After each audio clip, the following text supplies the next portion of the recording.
talk during the background music. It's fine. Okay. Good morning. Good morning. Good morning. We got there. We did. We did get there.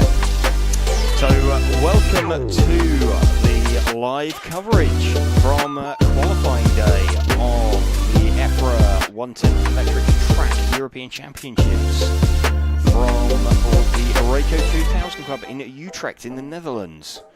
We're RC Racing TV and we're bringing you this live coverage in conjunction with our event sponsors Hobbywing, Infinity, Tony Sport, Ulceram, X-Ray and Meebo Sport. So big thanks to them. And also R1 Works and Schumacher and Automatics. Yes, absolutely. We are bringing you, or you're joining us partway through the coverage of practice. There's been a delay of 1 hour to the published time schedule. There was some overnight rain, so the track is was a little bit damp this morning. There's still a few patches out there where the driver's rostrum sort of casts a shadow over the track, not completely dry, but it's more a few damp patches rather than anything else. So going to bring you the end of practice, then we get into qualifying proper. So just about to see heat number 8 go out. So there's in the timetable there's 14 heats. So there's 2 heats of Formula, 2 heats of front wheel drive. Both of those are cup classes rather than bona fide EFRA European Championship titles. They don't have enough entries to make them a proper counting class. We then have the 13.5 Spec class, and we then have the modified class. In the time schedule, Heat 10, or what was known as Heat 10, that's turned into a bit of a sort of 5-minute media gap so that we can have a chance to catch up with the top guys from stock whilst they're running. There's a few modified drivers not turned up, so it gave an opportunity for them to insert that in without interrupting the timetable. We are out there and running. These are 4-minute runs that these guys are doing in practice rather than 5, so this practice round ends up a little bit shorter, but it's just an opportunity for them all to see the track. See what is out there and getting clear. So results from yesterday. We had 1 round of qualifying yesterday. In the Spec class, Max Mackler took the round 1 TQ from Ollie Boltink and Soren Sparbier. Adam Isay, who was the top seed, took the decision to sit out round number 1. There we go. That was the seeding. So the results that are showing at the moment are going to be the practice results rather than the qualifying results. One moment. There's qualifying. There's qualifying. So we have Max Mackler from Ollie Boltink and Soren Sparbier. We have 2 rounds from 5 to count. So it's going to be... Max is already halfway there to securing his place on the front row of the grid. If he takes another round, he's definitely on the front row of the grid. He can only then be first or second. He can only be matched by somebody else by winning a couple of rounds.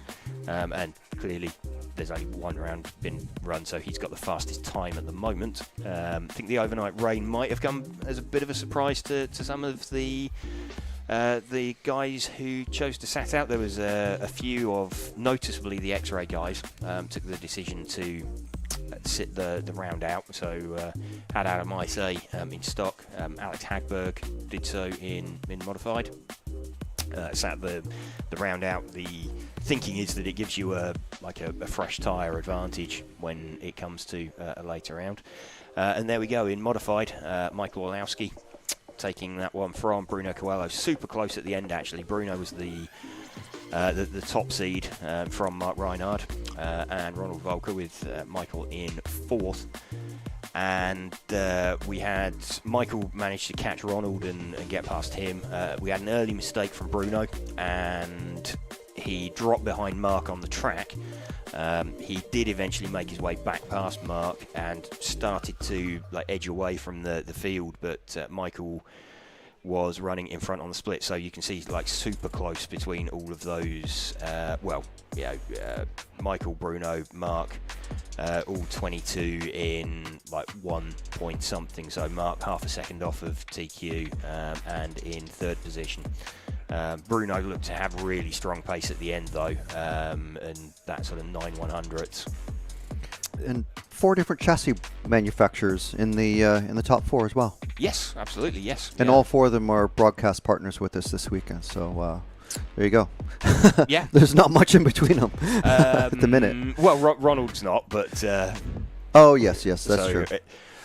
3 of them are. The top 3 are, yes. Top 3 broadcast partners this weekend. So, good to see. I think Bruno's going to sort of hope not to make that early mistake. I think looking at it, that was quite costly, a couple of seconds. He's got that in his pocket. I think he could, he would have probably just snuck onto a 23-lap run if that was completely clear, but coulda, woulda, shoulda. So that's what's going on at the moment. Just coming towards the end of heat number 8, Bart Vubben.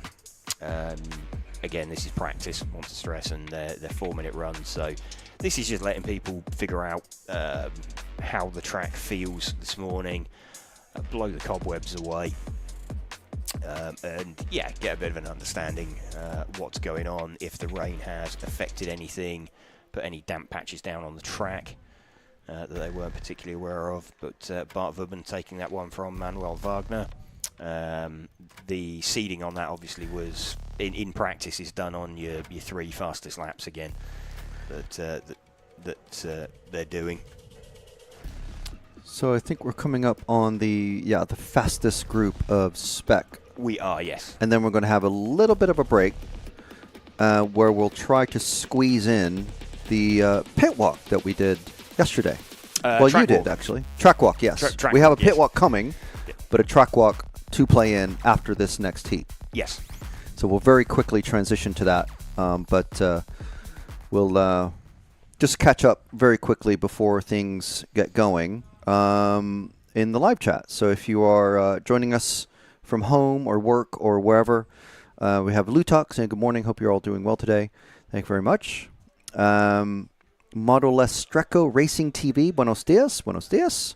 HNL RC crew, rain delay, yes, of course, Dutch weather and all. Phil Hoggart saying morning again, guys. Good luck to the Dutch racers. We like to say good luck to all of them.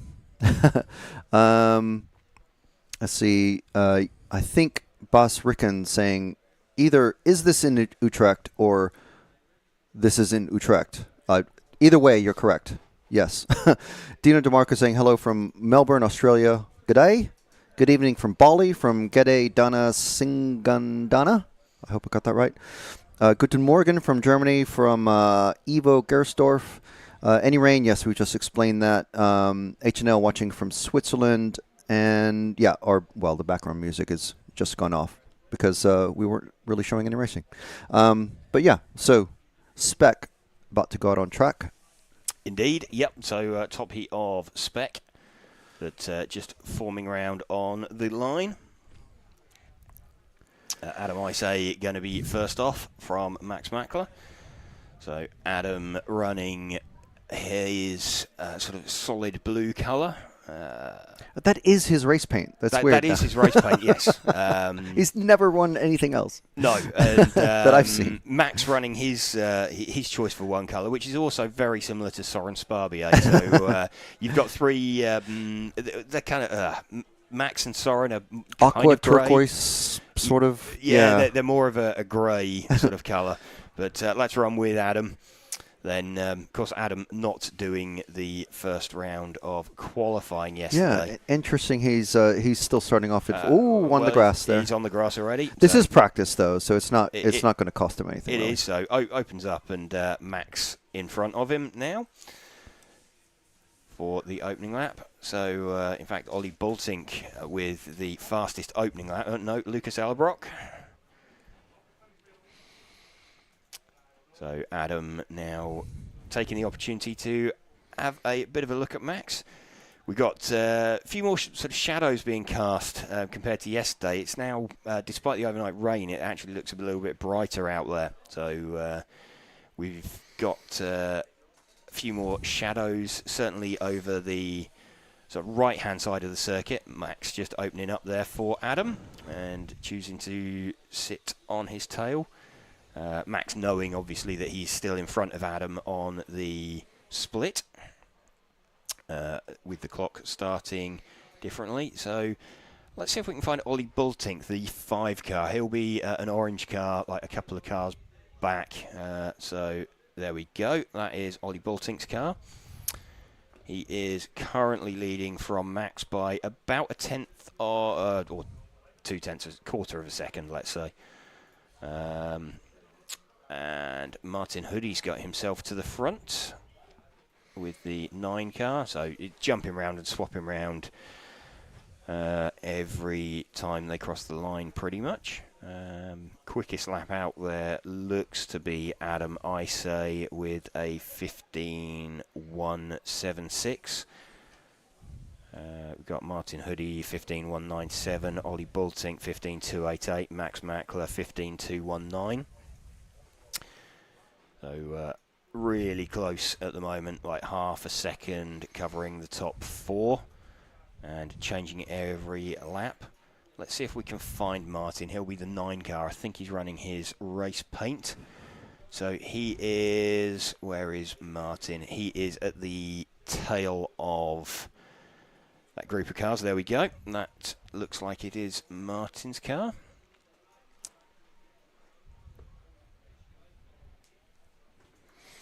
Martin running in 2nd at the moment. So Ollie Bultink back to the front, Max down to 3rd. You'll see Max jump up to the top of the order each time round, as he was the sort of 2nd car off. Soren Sparbier also in there. Martin now just sort of encountering a little bit of traffic, but still super, super close between a bunch of them. Let's see where Martin filters to. Martin is around a tenth off of Ollie Bultink at the moment. Max around half a second back.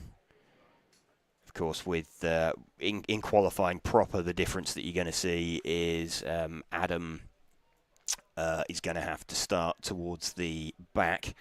Max will be starting off first because he won the round of qualifying yesterday. So Adam will, whilst he will still be quick, he's going to have to eventually make his way through and past traffic. You can see there Martin to the front now by around half a second from Ollie Bultink.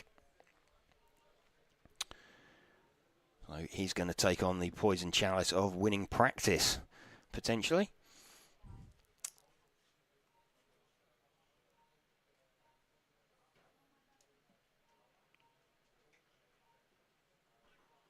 So Martin now to the top from Max by around 7/10. Just as he comes up for it will be his final lap and his finishing time. 4-minute runs for these guys. So Martin Huddy taking the round of practice from Max Mackler and Ollie Bultink. By, about 6/10 in the end from Max. So we're going to drop into the track walk, I believe. There's the results of your practice session.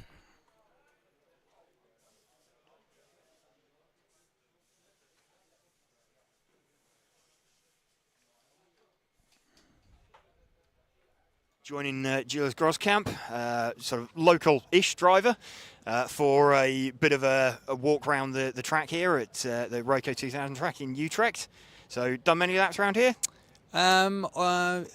Well, actually, I did a lot of laps with the nitro car, but not so much with the electric car. Okay, but well, yeah. let's start off from the start line. The buzz is gone, so we've got some experience of this already. So heading down towards the... Well, it's not a straight, is it? No, it's a sweeping sweeping turn. So we're trying to keep a little bit away from the looks of it from the apex. Exactly. You don't want to be on the curb here, because if you hit you can see if you touch the grass or the curb, you will fly into the wall. So you kind of try to go quite safe here. So you're like a half a meter off the line, of the white line. But yeah, this corner is very strange because it's straight, but it's not straight. Yeah. And it's very difficult to get the right speedo set up here, because you want to have, of course, top speed, but you don't want to have to kick in the turbo too quickly, because it's very fast around here, and you still have to steer the car. So I guess you want the power quite consistent as you come through this corner. You don't want the car boosting in modified class. Exactly. When you've got any lock applied. On the wrong moment in this corner. Yeah. Okay. So heading out of here, then looks like a bit of a sort of wider line that people have been taking down here, sort of drifting out a little bit wider than you would think, maybe to square off the exit a little bit. Because it looks like a tight corner, and it's a 90-degree corner, but it's actually quite fast. The cars are going pretty fast here. Of course, you brake a little bit, or you kind of let off the throttle, and you kind of with the with the drag brake you kind of steer and you go again. So it's quite a fast corner, and the bumps are here already. You can see the color of the asphalt is a bit different, so those are the bumps, and you can really feel that the car is bottoming out a lot here. So you have to be also careful. If you steer too much, the car will come like the rear of the chassis will touch, and yeah, the car can unsettle a bit. We have been seeing some pretty epic sparks from a few cars as well. Exactly, I don't know if you've noticed in the like Michael's car particularly. Yes. As it came around, we couldn't get it on the stream because it was right under the camera, but you could see massive sparks from his car. Yeah, because you want to have the maximum grip, so you want to go as low as possible. But on the other hand, you have to think about the bumps here. So so the next corner, and again left-hander, you don't want to touch the curb here also, and you can really try to get the corner speed up here. It's a tight corner, but it's big here, so it's still quite it's kind of fast. The car is going fast here. You also have to be careful for the bump also here. Okay, and then fairly straight line for the next corner. Yeah, it's a fairly straight line, but this is of course a very important corner to get the corner speed up and to get the right acceleration to all the way to the end of the track, because this is a quite a difficult corner, and I experienced already in the qualifying. The car in the beginning is kind of loose here. It's kind of difficult because it's it has a lot of steering. So you have to really make the correct line, and the exit is very, very important to go up there. Okay, and this is sort of relatively easy, straight line, but then the approach to the next one, I guess it's it looks easy. it looks easy. I think it's the straight part's easy. It's the judging the way to brake and turn in for the hairpin. If you see if you see the rostrum there, you are driving away from you. So the braking point here is quite difficult to judge. Here you have to drive a bit wider line because the curbs are too high here, and you can't really go in too tight. But yeah, if you go too wide, you have a lot of dust here, so you still have to have the perfect line here. Okay, and the banking helps you turn. Yeah, that banking helps the car turn a lot, and honestly, you can see it also. A lot of cars are kind of not so stable here because you have a lot of steering here, so the car wants to turn, and you kind of end up too much on the curb here, and it's also dusty here. Okay. So you really have to try like mid corner. You want to flow the car a bit out instead of keeping it too much inside. Yeah. The presentation of all countries. Okay, and I guess then this not quite a straight line. It's there's a little bit of a hook. It's again you're standing right there, so the car comes straight to you. It feels like you can go straight, but you actually can't. So you try to steer just a tiny little bit, and be as close to the curb here. You can't really touch the curb again. It's too rough, too high here. But yeah, and then of course the braking point is really important for the next corner. So you try to go as straight as possible, and again here also the right braking point is quite difficult to find. I guess because that's coming towards you again. Yes. You really struggle to get that. I've seen a few people running a little bit deep into here, and then that Yeah. Sort of you over tighten the exit and it costs you your speed, Yes. especially so in the stock classes. Then we're heading down towards the end of the lap. So it's kind of looked more like a double apex left-hander with one continuous curve rather than two separate corners. Yeah, and it's a very hard corner because I don't know if you saw in Q1 I kind of rolled the car here because you have a lot of steering and it's very, very bumpy here. So if you steer at the wrong time, the car jumps and you steer and the car I guess flips. you land on a high bite part of the Exactly. tyre and So it just goes over. So it's really even the fast guys. Sometimes you just flip and you have no idea what happened because it's very bumpy. So you want to be very wide here, not too much close to the curb, but you have to steer minimum. You have to have a minimum steering lock here. Okay, and just as the opening ceremony's about to get going, Yes. We come around the last corner, and then this is really just carry as much speed as possible, I guess, out exactly. onto the straight. Yeah, you don't want to be too wide because of the dust, but you can be quite tight on the curb here or on the white line. But yeah, you wanna really try to keep as much speed as possible to use all your power you have. Okay, and then back round, cross the line, and that's a lap Yes. of Rayco 2000 here in Utrecht. Yes. Excellent, thank you. You're welcome.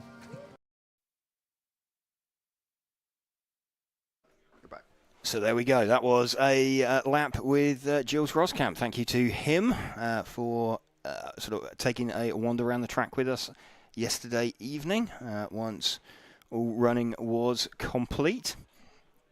So heat number 11 has just been out. Looks like they sort of skipped heat 10 straight away because there are no cars in it. So they just sort of chopped that one straight out the timetable. Believe they're going to leave that one in. It's certainly in the time schedule for qualifying proper, and we'll be using that time to try and catch up with TQ driver from the stock class. We need to be keeping an eye on these guys out on track at the moment.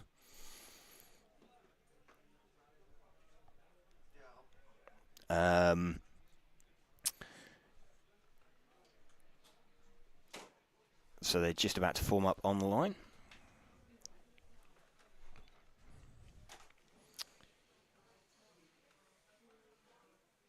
Going to have Martin Wouters leading away from Matti Knopp, Harley Eldridge, Oliver Havranak, Lorenzo Van Leeuwen, Dai Sakaguchi, Peter Ender, Robert Krenz, and Jose Pereira.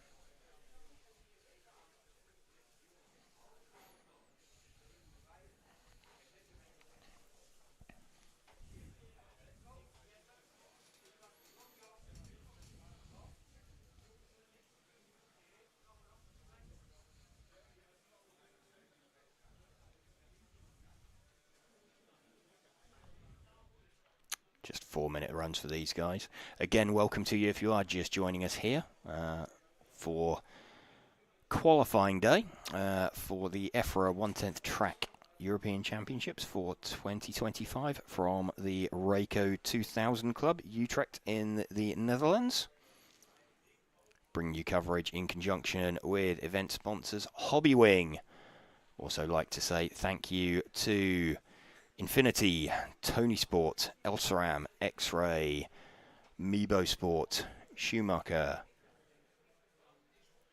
Automatics for helping us to bring you this coverage. Oh, and R1 Works as well, yes. Thank you, Frank.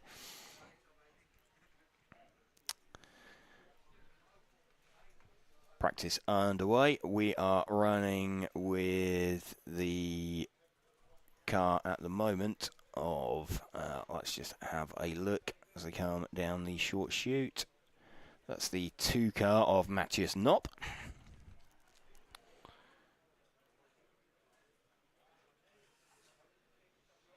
being followed by Harley Eldridge.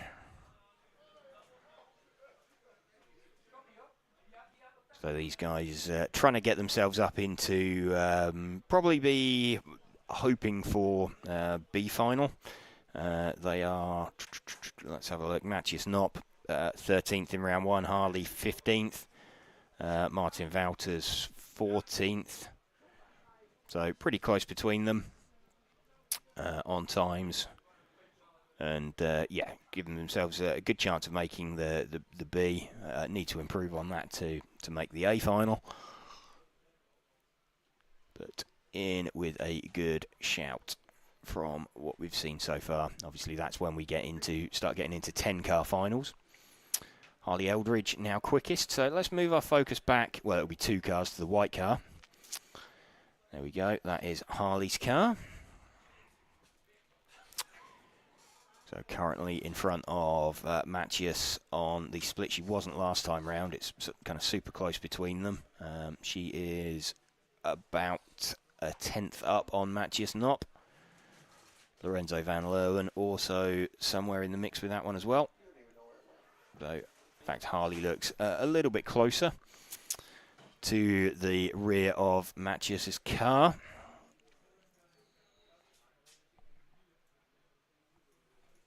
Making our way past the 8 car of Robert Krenz.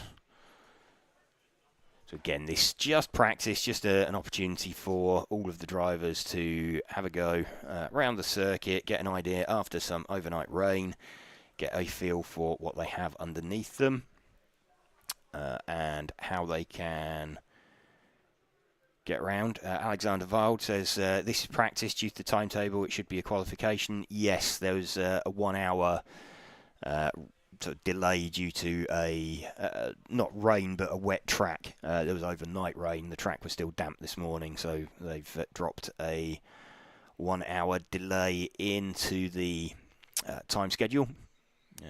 So, yeah, offset everything. So, qualifying practice, they're calling this one.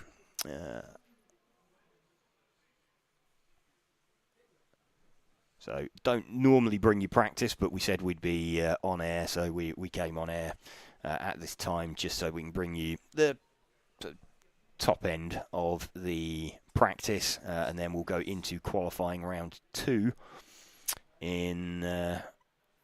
pretty much it'll be about 25 minutes time. That one should be starting, maybe a bit less than that.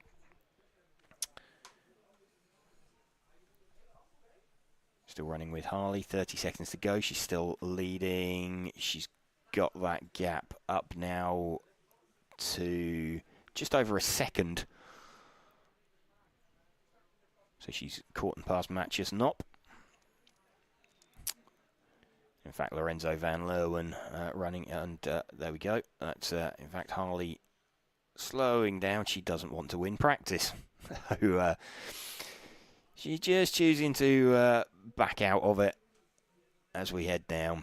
But there we go. Time expired. Harley getting that one from Lorenzo Van Leeuwen. Matthias Knopp, Jose Pereira, Dai Sakaguchi.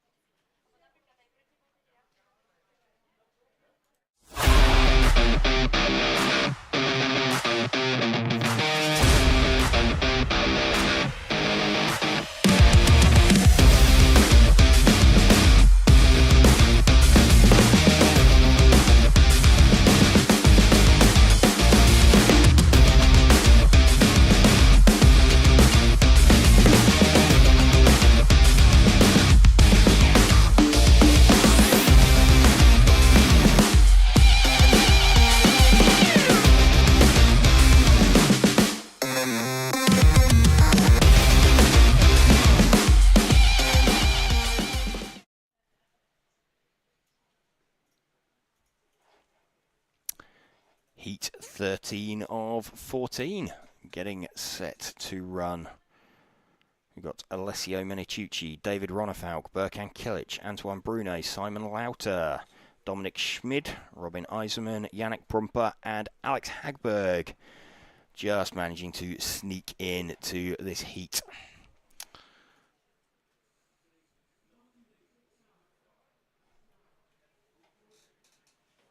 A bit of a day on the struggle bus for Alex yesterday.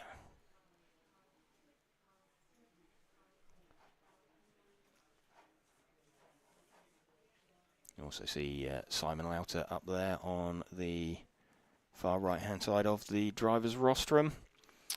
From the rostrum cam, familiar white shirt, defending champion from the stock class. And of course won the Stock World Championship in Bakersfield last year, moving up to the modified class for this year. Alessio Menacciucci going to lead away with his Infinity, a switch of chassis sponsor for him for this year.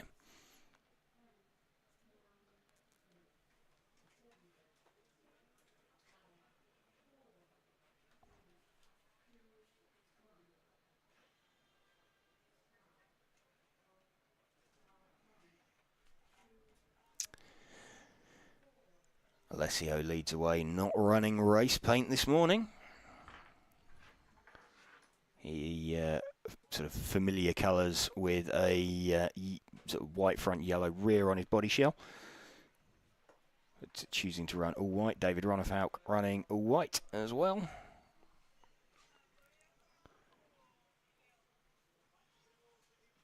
And then we have got Berkan Kilic and Antoine Brunet.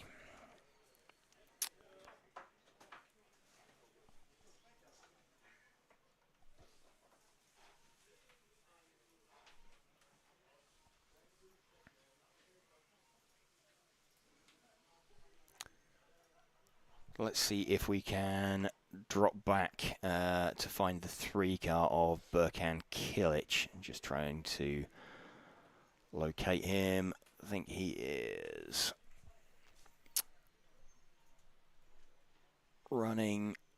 He's just about to come out onto the main straight now. The predominantly white car with, there we go, that's Berkan's car. So running in second position currently, about 6/10 off of the lead.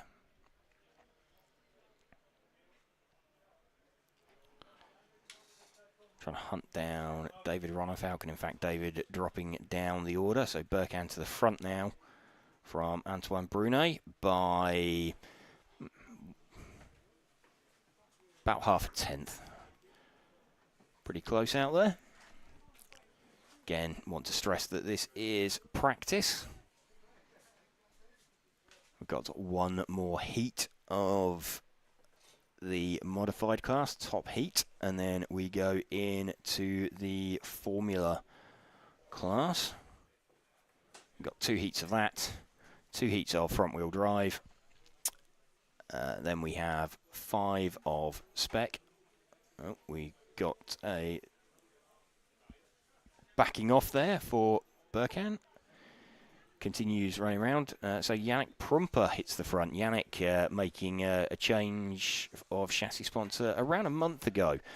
Let's see if we can find him, the 8 car. I think he's the fluoro yellow car out there. We'll try and confirm that. That is the 8 car indeed. So let's see, as Yannick comes round, crosses the line, he is, what's he, just behind David by about a tenth. Got just over a minute remaining.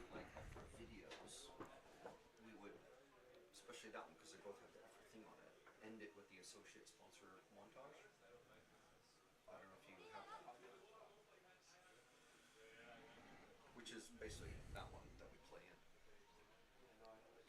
If you give me the thing, I can just copy it back onto that. Yeah.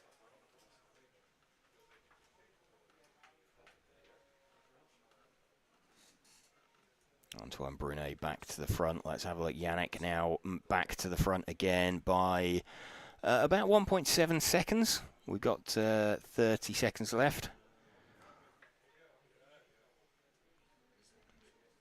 So Yannick just closing in on a little bit of traffic, finds his way through a gap there. Still 1.5 seconds in front of Antoine Brunet.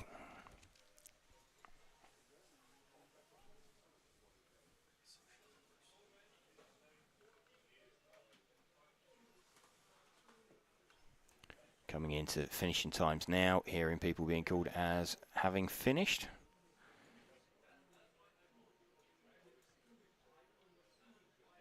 There we go, Yannick right at the end there. Updating to the top of the order. So Yannick Prumper from Antoine Brunet and Alex Hagberg sneaking in there. Again, this just practice.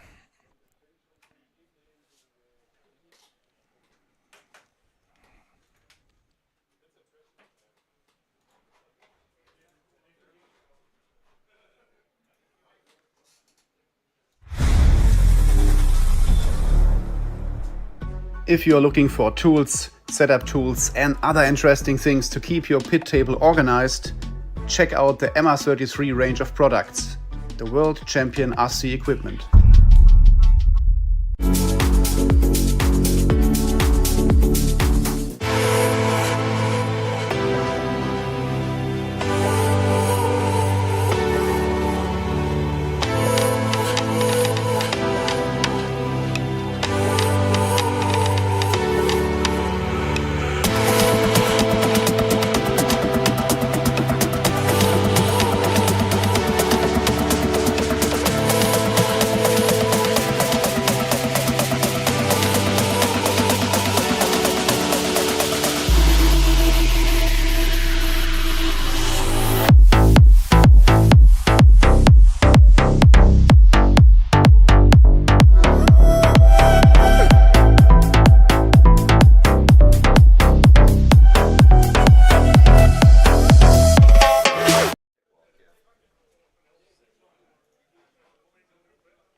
Top heat getting set to go out for their practice session. Last practice session of the day. After this we go into the remainder of qualifying. So we had one round of qualifying yesterday. Michael Olowski taking that one in the modified class from Bruno Coelho and Mark Reinhard, with Ronald Volker in fourth. Bruno going to lead away this practice session from Mark, from Ronald, from Michael. It was super close. It was like half a second covering the top three.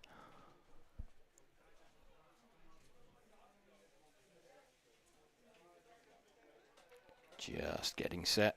First opportunity for the drivers, just to get a feel for what they've got underneath them for the rest of the day. Track should be nice and clean now. There goes Bruno. Mark running race paint. Bruno running a plain white body shell with red decal, so we'll run with him at the start of this one. Just spotted out the corner of my eye, a bit of an over rotation from Mark on lap one, so that's going to have opened up the gap a little bit. Michael Olowski with the quickest opening lap.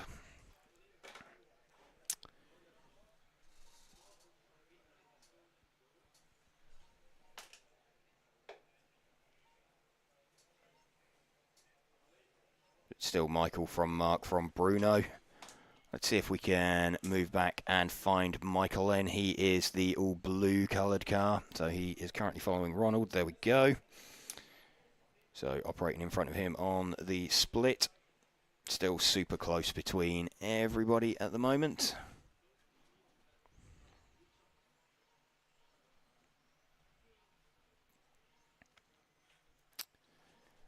Looks like Mark's had a bit of an off and has ended up behind on track. So we've now got Mark closing in, Ronald opening up. So we've now actually got Mark Reinhard circulating behind Michael Olowski. We're running with Michael at the moment, and you might just see Mark appear in the back of shot. Mark will be quite happy with that, actually. Get an idea, a bit of a marker of where he is and where Michael might be gaining time, losing time. Bruno, meanwhile, is back to the front. He is about 6/10 up, about a minute and a half into this practice session.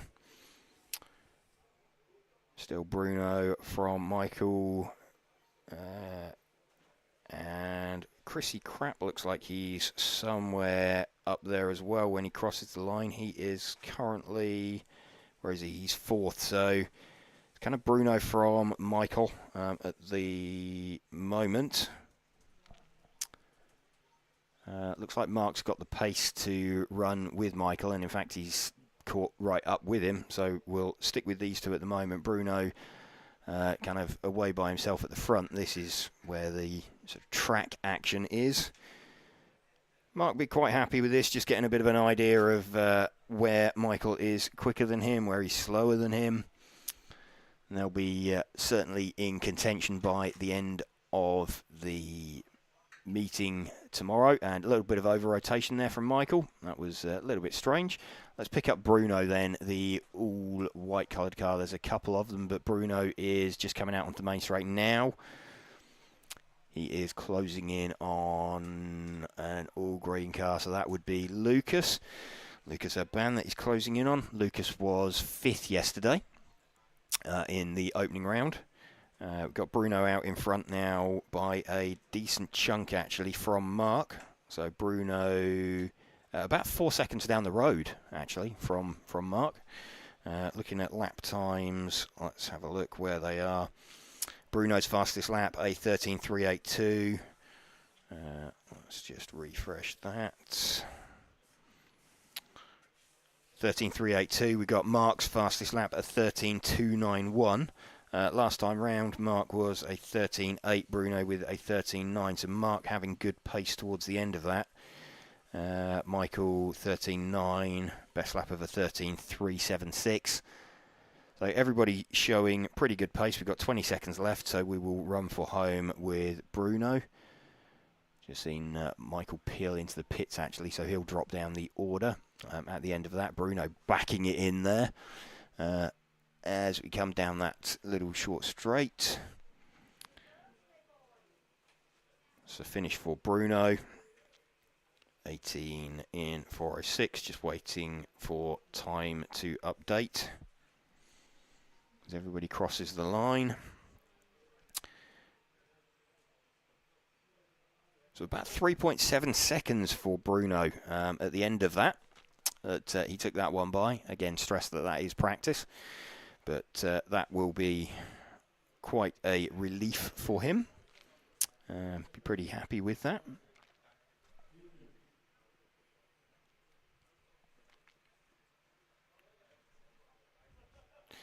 There we go, Bruno taking that round of practice from Mark. Chrissy Cramp in 3rd, running the new Yokomo this weekend. We've got Ronald in 4th, Jules in 5th, Lucas Urban, Victor Wilk and Remy Callins. Now Michael Olowski bringing up the rear.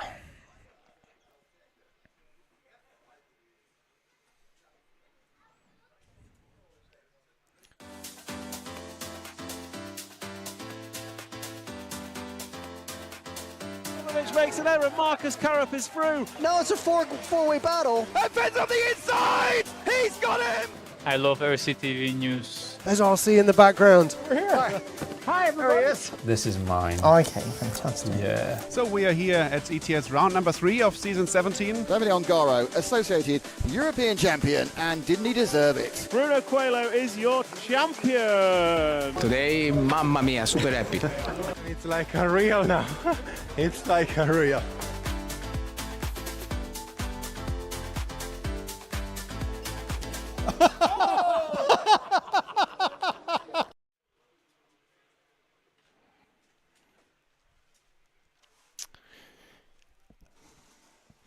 Ready for the start of qualifying proper. So we are RC Racing TV and we're bringing you live coverage of this EFRA 1/10th Electric Track European Championships from the Rayco 2000 Club here in the Netherlands.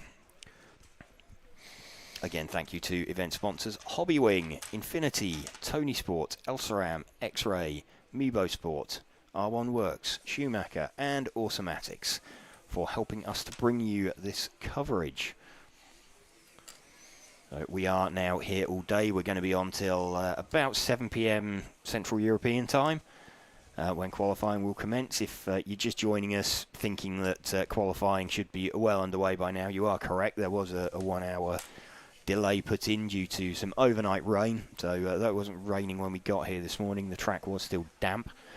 So they took the decision to let that fully dry, put in 1 hour delay into the schedule. So we'll be here till around 7 CET, bringing you all the action as it goes on. We've got 2 heats of Formula, 2 heats of front-wheel drive. Both those classes running as sort of European Cups rather than bona fide EFRA European Championships. Then we've got 5 heats of Spec, and we've got 4 heats of Modified. Would be expecting to see guys forming up out on the track at the moment. I think they've changed the schedule again, very slightly. It's not published if it is. Yeah. They've not updated the timetable on... No. So there was going to be a 5-minute break before 4 heats of mod, but maybe they run the practice and then they're doing the full schedule change or whatever, because there was a team manager meeting this morning. Yes. So that had to be all approved then. I did speak... Or at least told to the team managers. I wasn't made aware of any... I did speak to a couple of guys in the pits, right. and there wasn't any sort of so, changes. We're just clarifying that we're as confused presently as you are, dear viewers. So we're trying to figure... There's no one out on track. There's no one on the rostrum. There's no one in the pits. So we would expect, even if we weren't showing it on moving camera, we would expect right now for there to be the first round... or the second round of qualifying for the first heat, the first group of Formula One, but they're not out there. Yes. So we'll find out eventually. Maybe now's a good time to play the track walk again. We can have the track walk again. Possibly, yeah. Well, we worst case if it starts now, we'll miss the first heat of Formula, yeah. but there's still plenty of time to catch up with that action later on in the day. We can. I mean. Well, maybe like scuttlebutt in the pits. Maybe we can get some pit scuttlebutt from James Stewart. What's the word in the pits? Well, a lot of people finding the conditions quite difficult out there. It's the layout of the track is quite strange because it's kind of where the rostrum is, it's triangular. Yeah.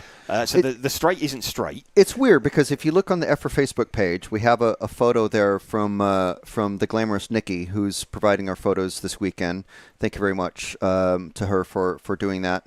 But the cover image on the EFRA Facebook page shows what looks like it's like one of those fisheye lenses where, or panoramic, where it's a straight that goes in front of the rostrum, but it's all curved away from you. But that's almost what it looks like from the rostrum. Yes. Like as at normal view. Because the straight is not straight. There's an apex or two on the straight. There's curbs on the straight. There's a wall on the straight. So it's the not straight. But I think that's kind of a neat thing. It's some drivers don't like it because they're like, well, it's not square and it's not a straight. But it's it makes the track unique at least. Yeah. Like Halifax where we were last week for the EFRA Euros, that's got a big bank corner at one end of it. Well, this has a bank corner at the far end, and it's different. Speaking to a few guys that have raced at Halifax, and they're saying the sort of short chute that goes away from you up towards the infinity banner, where we have where we have sort of one of the fixed cameras up in that location. It's almost the reverse of the end of the straight at Halifax. It's a left rather than a right. Exactly. But it's still a bank corner, and it still actually feels quite similar to drive. But you can't go too low on it because then you come up on the curbing, which is cambered the opposite direction. Yes. And, you have to be Gilles very said careful. That when you actually walk round there's quite a pronounced divot in between the curbing and the track. Yeah. The other difficulty is you're driving away from you there. So this isn't in your peripheral vision. So sort of left to right. This is you're driving dead away from you. So you're trying to post your car through a letterbox, basically. Is the what's going on out there. So which you wouldn't want to do because you'll break many things. You will. But it's a bit of a, it's threading the car through the eye of a needle. And then returning from that, it's there we go. That was the view that I was talking about there. So you have this sort of bank turn, and then going away from you. it kind of looks like when you stood there that there's a straight line through it, but you really you kind of have a bit of a confidence wiggle rather than you don't necessarily steer, but you sort of shift your hips left and right as you wiggle through it, as your car moves through it. And then again, because you're coming back towards you, you quite often see cars running a little bit deep because you're braking down into it's not quite a hairpin as such. The layout makes it look like a hairpin, but it's like 120, 135 degree-ish. Sorry, I haven't been out there with a protractor. We'll get a drone shot and measure it. Yeah. To kind of get the car turned around, but because it's coming back towards you, again, spotting your braking point is quite difficult. So yeah, it's drivers finding the layout of the track bit of a challenge, and I think what you're probably going to see, it's weird in that it's quite an easy track to drive, but it's quite hard to drive fast. Yeah, you can drive around there making no mistakes and be very, very slow, and sort of wonder why, where's the time? Where am I gaining? Where am I losing time? Which I mean, obviously I'm not out there racing. I don't race at the top, 1%, 0.5% level that the our favorite drivers do. But if it's difficult, it's difficult for everybody. That's just it's a racetrack. it's not just a wide open course. So it's a challenge, which is good, and we should promote hopefully good racing. Yes, absolutely. So yeah, that is it's the same challenge for everybody. Exactly. And it's something for them to get used to. What have we got? We've got some of the Formula cars. Yeah, the first heat has come out while we've been bantering away. Yes. And they are just starting, or getting started. Rainier Haller looks like he is leading. You were having a chat with him in the pits the other day, weren't you? Yeah, some very interesting stuff. Formula One isn't to everybody's taste, especially if you're into four-wheel drive and going as fast as possible and all this. But it's some pretty cool stuff. If you're an F1 nerd and you want to try like actual real aerodynamics on a scale model racing car, you can get different levels of front and rear wings from suppliers. I mean, he's not a sponsor this weekend, but Airbar, I think it's Airbar Engineering. We see him all the time at the ETS, Dave Airbar. Not racing here this week, but he usually is racing the ETS rounds. As far as I know, he's like long-time defending champion, like just over and over. Anyway, 3D printed front and rear wings of varying degrees of downforce, and it's one of these things that you can actually play with on at 10th scale. It's pretty cool. The rules don't allow diffusers, but these guys go like the nth degree with like CFD of the various modeling and stuff like that, with the flat pan chassis and what the air looks like going around the motor from the bottom of the chassis and all sorts of stuff. It's pretty neat. If you're into it, it's pretty neat. And yeah, it's one of those. It's like if you're really good at like tweaking aerodynamic type stuff, you're not always all that good at driving. It's just you can be really good at mechanicking but not driving. It's the same sort of thing. I can relate. But yeah, it's a pretty cool thing. So it's the way this is working this weekend is because there aren't enough drivers to make it into a proper European Championship. I think it needs to be a minimum of 3 full heats. We have just about 1 heat,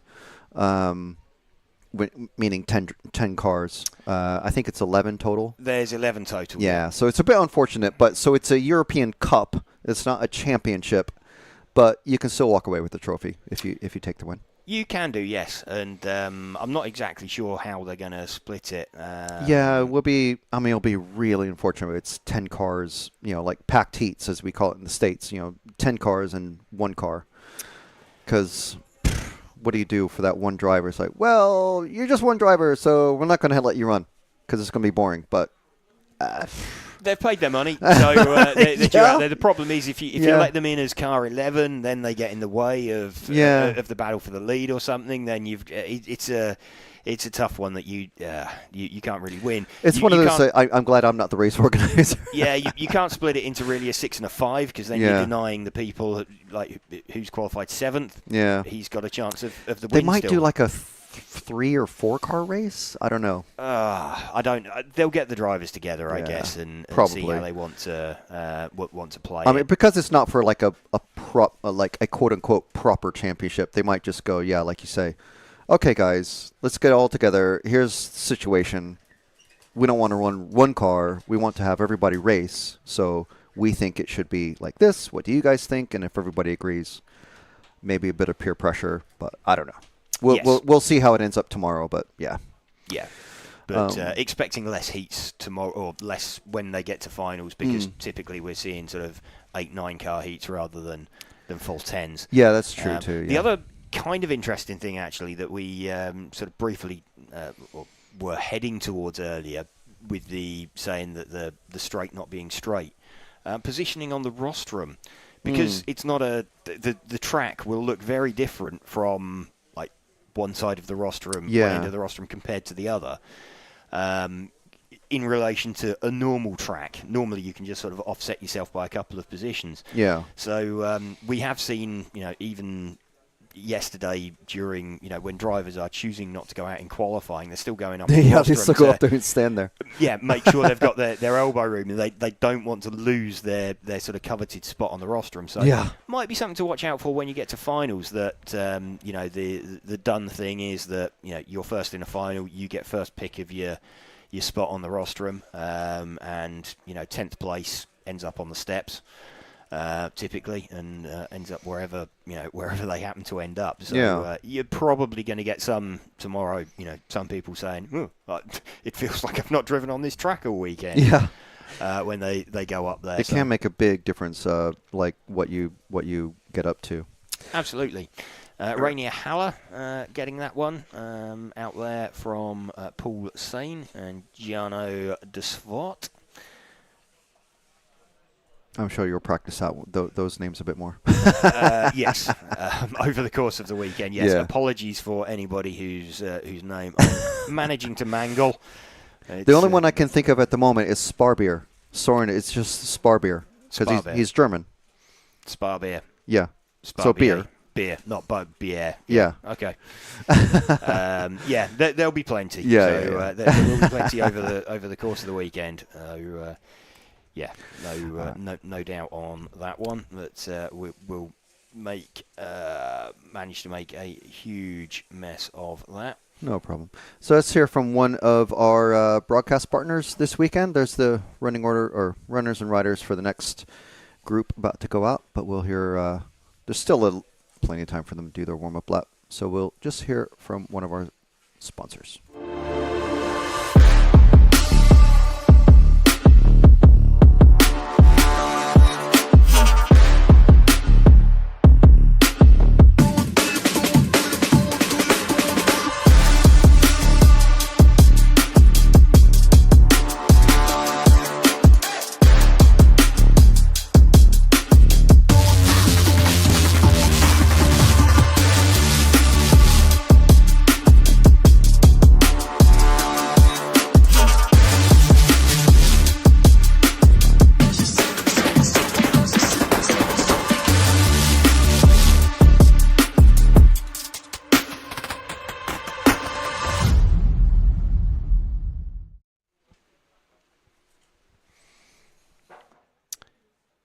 Here we go then, getting set for the top heat of Formula.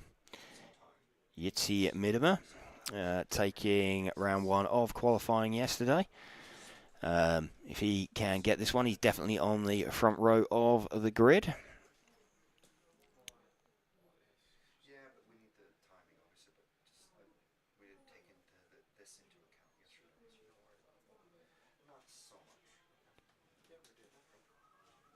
Cars being called off of the start. So Jitsi Miedema leading away from Jacques Lieber.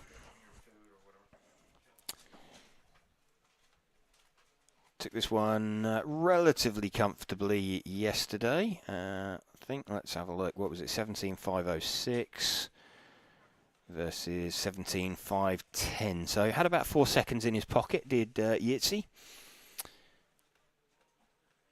Not had the fastest opening lap. Still running with him. Let's come down this curved straight once more. And we'll be able to have a look in a moment about, yeah, a little bit sideways, a little bit wayward there. So that's driving directly away from the drivers. This is driving back directly towards them. This corner here, you can see running a little bit deep there. So that's quite difficult. Jules was saying yesterday on our track walk that you struggle to spot your braking point.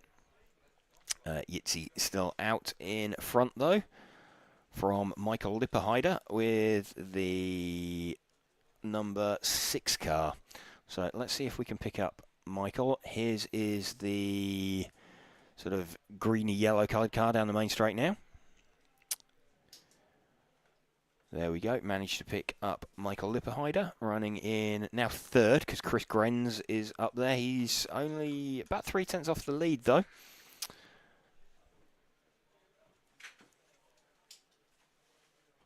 So Michael, as he crosses the line, is dropping back very slightly. Yitzi now starting to pull away at the front of the field a little bit. Chris Grenz kind of going with him.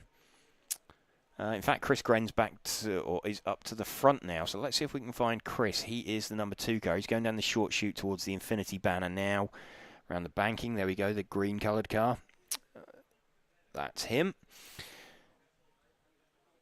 So Yitzi moves to the front, and then as Chris Grenz comes across the line,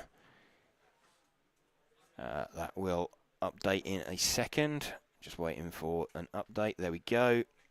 So about 4/10 off of Yitzi that time round.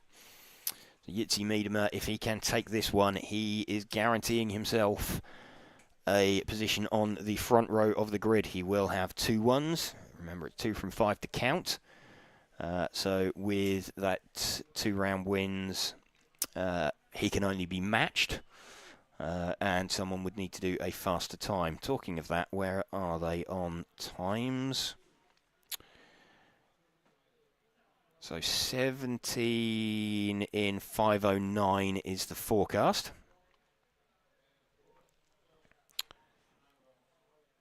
And times from yesterday, what did we say? 17.506. So about 3 seconds off of the times they did in qualifying yesterday so far in this Formula class. It's the first time that they've run 5 minutes, so we can have a direct comparison. So expecting the pace to start building, but at this moment in time, it seems the track isn't any faster now than it was yesterday for the first round of qualifying. That could be quite important when it comes to any potential tie-break situations. 1 minute 30 left. Let's see if we can pick up Yitzi Miedema again. He is a couple of cars ahead, so he's just going round out onto the main straight now. Here's Yitzi.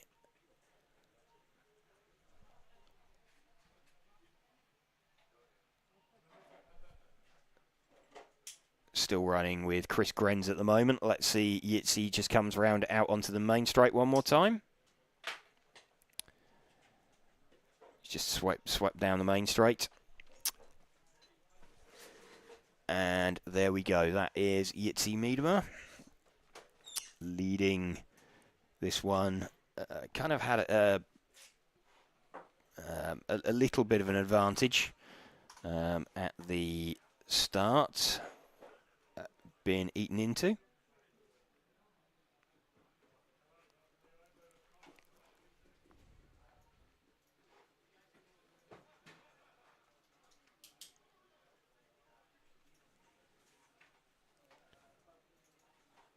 Yitzi now closing in on Michael Lipperheider to put a lap into him.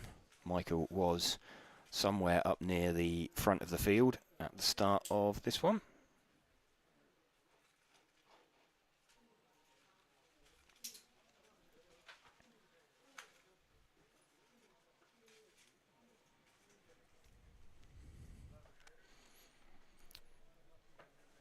Time's expired, so Jitsi Miedema taking that one.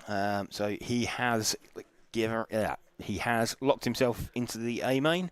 Good chance of that anyway, with only 11 cars out there, but he has also got 2 first positions, so he is guaranteed either first or second on the grid. Front wheel drive set to come next. Jitsi Miedema taking that one from Chris Grenz. I'm going to have a look at front wheel drive next. Stefan Schultz taking it overall from Robin van Gogh. Robin was the top seed, but seemed to lose a little bit of pace yesterday over the course of a 5-minute run. So it'd be interesting to see if he's feeling like he's got that sorted.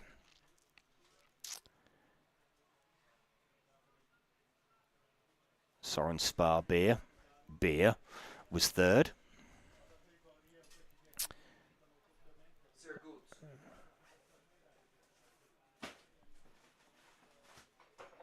Got a couple of drivers from this that made it into the top 10 yesterday. So Winston Sneggio and Robert van der Wolf managed to put themselves into the top 10. We've got 18 drivers in this class running out there, so they will be looking to get themselves into the A final. Again, welcome to you if you are just joining us. Just some chat about the timetable. Yes, there was a 1-hour delay into it, so we're just starting out qualifying round 2. Lauren Mackman saying, morning, thank you for the coverage, enjoying my wedding anniversary watching with Adam, so congratulations you too. Good to see you joining us. Winston Sneggio going to lead this one away. Again, quick shout out to our event sponsors, Hobbywing, and also Infinity, Tony Sport, Elsaram, X-Ray, Mebo Sport, as well as Schumacher, R1 Works, and Automatics for helping us to bring you this live coverage of the EFRA 1/10 Electric Track European Championships from the Rayco 2000 Club in Utrecht in the Netherlands.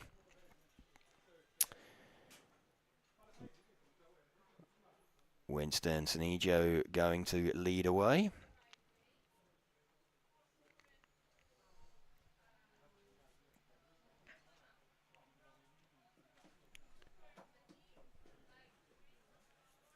Car 7 late to the line, but he was starting last anyway, so there's no no issue there. Like asking car 10 to start at the back.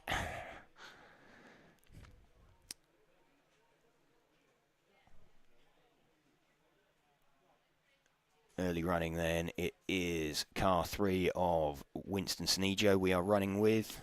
Opening lap wasn't the fastest, but it was somewhere in the mix. If you're new to this qualifying format, what happens, the cars go off at 1 second intervals. So if you start out 1 second behind someone and you're half a second behind them on track, you're half a second in front of them on the clock. You can see the order will jump around a little bit. Thomas Sova, after 3 laps, got himself in front. He is about 2 tenths in front, but there's like 7-8 tenths covering the top 6 at the moment. So super close racing. As always with the front wheel drive cars, when you're sort of traction limited and power limited, then it's really, really difficult to make a difference.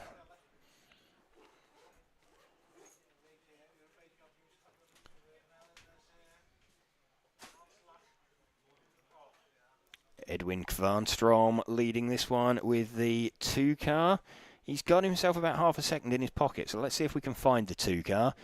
A little bit easier with these cars to spot. He is the white with the teal centre section. Last one down the main straight now, just following the red car. There we go.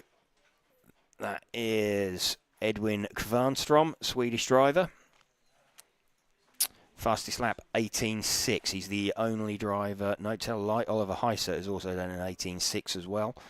Edwin is the fastest lap out there, though. And his last lap round in 18.7 as well. So he is making some good progress up and past people. Edwin was, let's have a look, he was 10th in round yesterday. So he'll be looking to, every place is going to count here. So if he can, a 10th is going to be a little bit dodgy with, a couple of 10th places. It's okay. It's a decent opener, but to make the A main, he'll be looking for some sort of 6s and 7s, I think, in order to do that. So there we go. Winston Sanijo does the nice thing, opens up for Edwin and gives him some space. You'll kind of be looking for 6s and 7s really in round to make it. Ideally, 10th is a good start. It's a good opener, and you can build from that. So if he gets somewhere in the top 10 in this round, then he can look to drop. He can work with that. He can, then bank the 7th or 8th, whatever he ends up with, and seek to try and drop the 10 then in the remaining 3 rounds. So good to get a couple of bankers in your pocket. 1.5 minutes left.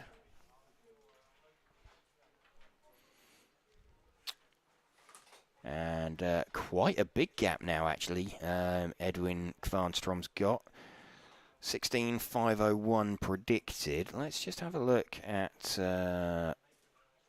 where we were.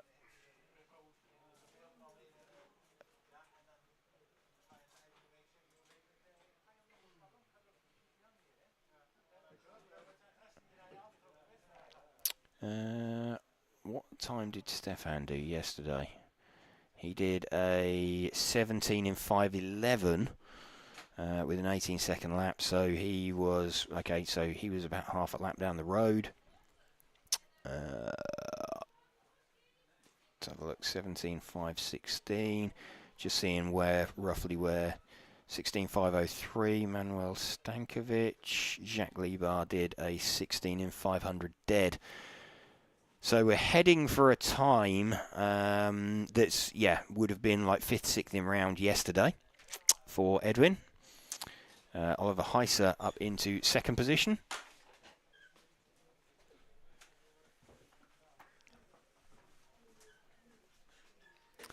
Edwin Kvarnstrom taking that one.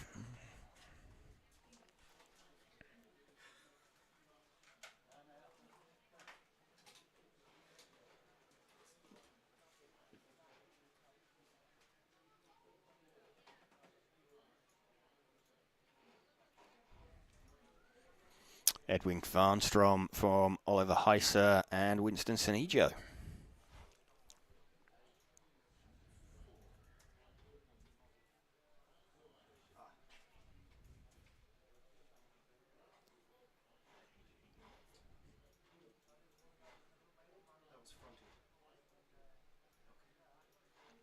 Top heat of front-wheel drive coming next.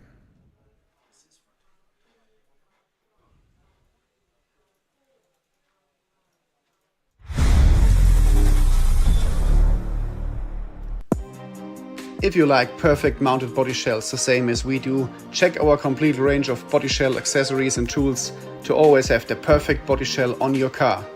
Choose MR33 and use the world champion RC equipment.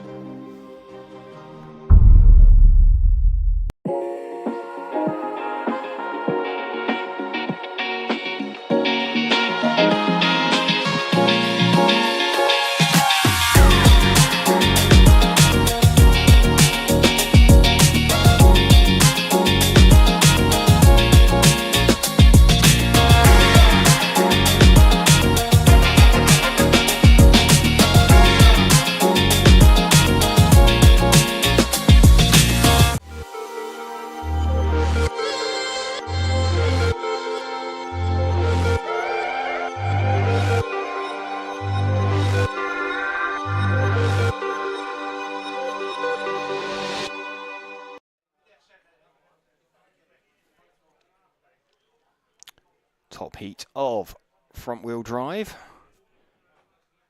just heading out to the start line. Going to see what we can manage out here. Stefan Schultz and Robin van Gogh looking like the class of the field. Robin was the top seed yesterday, but Stefan appearing quicker over a 5-minute run. Defending champion Frederick Hovgaard struggling a little bit. Ending up just making the top heat, actually. Stefan Schultz leading away. No.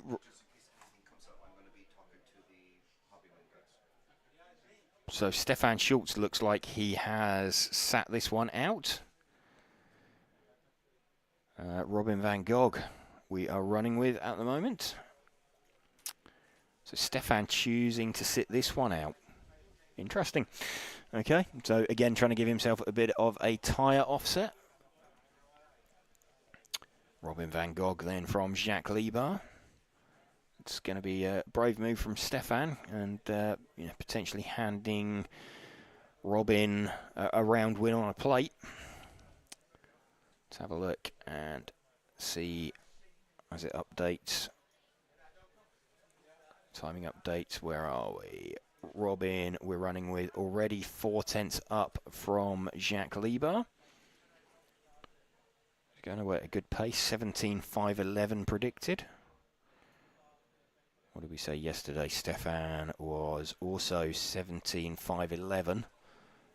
Currently then predicting for the same sort of time. Stefan's best lap yesterday was a 17.991. Robin van Gogh yesterday did a 17.512 with a best lap of 17.855. Currently his best lap time is an 18.2. So struggling a bit on single lap pace, but already going away 9/10 of a second of a lead over Mark Valent. Mark Valent with the 5 car making good progress. Let's see if we can pick up Mark. He is the pink coloured car on the main straight now.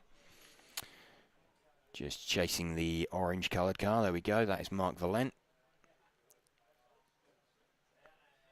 He's having a pretty close battle actually with the 3 car of Soren Sparbeer.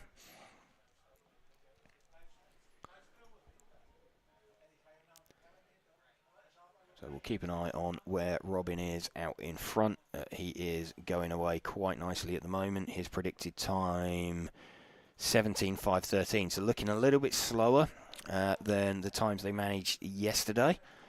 He will still take a round win, would Robin, but would be hoping to try and get a faster time as well than we saw yesterday.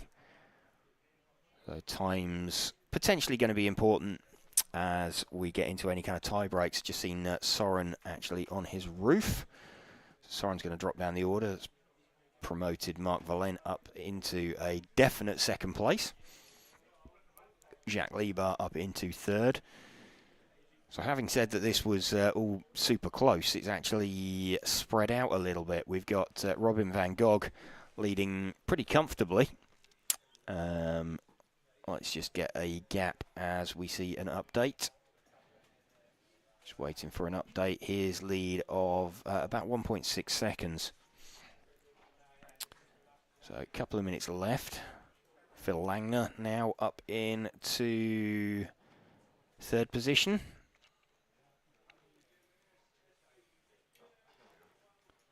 Robin van Gogh, though, going away nicely at the front. Let's see if we can pick him up again.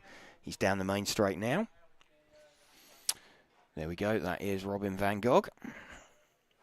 So led from pretty much the start. I think he lost position on the opening lap, but not the track position.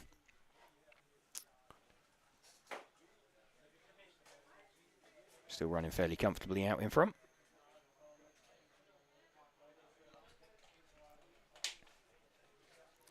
Just 1 minute now to bring it home. Predicted time 17:5:14. Robin's last lap time an 18:8 with his best lap time of an 18:2. So not getting down into the 17s like they were yesterday.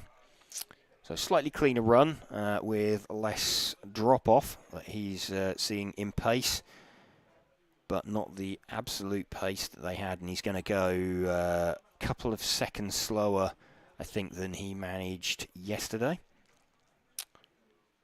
Just keeping an eye as well on what is likely to happen with Edwin Kvarnstrom and his heat time from the previous heat.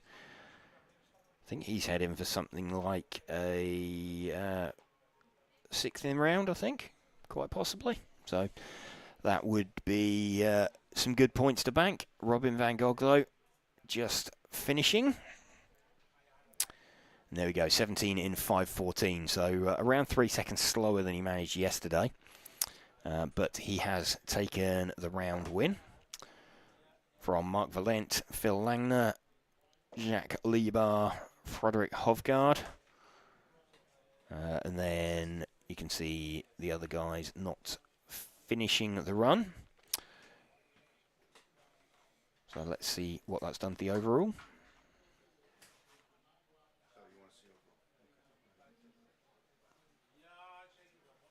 Going to have a round win each for Stefan Schultz and Robin van Gogh.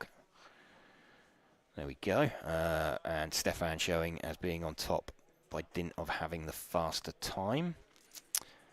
The reason that's not actually Robin's fastest run, but the reason it's showing is it's his lowest point score. So tie-break is always your fastest run from your lowest point scoring round on there. So that's why it appears like that. Mark Valent in 3rd position. Then Soren Sparbeer, Phil Langner, Jacques Liebar, Frederik Hovgaard, Edwin Kvarnstrom.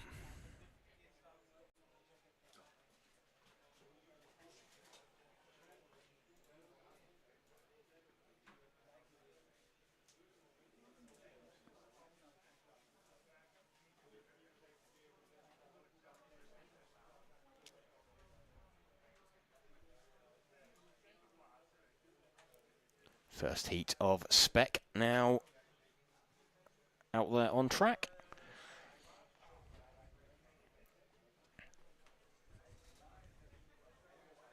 Cars just forming up on the line.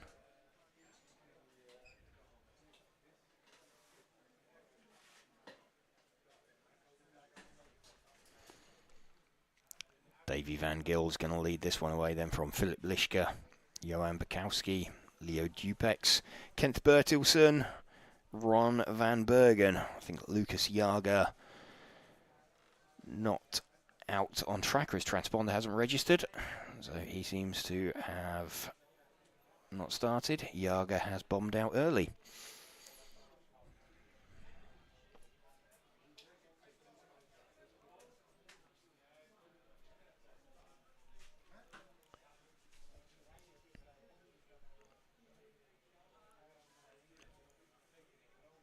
Davy Van Gils led away the all-blue coloured car, followed by another all-blue coloured car of Philip Lischke.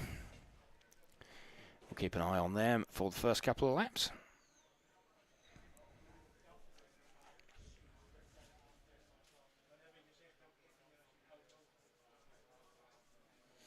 A little bit deep again into that sort of 135-degree corner.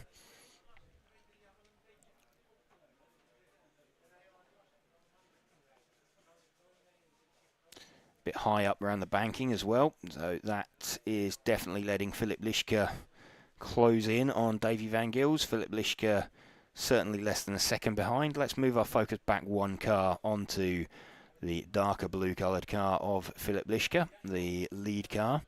So expecting Davy Van Gils to open up. There we go, and oh, bit of over rotation there from Philip Lischke. That's gonna have hurt his time a little bit. We've lost a In fact, that's not just a wheel that we've lost. That looks like a drive shaft attached to that. So that's a little bit messy there on that lap. That's unfortunate for the one car of Philipp Lischka, who was leading that one. He's made a bit of a mess of that one. Stefan Schultz just walking away with the car. Let's see who's ended up out in front. It is the 2 car of Ron van Bergen. Let's just see what we've got left. Robin van Gogh still hoovering up parts of car on the circuit. I think he probably wants a leaf blower there to hose bits of that out. There we go. That's it. That's all the bits gone. Let's see if we can pick up the 2 car then of Ron van Bergen. He is just down the main straight now, the white and blue coloured car. There we go. Ron van Bergen leading this one with, I think we've only got 4 drivers in this. 4 drivers still running. Just trying to keep things circulating now. You never wish ill on anybody, but when a few cars drop out of a heat, it does always give you a bit of a possibility to score some additional points and some extra points.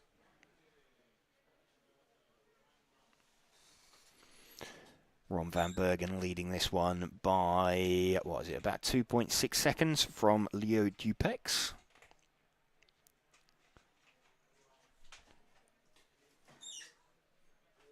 Starting to close in on some traffic. I think that's the 7 car of Lucas Jaeger. No, it was the 5 car, sorry, of Leo Dupex. So Ron van Bergen going away quite nicely, catching and passing traffic out there. He's got a fairly big gap in front of him now with 2 minutes left. A little bit scrappy this lap. Let's have a look. Last time round he was a 16.9. Leo also with a 16.9. Best lap for Ron is a 16.1. Philipp Lischka had the overall fastest lap of the run with a 15.899. I don't think we're going to see anybody going much faster over a single lap at this stage in the run. Certainly in the stock class, once you get to this stage in the run, you're lacking a little bit in voltage. You're always running a little bit slower than you could potentially do at the beginning of the run. But Ron van Bergen looking to bring this one home. So it's a difficult thing when you're like this far in front as well, because he's what now, 5.2 seconds in front. But he's not just racing the guys in this heat. If he was, you'd just be able to cruise it to the end. But he is on the clock against everybody running in this class. So he's going to be trying to maximise his advantage. And that orange car out there, very, very generous in getting out of the way. And costing himself, you know, a couple of seconds really. So in the overall classification, that could be quite costly. Of course, you need to be courteous, but you don't have to dive out of the way a couple of corners before they arrive with you. Just coming up towards finishing times for Ron van Bergen. He is now some sort of 6.3 seconds in the lead. He's made the extra lap as well, so he is on his 19th lap. Everybody else stuck on an 18. Now this is the time not to crash. He makes it round, sweeps across the line, and that is Ron van Bergen complete. Looks like they're still looking for parts of car at the bottom of the rostrum there. Ron van Bergen taking that one from Leo Dupex, Kent Bertelsen and Lucas Jager. Retirements for Johan Bukowski, Davy van Gils and the unfortunate Philipp Lischka, who got caught up with some traffic. Robin still patrolling the track down there, looking for parts. Looks like that might have been quite an epic accident.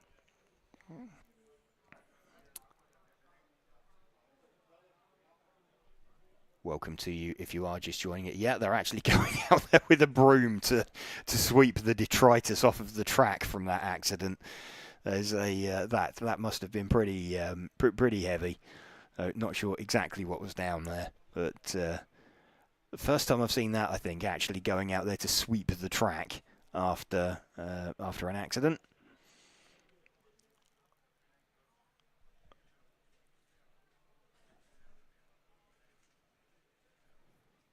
So welcome to you if you are just joining us here on RC Racing TV.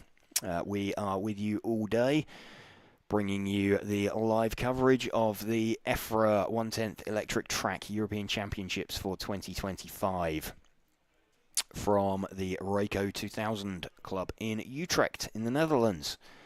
I'd like to say thank you to Hobbywing, also Infinity, Tony Sport, Elsram, X-Ray, Meebo Sport, Schumacher, R1 Works and Automatics for helping us to bring you this coverage.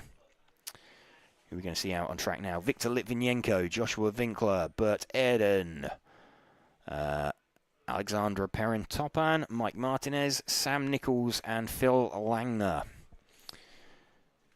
Going to be out on track this time. Cars just forming up on the grid. Now that they have gone out there with a broom and literally swept Philip Lischke's car off of the circuit.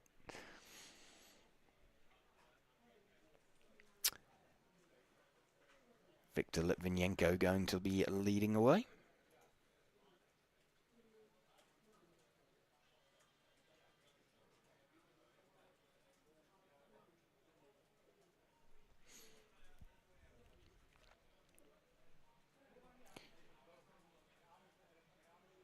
Victor leading from Joshua Winkler and Bert Aerden.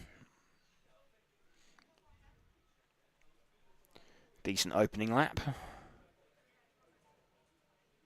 Just waiting for the timing to update. There we go. In fact, Sam Nichols with the quickest opening lap by a couple of tenths as well. I saw Ollie Bolting quite hard at work on Sam's car yesterday evening in the pits. Trying to get that one straightened out. So give it one more lap and then we will see who is leading and we'll try and pick up their car. So obviously see Victor Litvinenko filter to the top just as he crosses the line.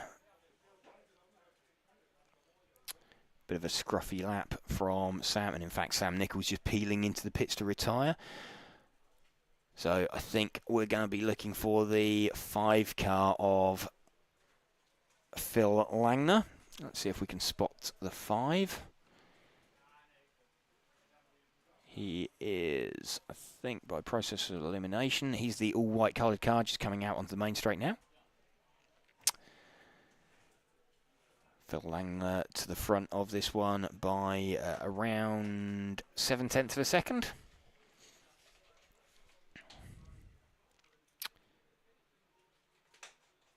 Phil's fastest lap, a 15.6.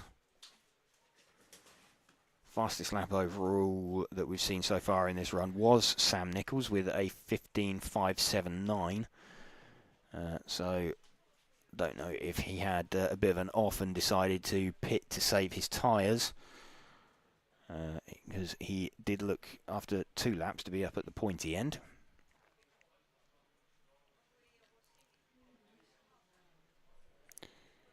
Still 3 minutes remaining.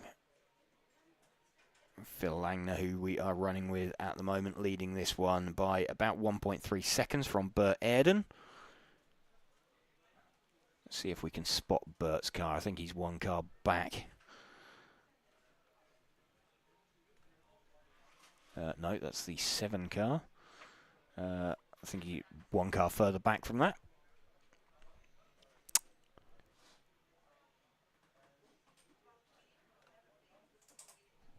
That is indeed the 2 car of Bert Aerden that we are running with. So Phil Langner leading this one from Bert, who is about 1 second back. So not completely without chance of catching and ending up back in front.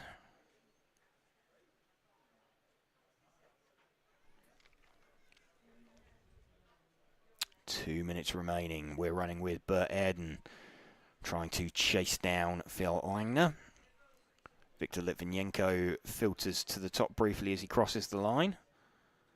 And then Bert pops out in second. He's now 2 seconds back from Phil Langner. Bit of a slower lap like last time round.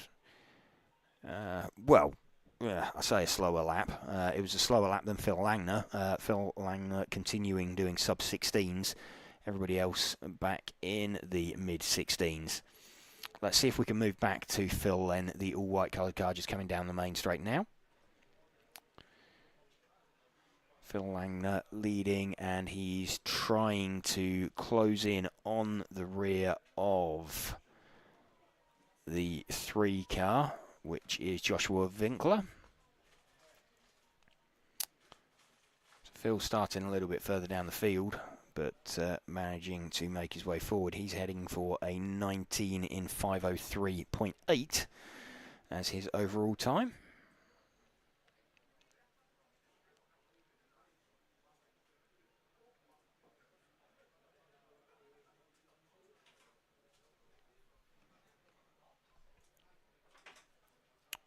Final 30 seconds now. So Phil will be looking to bring this one home. Trying to edge his way past Joshua Winkler. Not quite got there yet. Joshua runs just a little bit high around the banking. Gives him room. Nicely done. Phil Langner to the top then from Victor Litvinenko. Phil Langner's lead some 3 seconds. I think Victor might be a little bit surprised at the end of this one because he's gone away from P1 and not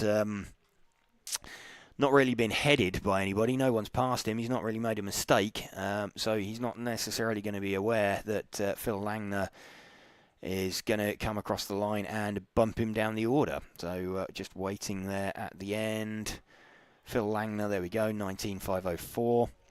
Victor Litvinenko in a 5:07, so like 3.2 seconds back at the end.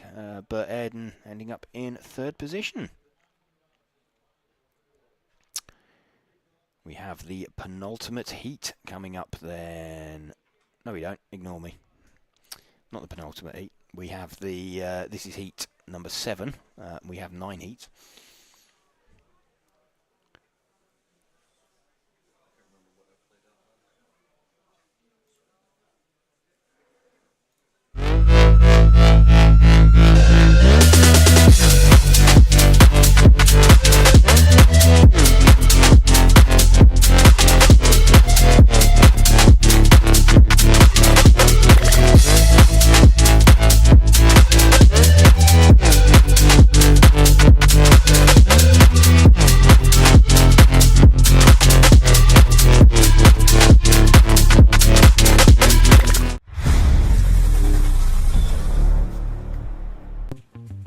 MR33 offers all the chemicals you need to keep your RC car going smooth on track. No matter if you're looking for diff and shock oil, CA glue, grease, thread locker or bearing oil, MR33 offers all the products in premium quality, as MR33 is the world champion RC equipment.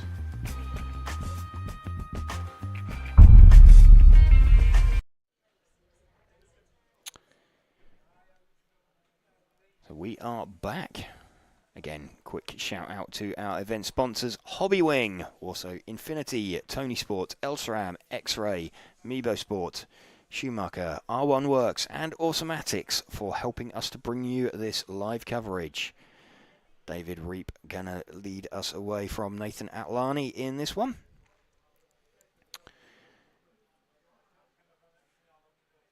We are running around an hour behind time schedule. There was a delay for a wet track. No rain as such this morning, but there was some overnight, so delay put in to give us the opportunity to bring you stuff, action from a consistent track.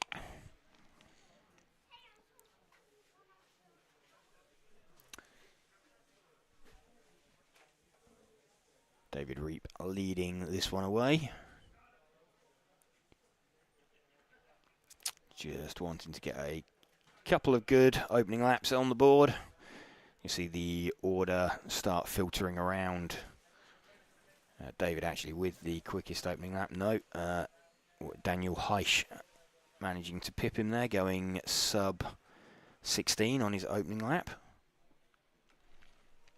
Seeing a retirement as well, or what looks like a retirement.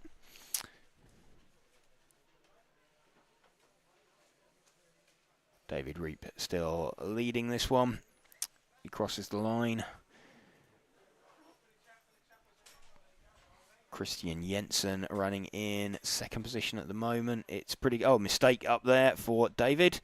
And that looks like the car's sat a bit low, potentially a breakage on his car. So Niels de Gruyter has hit the front with the 3 car. Nathan Atlani also stopping. So let's see if we can find Niels, the number 3 car.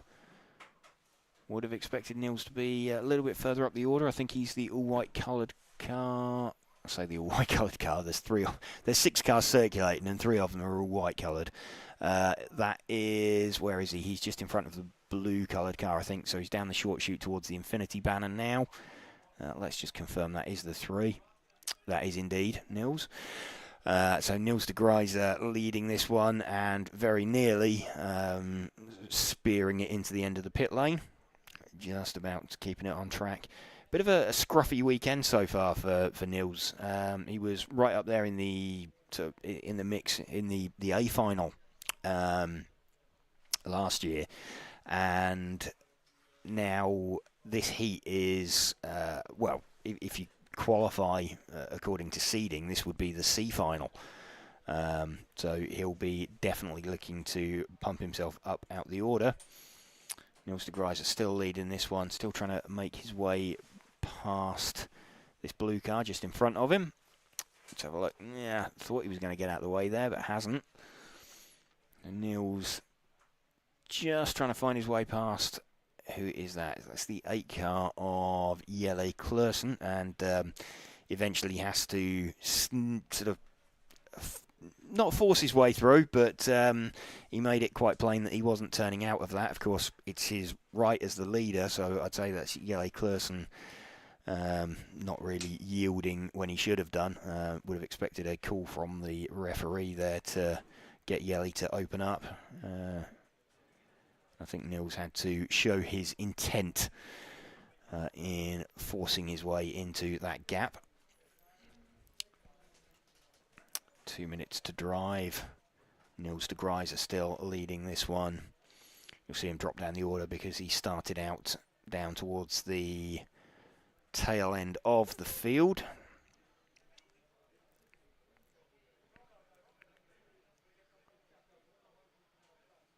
Niels' lead was in the order of a couple of seconds. Actually, see, Jelle Klaassen has managed to hang on to the back of Niels now. And now, actually, if anything, looks a little bit faster. Niels looking like he's got a little bit of push, some of the high-speed stuff. So the car will go around okay. It's just not turning quite as much as he'd like. It's that last part of the corner. Here we go, out of here. Oh, and he's on his roof, so Niels bins it. Niels over on his roof. Sam Nichols out there to marshal him. That may well let's see how much of a lead he had. So Niels drops all the way down to 5th. Christian Jensen now to the front with the 5 car then. Let's see if we can spot the 5.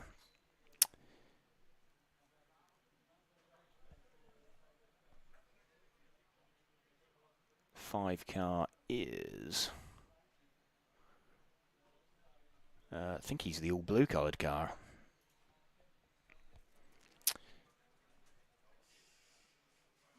So Christian Jensen, no, that was Jelle Klaassen, wasn't it? That's the 6. We'll run with him to the end anyway. Got a couple of seconds left to go, coming in for their finishing times. So Niels de Gruyter had it in his hands and put it on its roof. going through, or the exit of the Infinity Omega. We had the track walk with Jules Groskamp yesterday, and he was describing exactly that, like the danger of running too deep over the curb on the exit and the car ending up on its roof. Christian Jensen getting that one from Daniel Heisch and Jaroslav Kritz.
Heat 8 of 9 getting set to go. Who have we got out there? Bart Wubben, Stefan Schultz, Enzo Ruslan, Manuel Wagner, Ro Jong-Nellis, Rick van der Acker, Timon Konen, Tim Benson, Frederick Hovgaard, and Gergo Valent will be the drivers taking part in this one.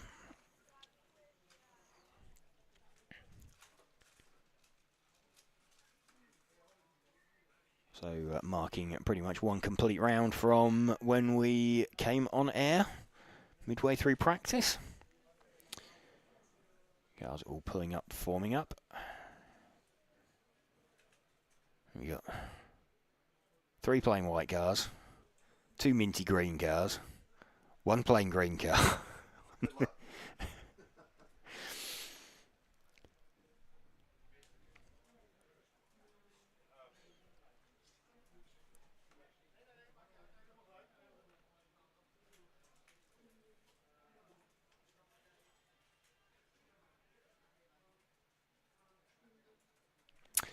Bart Wubben leads away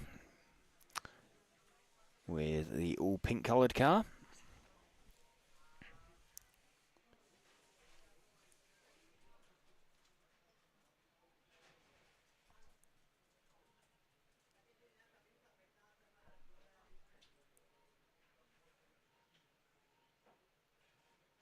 So Stefan Schultz looks like he's sitting this one out.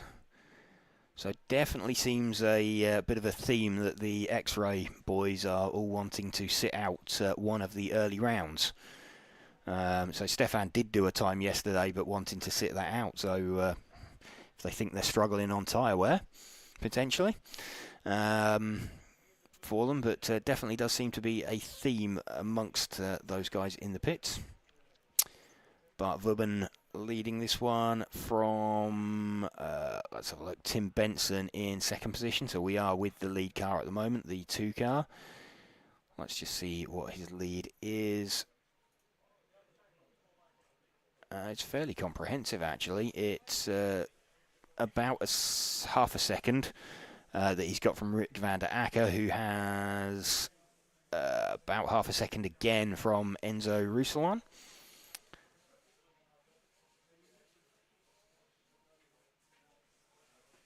In fact, Frederick Hovgaard to the front now with the 7 car. Let's see if we can spot the 7 out there. He is one of the minty green coloured cars, the second of them, so he's just going past down the main straight now, following the white car. There we go. This is Frederick Hovgaard. Bart Wubben moving back to the top until we come around and cross the line. And then, there we go, Frederick filters to the top of the order.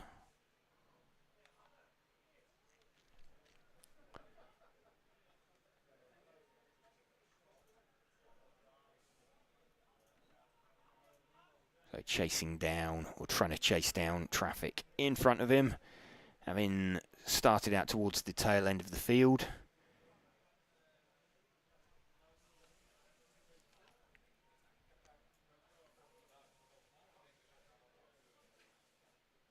Now about a tenth off of Bart Vubben. We will continue though with Frederick, see what he can do, see if he can make any inroads into that time at all. So he's about half a lap apart on the track from Bart Vubben. There we go, he's back to the front that time round. And then Bart filters back to the top onto his extra lap, whereas Bart started at the front, his clock started earlier. Let's have a look. Frederick, yeah, having to take probably a tighter line off the end of the straight there than he would have been comfortable doing, but he's leading by, it was around 3/10, I think. But we'll get another update as they come across the loop this time. Down through the curve main straight, giving a bit of respect to that curb. Just waiting for the update. There we go. Yeah, so it's about 0.4 of a second, the lead that Frederick has at the moment. Again, you can see there as he cycles back to the top. In fact, that's up to nearly 1 second now that he's got. So good pace at the end of this run from Frederick Hovgaard.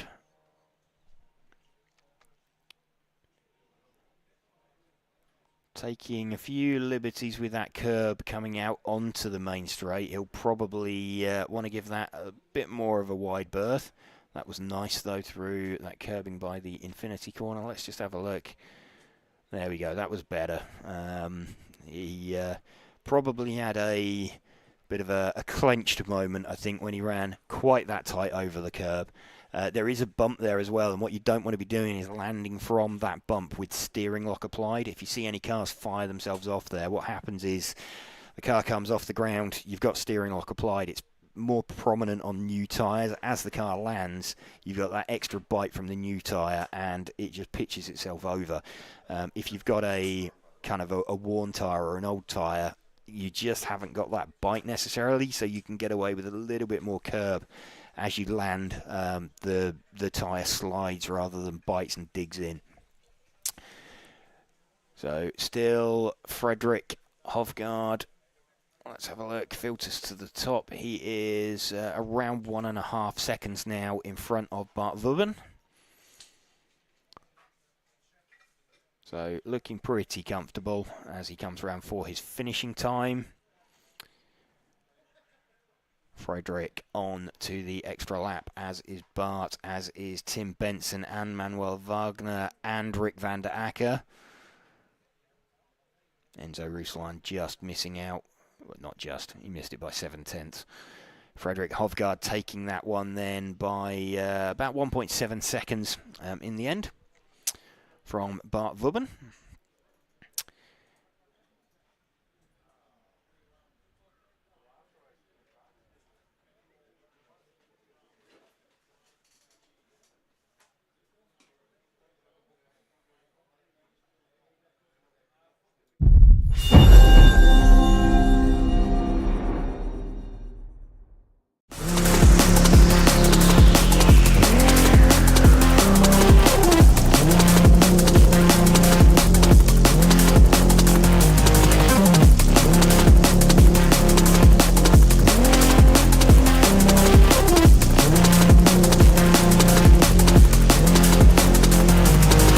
One going to Arlowski!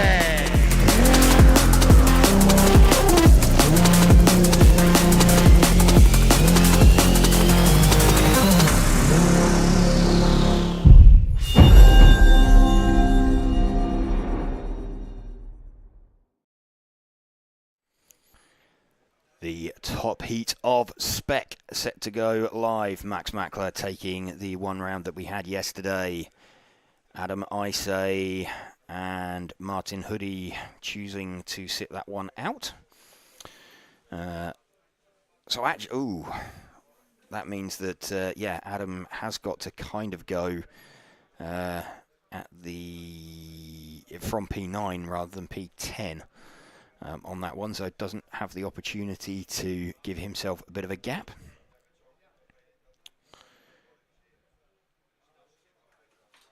Max from Ollie, from Soren, Lucas and Nico. Everybody forming up on the line. Remember, if Max takes this, he will be guaranteed a slot on the front row. We will go out after this and try and catch up with the drivers. So we're going to go and try and find the TQ driver after this one, or the top qualifier for the round. So we might miss a little bit of the start of the modified, but we will endeavour to do as little as possible. But we obviously want to bring you live information as best we can. Max Mackler leads off.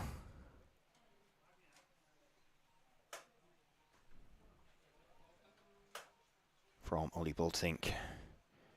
Adam Isay looked pretty rapid in practice this morning, but he has got to pick his way through some traffic. So Max with the quickest opening lap. Just going to keep an eye on where Adam Isay goes. In fact, Adam has the quickest opening lap. Adam giving himself a tyre offset. We'll stick with Max for a couple of laps, and then we might try and pick up Adam and try and watch his progress through some traffic. Ollie Bultink to the front by a couple of tenths from Max. There's nothing in this at the moment. Let's have a look at lap times.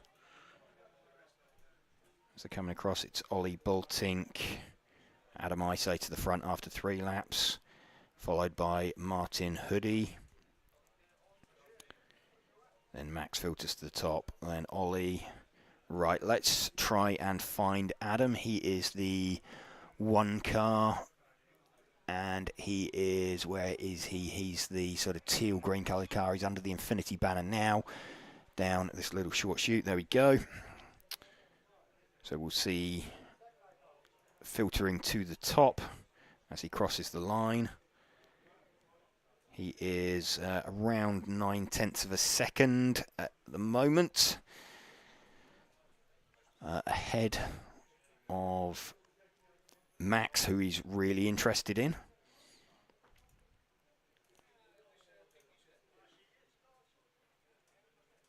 Max having had a bit of a scrappy run so far. Dropping down the order. So it is Adam now with about 1 second in front of Martin Huddy. Let's have a look at his predicted time. Adam Isay is heading for currently a 20 in 5:04. Let's have a look at what Max managed yesterday. Max was a 20 in 5:09. So Adam looking to get himself in front of Max on the tie break. Now a 5:05 predicted. We're going to be keeping a close eye on that one. Pace tends to drop off during the run here, so I would expect Adam's predicted time to continue dropping, and indeed he's now on a 5:06. So remember, the critical time that we're looking for Max was a 5:09.356. We're watching Adam Isay 5:07.738 with 2 minutes left to go. So time dropping off all the time for Adam. It looks like the gamble on tyres is paying off. Max is, in fact, Max has retired from this one. So made an early mistake and then choosing to save his tyres and get himself back on a bit more of a level playing field with Adam. Martin Huddy also somewhere up there. In fact, Ollie Bultink in 3rd, I think he's going to shake out. So that will put him kind of in the pound seats. That will put him with a 2nd and a 3rd. So that will be pretty much a lock-in for him.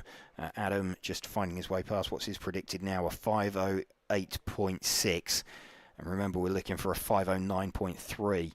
So as the time comes round, they go again. Let's have a look, 5:08.7.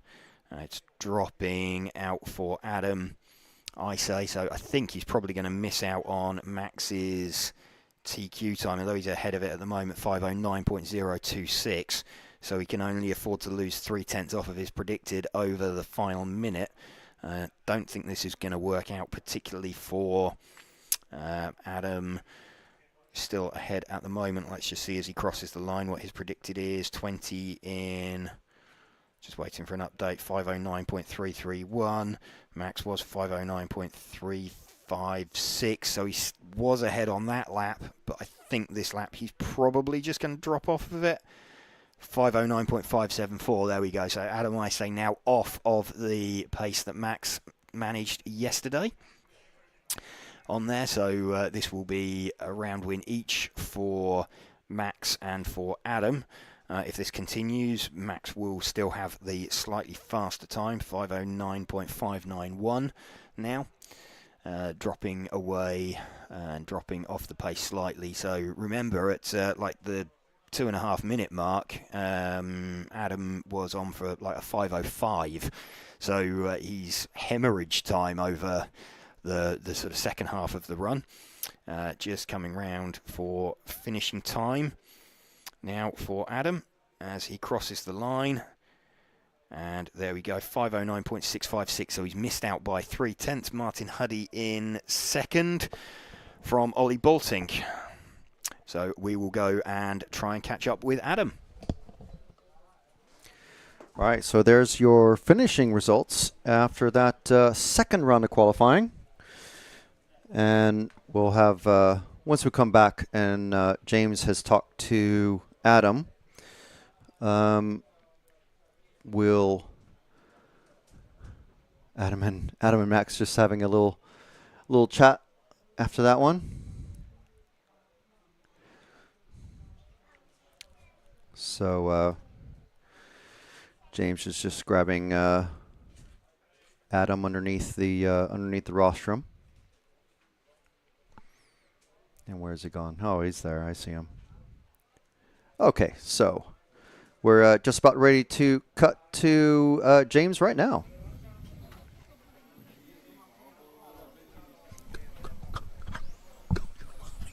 Okay, just joining in, Adam, I say. So just got that one in the end. You chose to sit out yesterday and saved new tyres for today? Yeah, that's correct. Okay, and do you know you just missed Max's time from yesterday by about 0.3? Yeah, I mean, I was not thinking about this during the run. First, I wanted to make sure to score a 0, but we'll have 3 more rounds today, so I think the track will get faster towards afternoon. We'll see. Okay, so Max stopped after, I think, 6 laps, so you're fairly similar on tyre time? Yeah, I think we have pretty similar tire-wise. We have 1 more new set, both of us, and 3 qualies to go, so everything is still wide open, I think, between all of us. Okay, well, we need to let you go out there and marshal, but well done. Thank you very much. Okay, so that was Adam Izate, second round TQ. So we'll have a quick look after this run. This is the first round of mod about to come out, and we'll get the James back in and the moving camera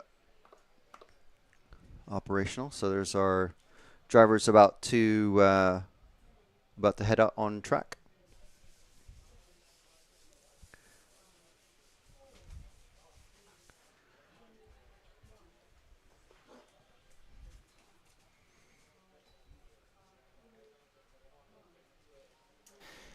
Okay, seems they're not putting in the gap now between stock and so yeah, that's going to make that a little bit compact, that gap. So that's all right. We got it. We've got it to get them sorted. It's more just trying to keep.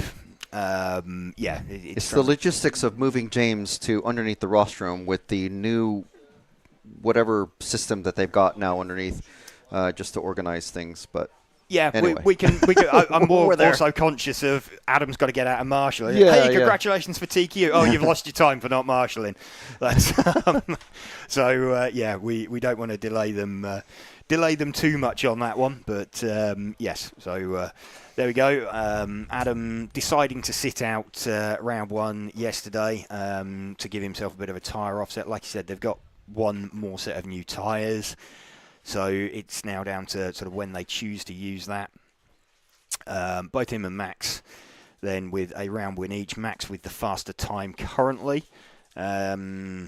potentially Adam might have had a chance. The problem is he had to come through like a bunch of traffic, effectively. So if you can call the top heat traffic, but he had to make his way past, so missed out by a couple of tenths. He said he wasn't really aware of that. I'm not completely sure I believe that. He would be more comfortable having a faster time, I think, but we are watching now what are we watching? Heat number 11, so heat 10 is still in the timetable. It just got run in about 1 minute. Or got put through in about 1 minute rather than 5. So we're going to have a slightly weird looking time schedule for the rest of the day. Where are we then? Modified. Daniele Piccini leading this one from Eddie Rombout and Raz van Strohe.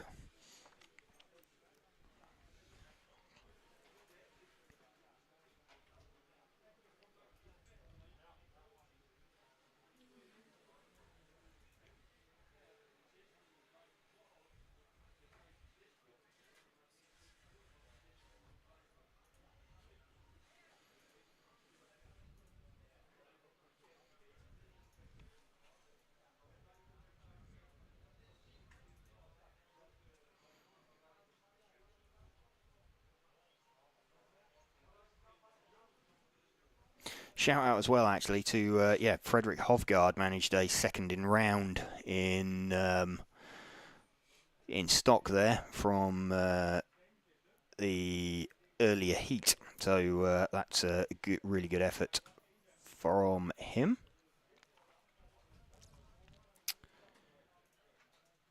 So currently Max from Adam on times, Ollie Bolting in third. It will shake itself out a bit more after 3 rounds complete. Daniele Piccini still leading this one at the moment. Just trying to catch up with all of the timing.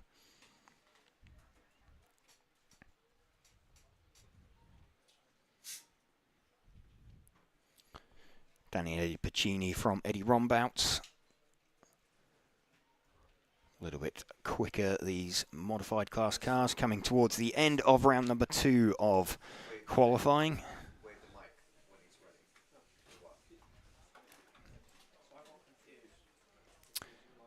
So we have got this heat and then 3 more, so 4 heats of modified. Timetable is a little bit haywire. There is a heat 10 in there, but they're choosing not to run it. They've left it in the time schedule and are just automatically skipping it, which is making it look a little bit strange. But we will attempt to manage that over the course of the day. Daniele Piccini still leading this one. Been running with him since the start. He is, what got 45 seconds left. He is about 3.5 seconds clear of Eddie Rombout.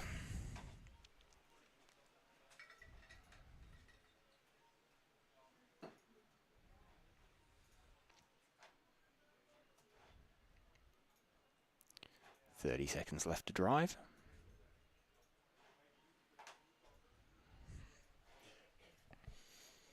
So heading up for their finishing times now.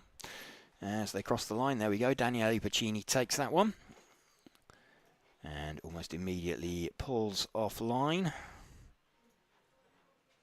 Not wanting to take any more out of tyres than is absolutely necessary.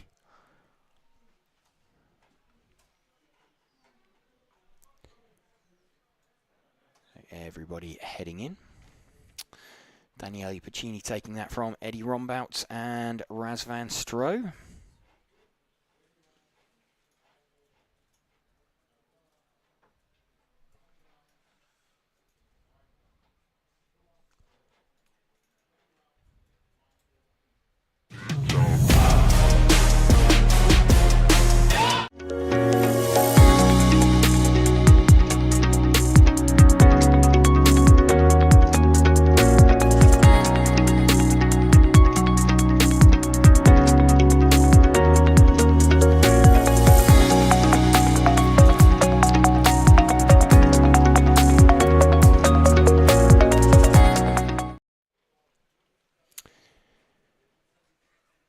we go then. Matthias Knopp, Martin Wouters, Harley Eldridge, Oliver Havranak, Dai Sakaguchi, Jose Pereira, Peter Ender, Robert Krenz, and Lorenzo van Leeuwen. Going to be the drivers taking the start of this one.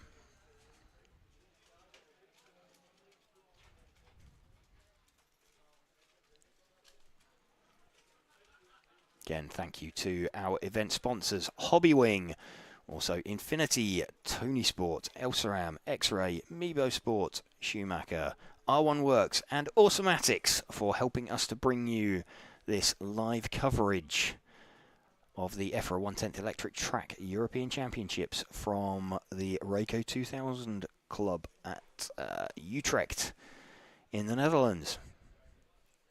Here we go then. Qualifying heat number 12.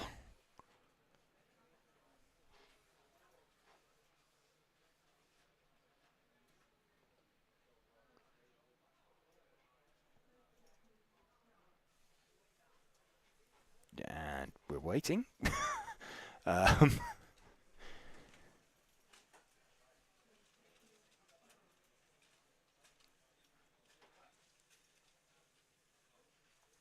Okay. Not sure why the hold on the line. Here we go.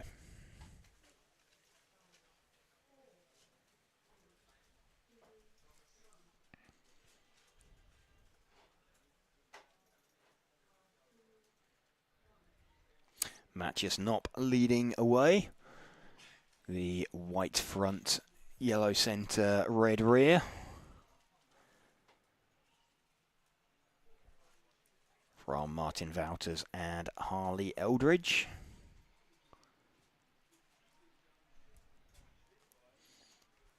See how opening couple of laps shake out. Harley to the front actually.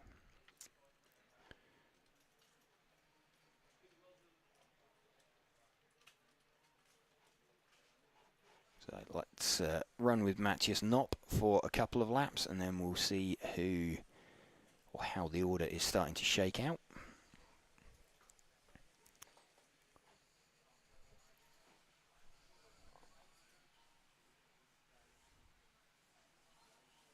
I think we can probably drop back one car actually, the white coloured car, that is Harley, so she has passed Martin Wouters. And is leading this one by about 0.8 of a second at the moment from Oliver Havranak.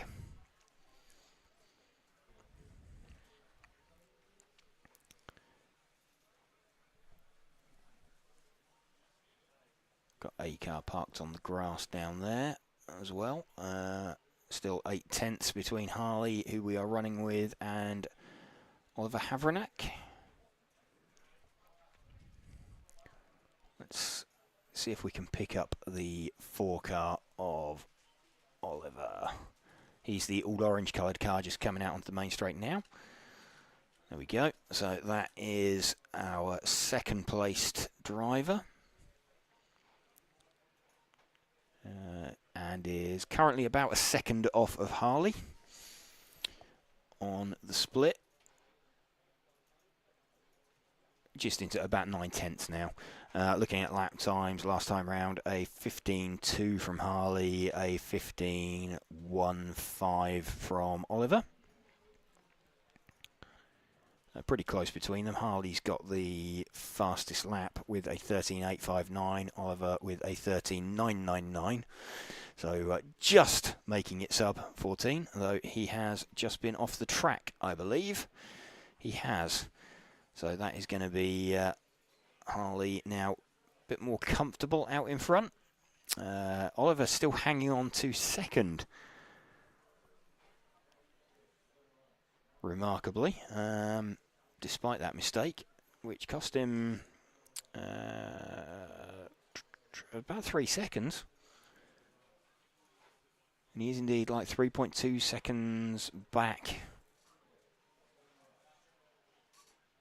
Still running in second position and off again under the driver's rostrum. And yeah, that one's not coming back. The oh no, just was that body tucked inside out? No, that's That's a pretty glum-faced looking Marshall. I think he's making the... no, that's it. So Oliver Havranek doing the step back of shame on the rostrum. Let's see if we can find Harley's car again, the all-white coloured car. Where is she? Car number 3. She's just about to come out around onto the main straight. There we go. She's leading this one now from Matthias Knopp by about 4.2 seconds. So she caught and passed Matthias. Could be a good time coming together for Harley.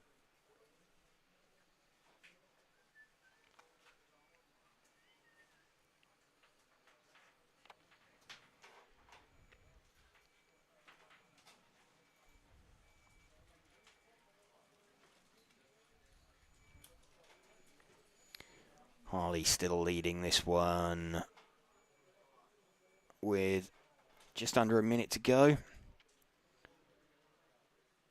Got the gap up, still around the 4.5 second mark.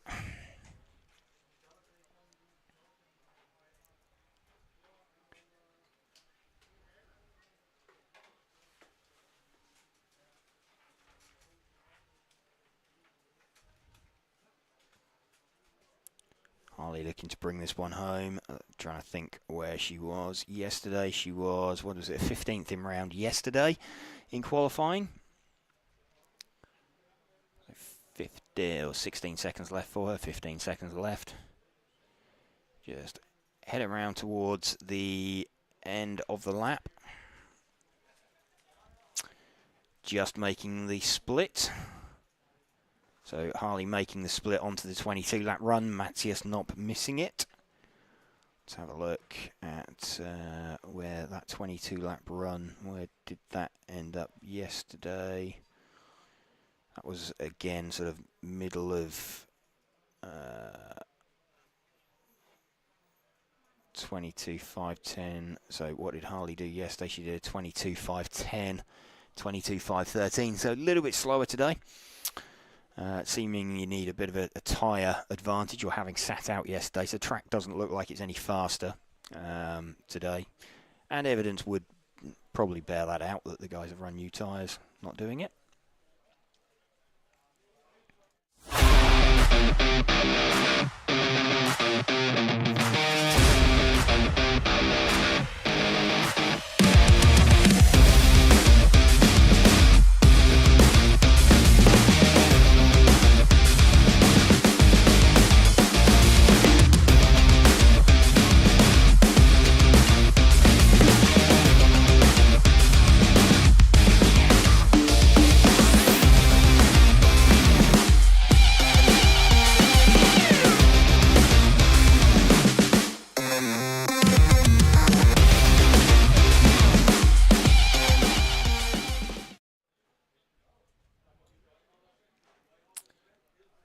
Penultimate heat of modified getting set to go. It's going to have David Ronafalk, Berkan Kilic, Yannick Prumper, Alessio Menicucci, Robin Eiserman, Antoine Brunet, Dominic Schmid, Alex Hagberg and Simon Lauter in this one.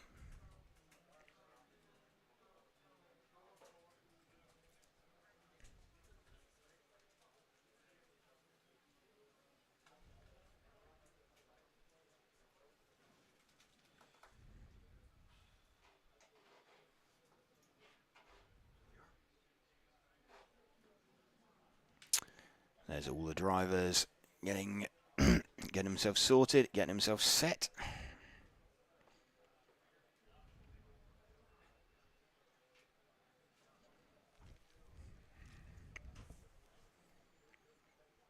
David Ronafalk going to lead away. He's been running an all-white coloured body shell. Also keep an eye out for Alex Hagberg, who sat out round 1 yesterday. See what progress he makes. And Simon Lauter, of course, did the same thing. Alex Hagberg leading off from Berkan Kilic.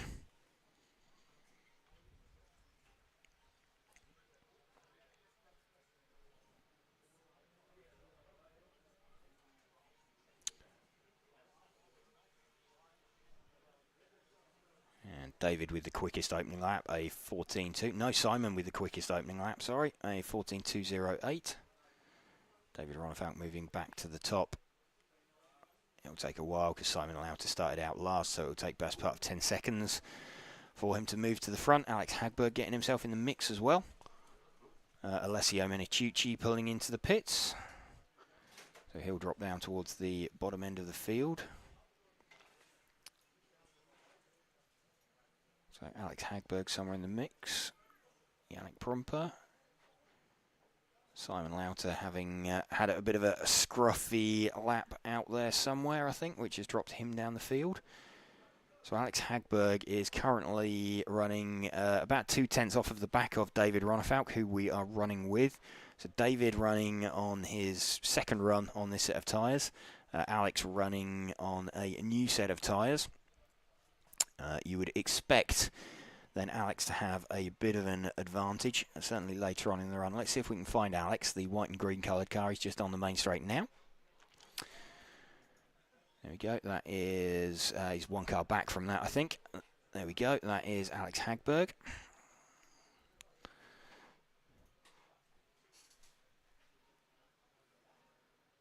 I think, yeah, Antoine Brunet and Alex Hagberg running at a glance similar paint schemes. They are different when you get up close, but yeah, we're running with Alex Hagberg now, who is now leading and about 4/10 up on David Ronefalk on overall. So we suspected that this was Alex's plan, and feeling like he struggled a bit yesterday, and feeling like he needed to do something to get himself up in the mix.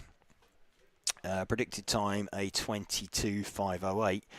For reference, Michael Orlowski yesterday did a 22.501 to TQ, as did Bruno and Mark, and I think Ronald was a 502. So super close between like the top three, certainly. Alex heading for, he's now showing a 506. So he's still finding time out there, and on new tyres. So that is, it's coming together for him. The plan is kind of working. A little bit of an over rotation there. Got a bit eager, got a bit greedy on the throttle. But Alex, consummate professional, knows exactly what he's doing, what he needs to do. And he needs to make his new tyre runs count. So remember, giving himself a bit of an offset by choosing to sit out qualifying yesterday.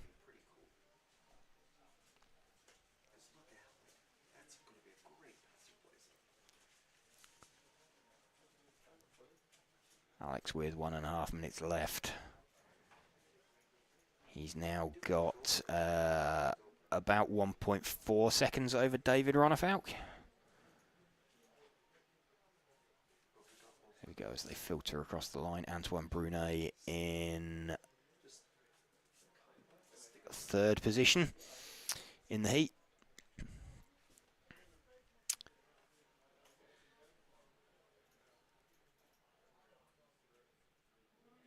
Still with Alex Hagberg leading. So we're entering the final minute of the run now. Alex Hagberg from David Ronefalk from Antoine Brunet. Alex starting to try and extend his advantage. In fact, that's dropped off very slightly now. It's now just over 1 second. Let's see as they cross the line. No, advantage is still pretty similar. It's like 1.3 seconds. It's just ebbing and flowing, I think, as they catch him past traffic. He's got past Antoine Brunet.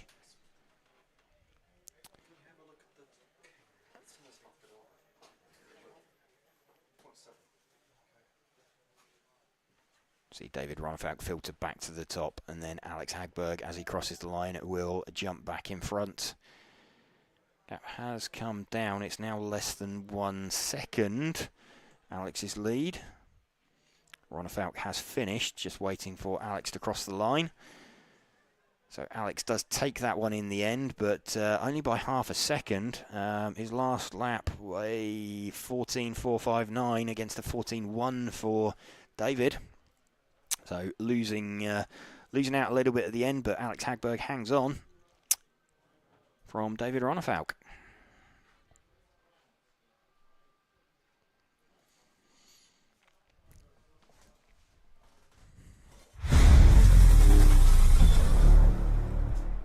If you're looking for tools, setup tools and other interesting things to keep your pit table organized, check out the MR33 range of products, the world champion RC equipment.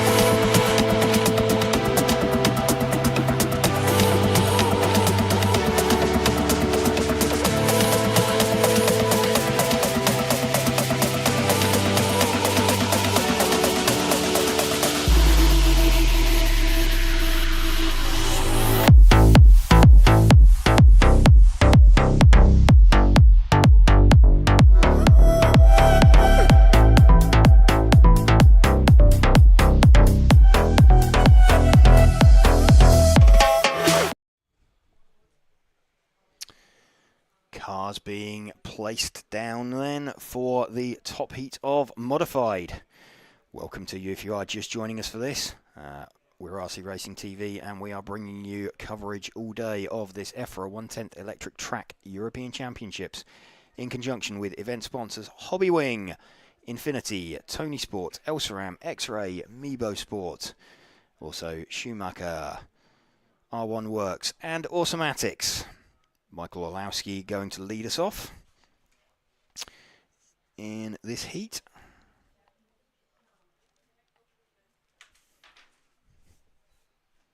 It's Michael Orlowski from Bruno Coelho from Mark Reinhard.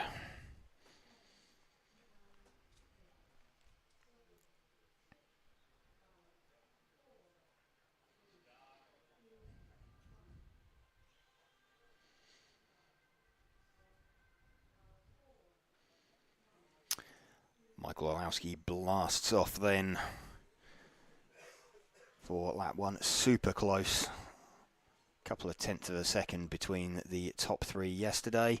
Bruno having had an early mistake and costing himself some time. Mark looking very quick as well. We'll stick with Bruno, but very, very fast opening lap from Mark. And I think Bruno's already opened up and let him go. So let's move our focus back one car. And we'll pick up Mark. Mark also running race paint. So Mark seeking to seize the initiative back if he can. Started out third. And already making some good progress forward. Mark Reinhard from Michael Orlowski. In fact, Chrissy Crapp up into second position. He is some 6/10 off the back of Mark Reinhard. Let's stick with Mark at the moment as he tries to catch and pass Michael Orlowski. Mark's early pace, Mark very sideways then, approached that with quite a surplus of speed. That will have slowed him up a little bit, and it did. It wasn't a fantastic lap that last time round from Mark. 13.8, but he's back on it now. 13.6 from Mark. So, small bit of a mistake from Mark. That's dropped him back behind Bruno. Is that going to let Chrissy in somewhere? Let's have a look. Mark to the front. Let's just see. Or is Victor going to pop up there? Just waiting. No, Chrissy Crapp to the front. So, let's see if we can find now the 8 car briefly.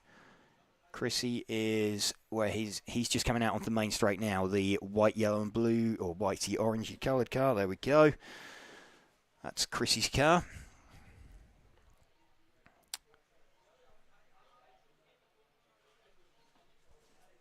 So Chrissy, let's see as he crosses the line where he is from Mark. Is he back to the top? Just waiting for the timing to update.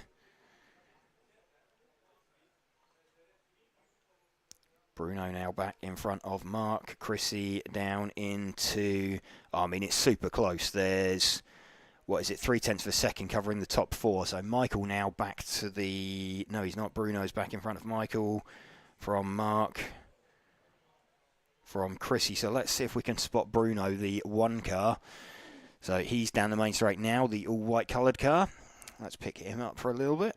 There we go. He's trying to hunt down Michael, with Mark in third. What we did notice yesterday was Bruno had some pretty epic pace at the end of the run compared to others. So Mark went off really hot at the start of this one, made a small mistake. So we're now seeing Bruno trying to hunt down Michael. We've got Mark up in second at the moment. And we're still looking at Bruno, the all-white coloured car, with the blue coloured car of Michael Olowski just out the front of shot. What do we got? 1 minute 40 left to go. So we'll stick with this. This looks like it is the sort of battle at the front. Mark Reinhard, a 1/10 of a second further back. Bruno, though, is currently about 0.6 up. So started out 1 second behind. Currently running about 0.4 behind on track. Michael will be aware that Bruno's in front of him. He knows that he just snuck it yesterday from Bruno, but that was despite a mistake that Bruno made. Mark won't want them to let them get it too far away. He's got about 0.8 over Chrissy Crapp in 4th position currently has Mark. Bruno, though, now 0.9 of a second in front. What have we got? On the timing, we've got about 50-ish seconds left. Just counting down as they cross the line that time. 40 seconds to go. Bruno from Mark now. So Bruno, small mistake from Michael. That's got Bruno right on him. Mark with a bit of a second wind. Bruno from Mark from Michael. Bruno leading this one by about 0.7 now from Mark, with Michael just dropping away slightly. And off, Bruno's off. Bruno's off on the grass.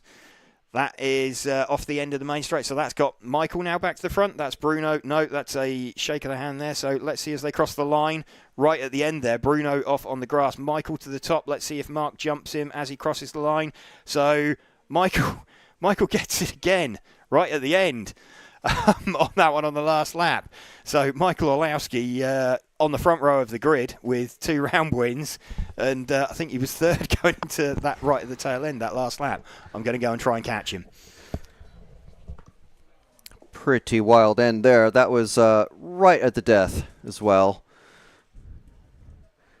So we are, Michael's already downstairs, so hopefully our man Zach is out there and on the way. He's not.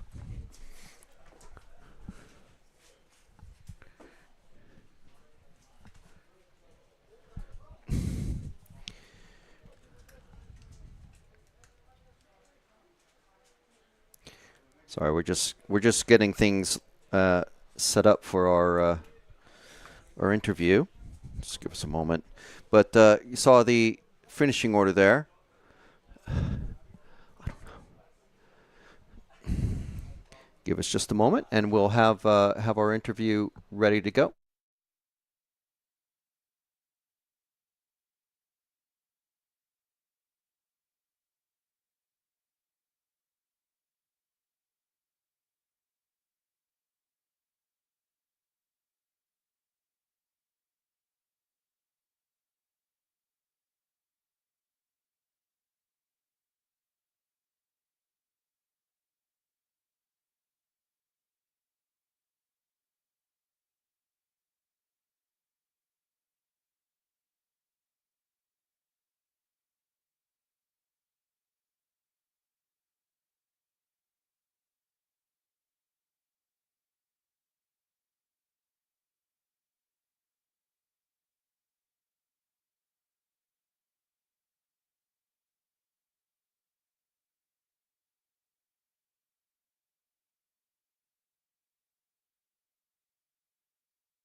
very quick to.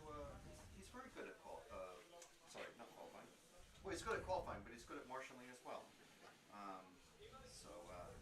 Yeah, he's already up on the track.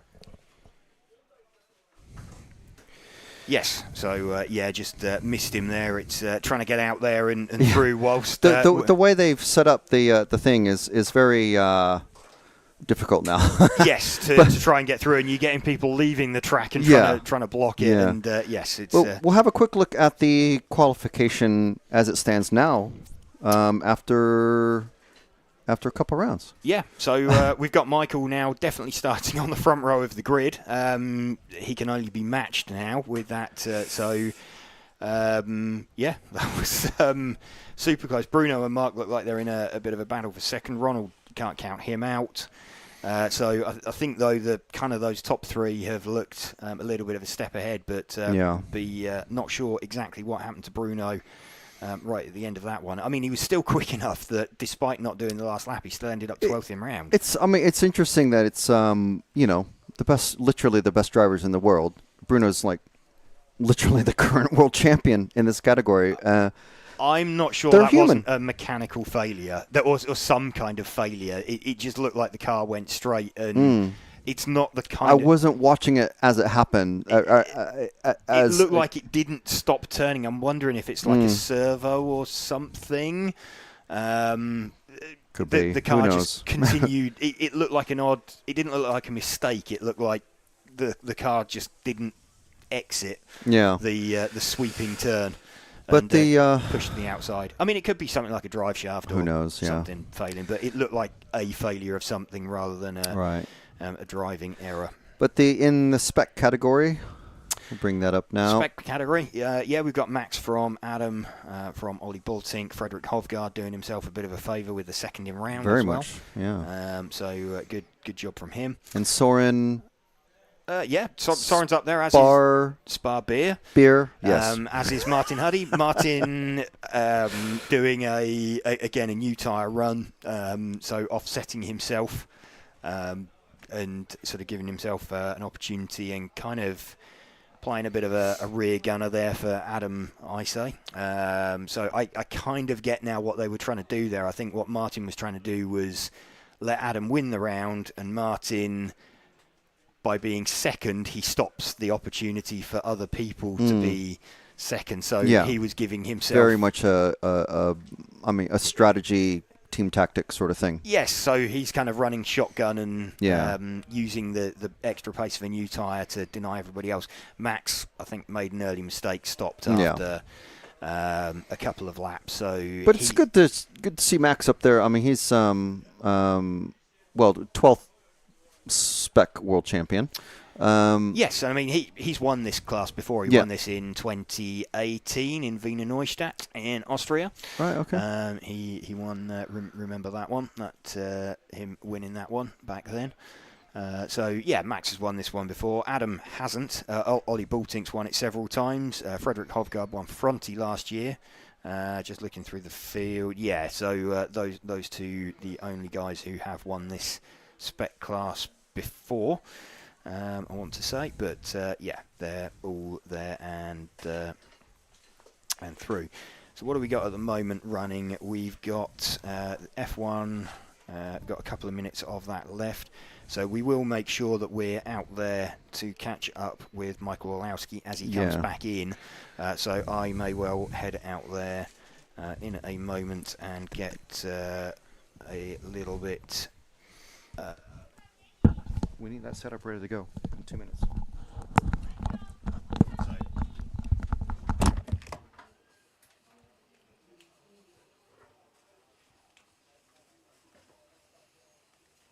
I think you've muted me.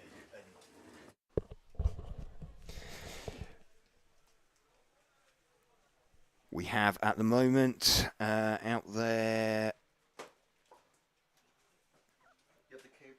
Jarno de Swart leading. Jarno de Swart leading this one, so just over 1 minute left. So I think I'm going to go and make sure that I catch Michael as he comes back in from marshalling, and we'll make sure that we've got the latest information for you. Driver wrangling is an art in itself, and then as we were saying, the logistics of the route that they have people now going out onto the track is a lot more indirect than it was yesterday. So these things, day by day, the things always change. But so let's get back to, at the moment, just wrap up the last bit of this one. This is the qualifying round 3 for the F1 groups. There's 2 groups of them, as we've been saying. This is the first group, and there's one more group after this. But we'll be talking to Mikhail Orlovsky to get his feelings and insights onto about the shall we say a surprise second top qualifying run. So we're just waiting for Michael to come off the track.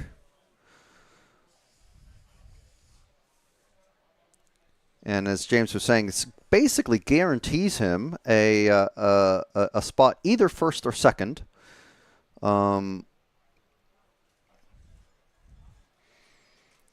Mikhail getting the congratulations from Mark, his good friend, Mark Reinhardt.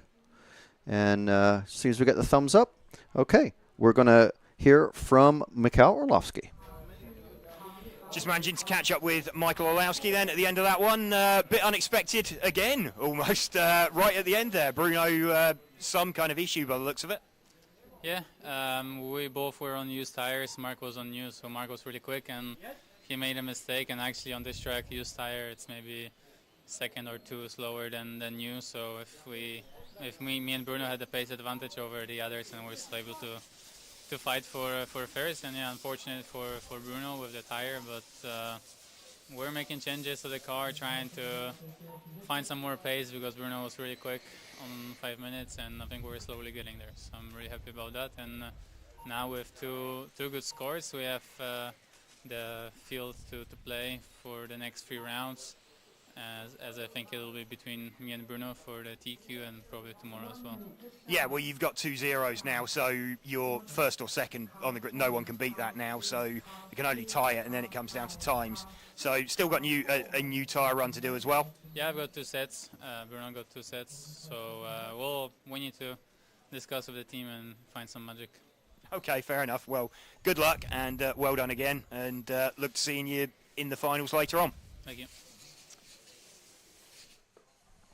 Okay, so that was words from Mikhail Orlovsky on his second qualifying run of the 5 that we've got this weekend. Of course, we've got qualifying round 3 is already on the track with the F1 cars out there, and we'll see the mod guys back out. Let's see what the schedule says. Approximately, it's going to be approximately round 3. It's going to be about 3 o'clock, I would say 5 to 3 Central European time. So it's 2:54 roughly is when the top heats will be out. That's heats 4 and 5 of mod. James is back in the studio, and we're going to kick back off with qualifying. Well, this is the second heat of F1. Yes, sorry, just on the way back in, just had a quick opportunity to catch up with Bruno, see what happened. It was a tyre failure, so tyre exploded on him right at the end of that run, which is why he went off ended up off the track. So got Chris Hardesty looking at that now. Yeah, because, well, obviously that's cost him that run, and need to have a look and see if they can understand what exactly has happened there. So tyre failure for Bruno. That's causing his issue. So Michael Orlowski then with definitely starting on the front row. You heard him there. He thinks sort of him and Bruno. It's between them. I wouldn't necessarily count Mark out over, Mark's a wily old fox, so wouldn't necessarily count him out of contention for the victory. He didn't look fastest at any point last year either, and still managed to come away with the win. So he knows how to get it done, and he's certainly close enough that he's in the mix, as is Ronald. Yeah, those guys look probably like they're a little bit of a step ahead. You've kind of got maybe Michael and Bruno half a tenth ahead of Mark, who's maybe half a tenth ahead of Ronald as well. Who are we watching at the moment? The top heat of Formula. Chris Grenz is leading this one from Luka Jovovic. No, in fact, Jitsi Miedema is also in there as he made over any mistakes. Let's have a look for Jitsi. He's the one car, so he is like the Castrol liveried car. He's down the short chute now, under the Infinity banner. Let's run with him for a little bit. In fact, we've been running with him since the start, I think. So we are running with Jitsi Miedema. We are aware that we don't have timing on display either. There we go, we've got that one back. So just getting that one running.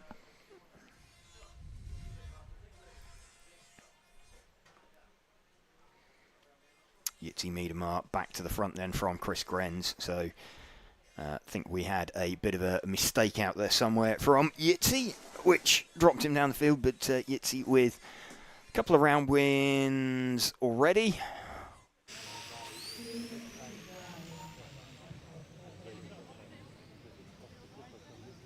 Just waiting for that to update as they come around and cross the loop.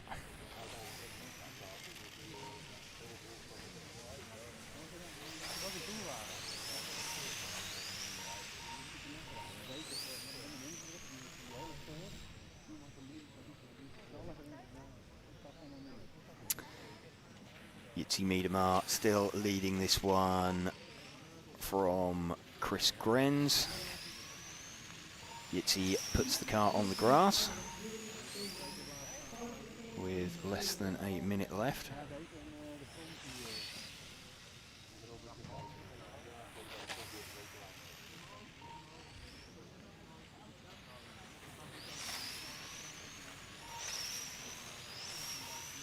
So Jitsi pulls into the pits. Chris Grenz then with the number 2 car is leading. He is just about to come out onto the main straight now. So only 5 cars left circulating on track.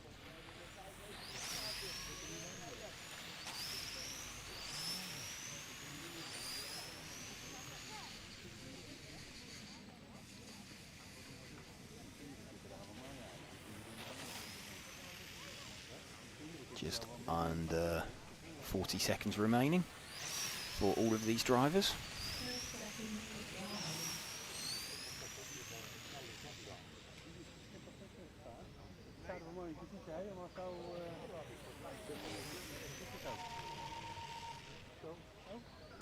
Chris Grenz looking like he's going to take this one. He's got a fairly comfortable lead over Luka Jovovic. Remember, Jitsi already having taken 2 round wins, so he's definitely on the front row. Chris Grenz not getting near the time that Jitsi managed earlier, I don't think. What did we see? Jitsi's best time is a 17 in 5:06.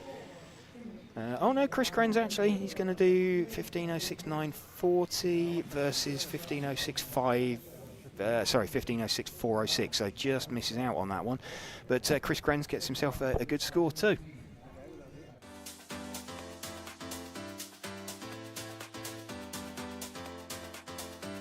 Makes an error. Marcus Currup is through. No, it's a four-way battle. And Finn's on the inside. He's got him. I love RCTV News. There's RC in the background. We're here. Hi, everybody.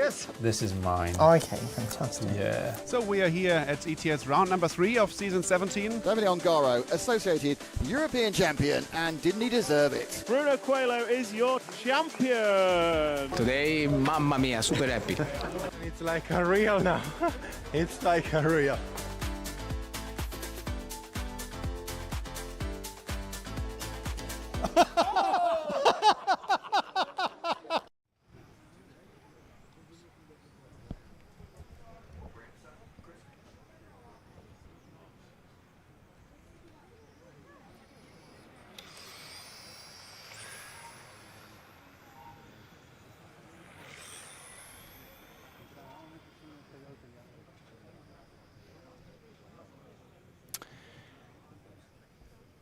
We have got, what have we got now? The first heat of the front wheel drive class, just about to take place. So we've got Edwin Kvarnstrom out there. In fact, Edwin had, he had a pretty good score last time out, didn't he? He had a 6th in round, did Edwin.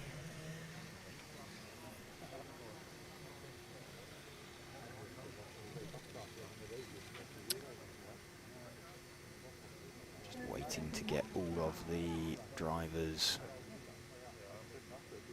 set out on track.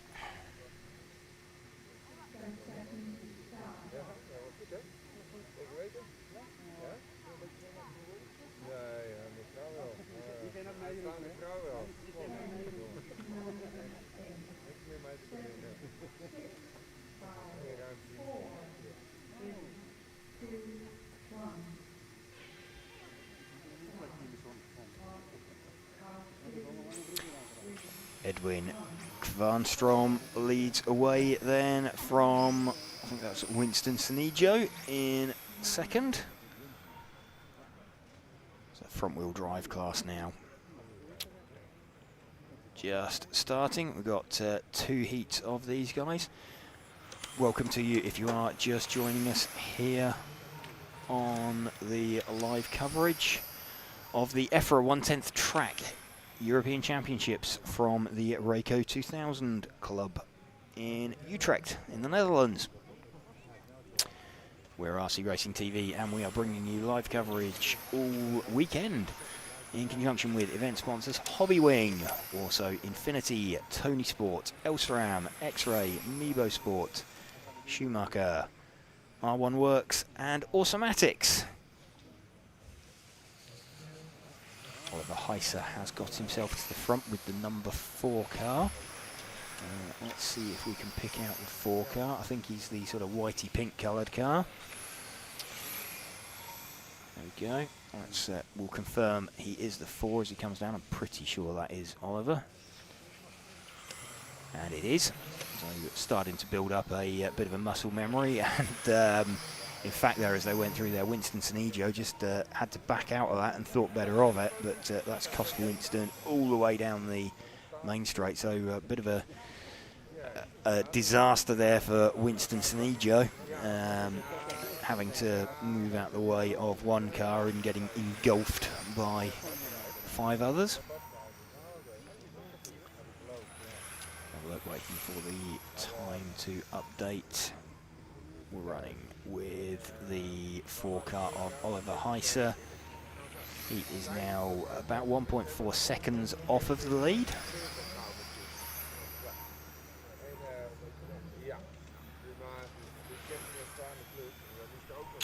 Robert van der Wolf up into second position with the number 1 car, which I think is the red and white coloured car, down the just off of the main straight now. See if we can pick him up. There we go. Down the short chute. We'll confirm as he comes towards us. He is the 1 car. Yes, he is. So that's sometimes the only opportunity to see the numbers on them as they slow down for that hairpin. And,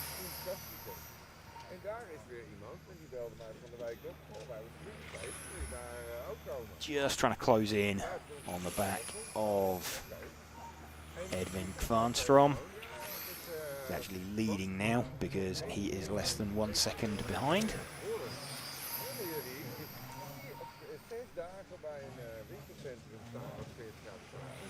So about 9/100ths of a second between this car that we are watching of the leader, Robert van der Wolf, and Edwin Kvarnstrom. In fact, it's the other way around now, so there's half a tenth between the 2 of them. This is just ebbing and flowing. They started out 1 and 2, and you can just see sort of flashing out of the front of shot. No, in fact, there's a car between them as well. So they're just circulating, doing what they need to do.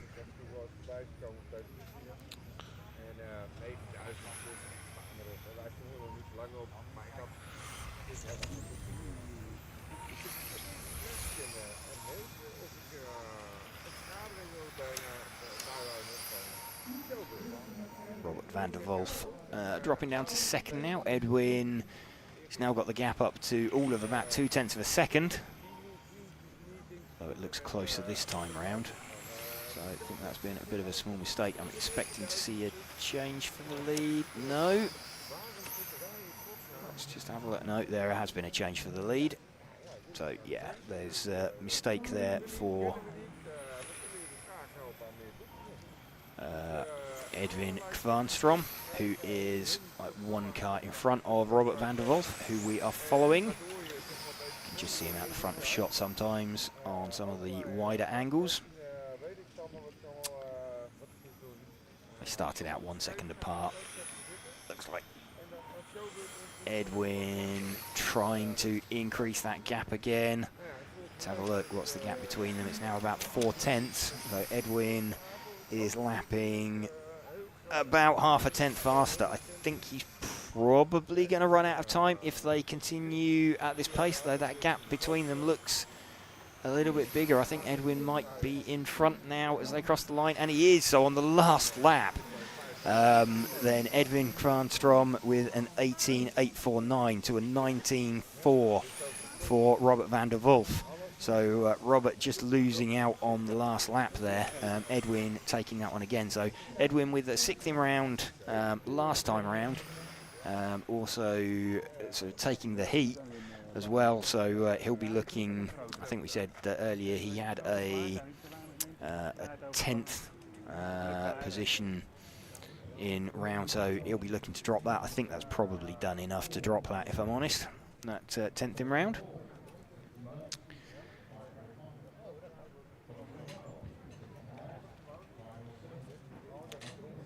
Edwin Kvarnstrom taking that one then from Robert van der Wolf.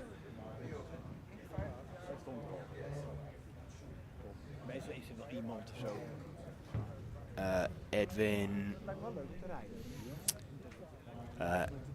Kvarnstrom taking that one.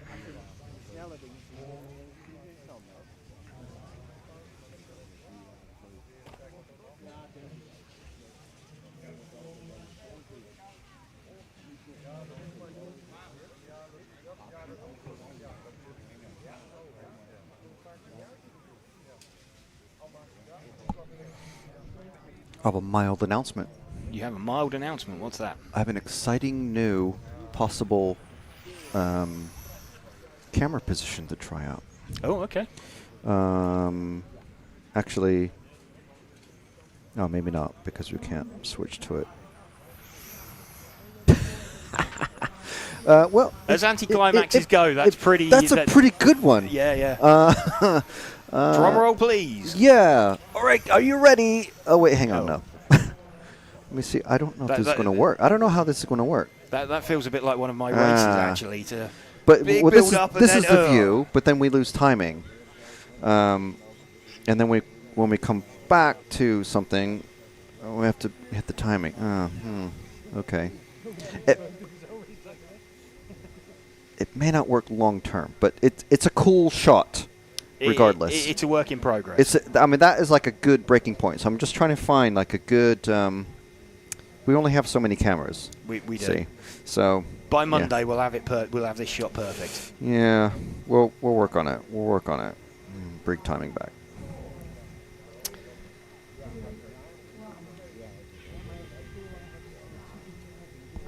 Stefan Schultz going to lead away from Robin van Gogh. These guys having, where are we, in front wheel drive. They have 1 round each. Yeah, so Stefan Schultz with a round win, Robin van Gogh with a round win. Stefan with the faster time of the though. Robin's out in front again, and Stefan's not running. Has Stefan given up on Fronty? He's not running again. So Robin van Gogh, Stefan ran yesterday, and he is just even seeing if he stood on the rostrum. He was set to be away number 1. I can't even see him up on the driver's rostrum. So it doesn't look like he's made an attempt to make a start on that one. Robin van Gogh leading this one then from Mark Valent by...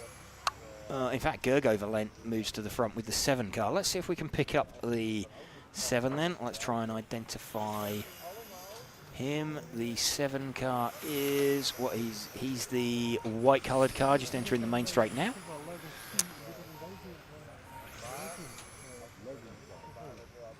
Not that white coloured car. There's more than one white coloured car. I shouldn't really say white coloured car. He's 2 cars back from where we've picked up. There we go, that white coloured car. If I can Mr. Will actually, white is the presence of all colors. Well, it is. It's not technically a color. Yes. So you would say, maybe properly, correctly, that this is the white. These are the white pigmented cars. We could.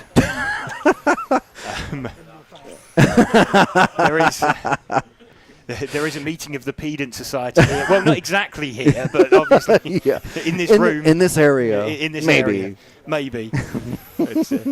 So we are looking for There's the so white many white cars. The white pigmented car down the... he's following the yellow coloured car out there, so he's just going down the short straight towards the Infinity Banner now. There we go. We have the white pigmented car in the centre of our shot. Thank you very much. In fact, this is slightly off white as well, because it's got there's certainly some kind of I think the term would be competition white if you're of a fan of Japanese vehicles. But yes. Anyway, he's currently circulating and he's currently leading Gergo Valent with the number 7 car. He is about quarter of a second down the road from Robin van Gogh. Robin might be a little bit surprised because Gergo is about a third of a lap behind him and not going to be aware that he is out there. I'm just going to wait for this one to update as they cross the line. Robin's already crossed the line for his 11th lap. Just see what Gergo does. In fact, he is now about 4/10 off the back of Robin. We'll stick here with Gergo for a little bit and see what we can, or see if we can find out where he ends up.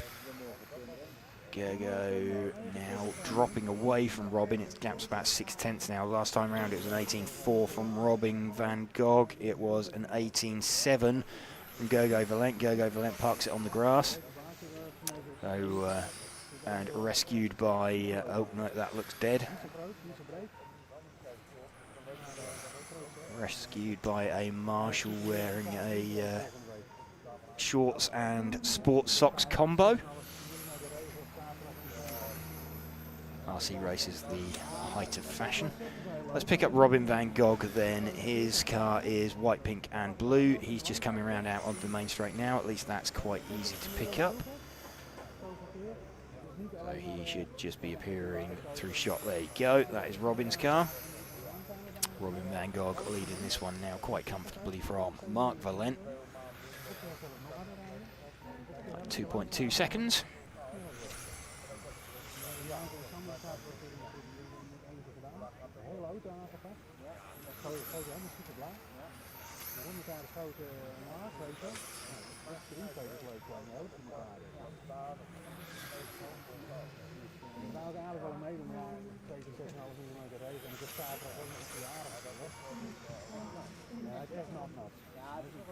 Robin van Gogh then takes that one and makes a dive for the pit lane. Robin van Gogh then with 2 round wins. So he will be starting first or second on the grid. Intrigued by Stefan Schultz choosing to sit this one out. So that's 2 out of 3 that he sat out, and he hasn't done any running today, Stefan, with the front-wheel drive. Whether he's choosing to focus on Doinka.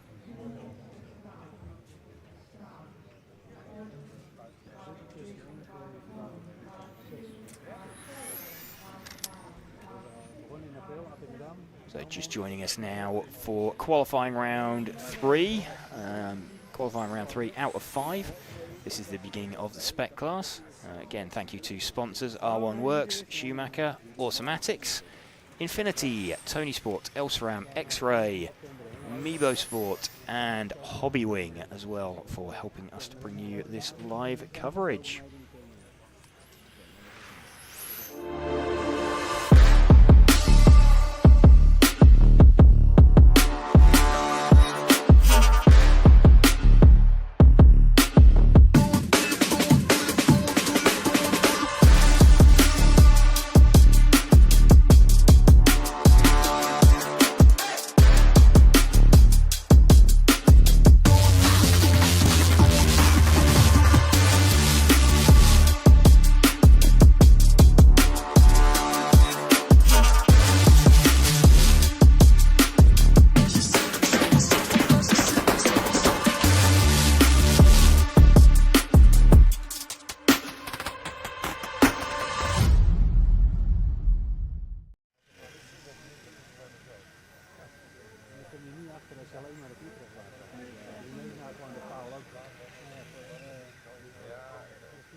Davy Van Gil's going to lead this one away then from Philip Lischka, Ron Van Bergen, Johan Bukowski, Leo Dupex. His transponder hasn't checked in yet. We have only got 6 cars out there. Davy Van Gil's leading away then the all blue coloured car from the all blue coloured car of Philip Lischka. And it looks like Philip is already well within the 1 second split, so expecting to see Philip Lischka pop out to the top after the opening lap. There we go, Philip Lischka with the fastest opening lap by quite some way. So Davy Van Gils has opened up, let Philip Lischka out in front.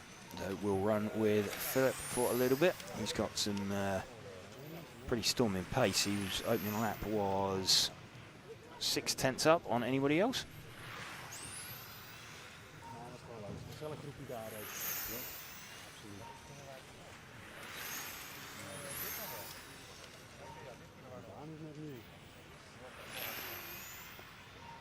Philip Lischka still leading this one.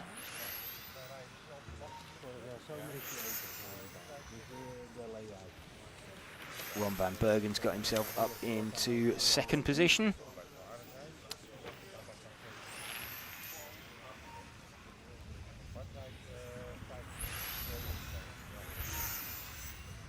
.2 seconds, Philip Lischka leading this one by.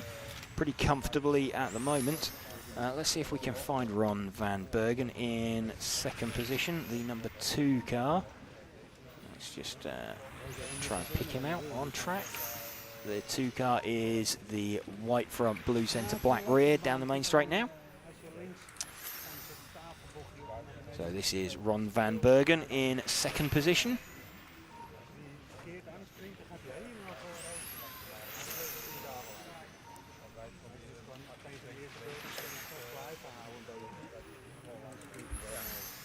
Ron Van Bergen trying to hunt down Philip Lischka, but Philip about 2.5 seconds down the road now. Philip having an early retirement last time out, so he will have got a bit of a tyre advantage.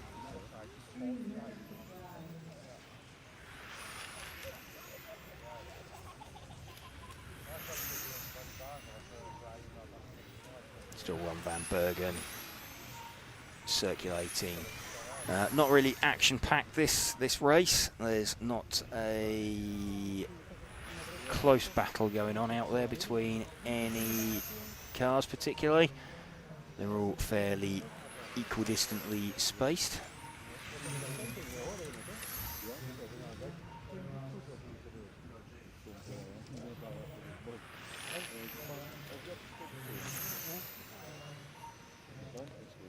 Kent Bertilsson, I think, has got himself up into 3rd position. Let's see if we can spot the 6 car out there.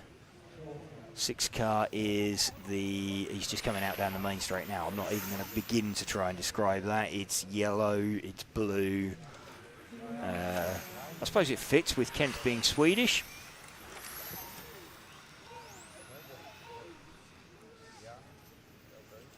Kent Bertilsson running in 3rd position.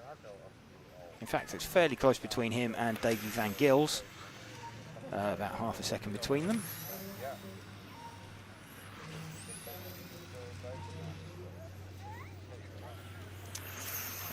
Johan Bukowski seems to have had a retirement with a wheel missing from his car. Kent Bertilsson we are running with. Let's switch to the leader, which is Philip Lischke. That's 1 car in front.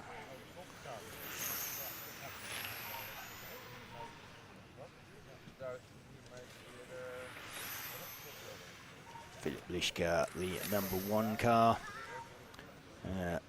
making best use of the retirement from an earlier run. So he's got maybe slightly fresher tyres.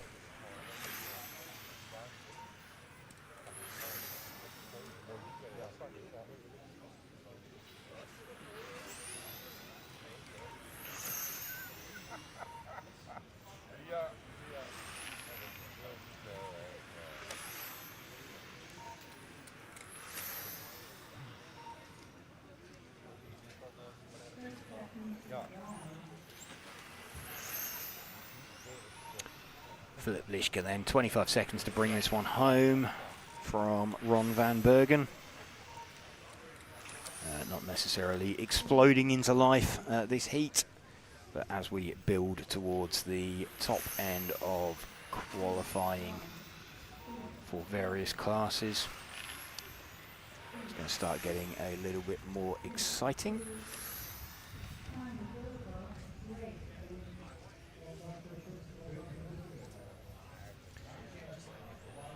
There we go, Philip Lischke taking that from Ron van Bergen and Davy van Gils.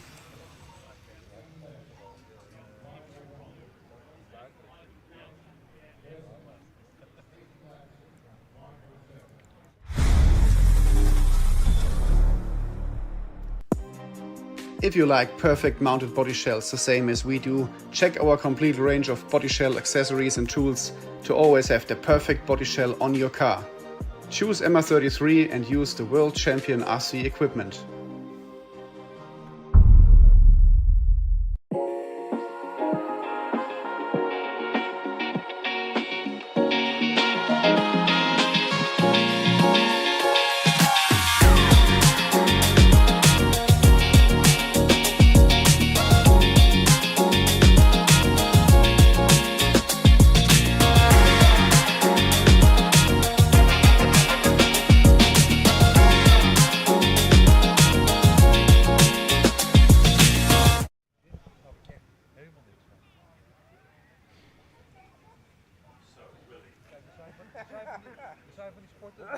So what do we have then? Heat number 6 coming up.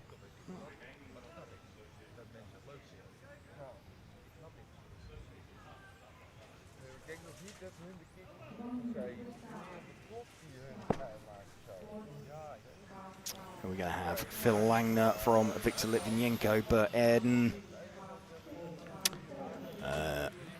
Alexander Perrin-Topan, Josh Winkler, Mike Martinez and Sam Nichols will be the drivers taking part in this heat. Sam Nichols probably hoping for a bit of a cleaner run.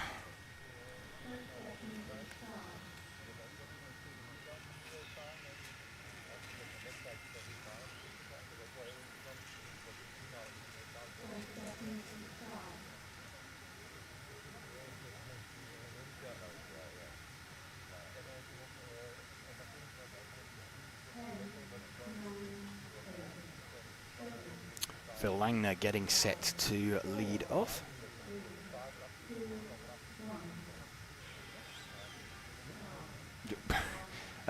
Phil going on the B of the B of the bang. Slightly premature, but managed to haul it up before he crossed the line. So went on the buzzer rather than his number being called. Technically a jump start, but he hadn't triggered the loop. Sam Nichols with a hot opening lap. He did this last time, but managed only a couple of laps before having a problem. But getting to the point where he needs to get times on the board is Sam.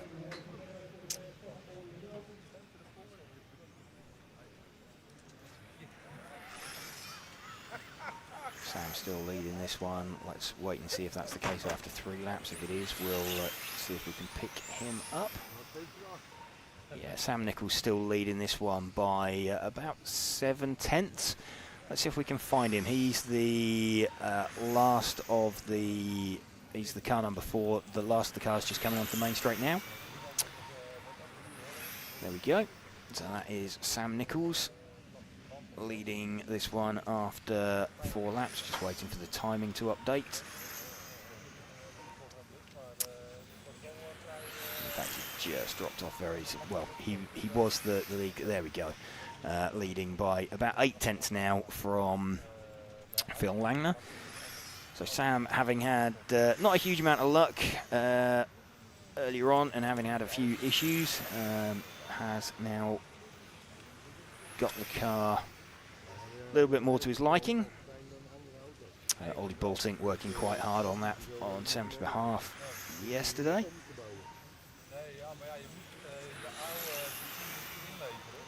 As they cross the line, Sam back to the top. And Phil Langner's taken a little bit of time out of him. 2/10 last time round. Another 15.9 for Phil. Let's just see what Sam does as he crosses the line. It was a 16.1 previously. 16.1. So Phil Langner starting to make a little bit of an inroad. It's 1 car back from that we want to be following. There we go. Of Sam Nichols. He's now only 2/10 in front of Phil Langner.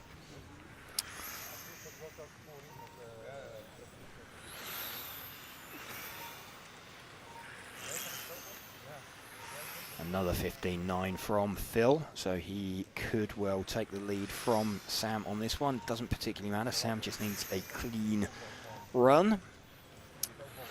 Let's just see as he comes around and crosses the line where he filters to. It's still at the top, but it's less than 1/10 now. I think we're going to see in the next couple of laps a lead change. Waiting for that to update. Phil back to the top, and there we go on that one. So Phil Langner now leading this one by about 3/10. These front two, they're pretty similar on fastest times. 15.771 for Sam, 15.780. This is absolute fastest lap time. Phil Langner and Sam Nichols, but Sam currently lapping around 16.2 and 16.0-ish for Phil. It's a 16.4 that time for Sam, so dropping off. Let's see if we can pick up the 5 car again then of Phil Langner.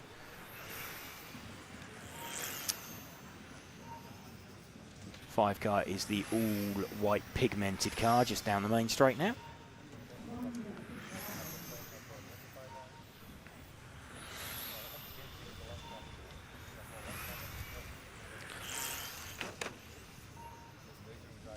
In fact, Mike Martinez has got himself in front of Sam Nichols as well.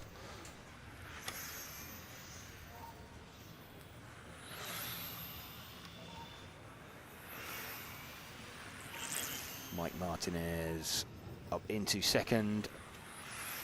from Sam Nichols. Phil Langner now looking fairly comfortable actually in front of this. He's had good pace all the way through. So Sam's starting out fast and starting to fade away a little bit on pace. He's pegged it though. He's done a 16.2. Phil with the 16.1. There we go. He has finished. So Phil Langner taking that one, I think, from just waiting for the finishing times for the others.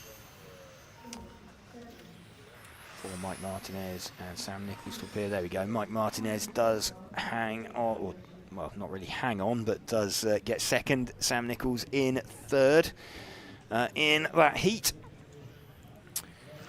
So Sam needing a score on the board and managing it.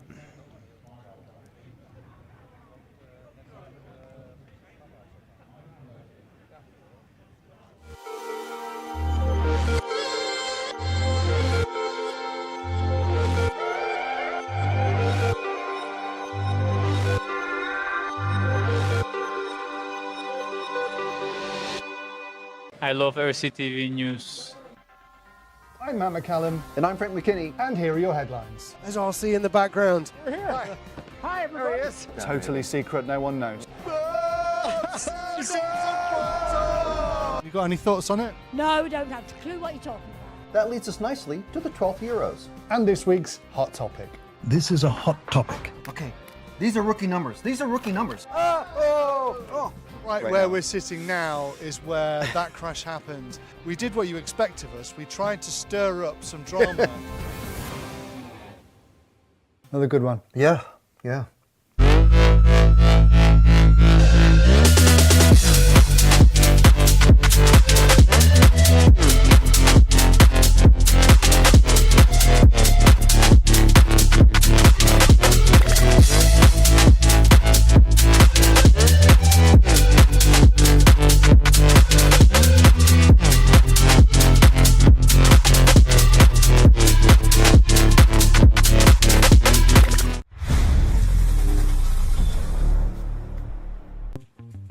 MR33 offers all the chemicals you need to keep your RC car going smooth on track.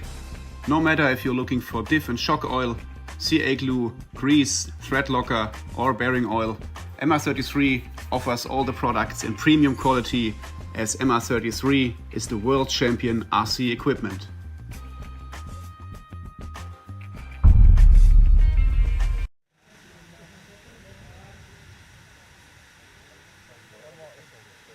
Here we go then. Heat number 7. Heat 9 is the top heat of Spec, if any of you are waiting for that. You're joining us live coverage here of the EFRA 110th Electric Track European Championships for 2025 from the Rayco 2000 Club in Utrecht. Quick shout out to event sponsors Hobbywing, also Infinity, Tony Sport, Elsaram, X-Ray, Nebo Sport, Schumacher, R1 Works and Automatics for helping us to bring you this live coverage. Got a couple of laps in the books ready. Let's just see how it filters out as they begin their second lap. Nathan Atlani looking like he's pretty rapid with the number 1 car, so we'll endeavour to find him. He's the all pink coloured car actually, just in the back of our shot. Leading, and the red car opens up and gives him a little bit of room. So 1 car of Nathan Atlani sweeps down the not straight down this little short chute into the banked corner and back out round to complete a lap. Did manage to have a pretty good track walk with Joris Groskamp yesterday, and gave us some pretty good insights into it. Big bump there on the track by all accounts. Going to unsettle the car, particularly on brand new tyres. Nathan running quite nicely out in front though, doing what he needs to. In fact, Mark Valent has managed to pop up somewhere in front. Let's just have a look when this lap completes. Mark Valent is the 2 car. Let's see if we can spot him. Whereabouts he might be. Number 2 car is, I think he's the pink coloured car. Just coming down the main straight now. There we go, Mark Valent. Running at the front of this one from Nathan Atlani. Nathan will filter back to the top because he started out the run earlier.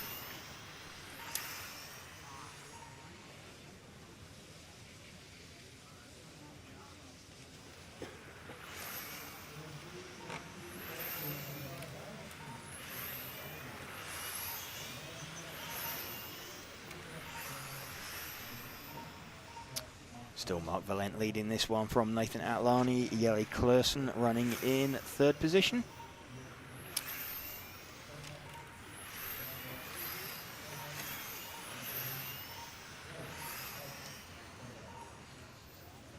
Mark Valent's lead up to around 1.8 seconds. He is lapping, last lap was a 15.8, Nathan Atlani was a 15.7.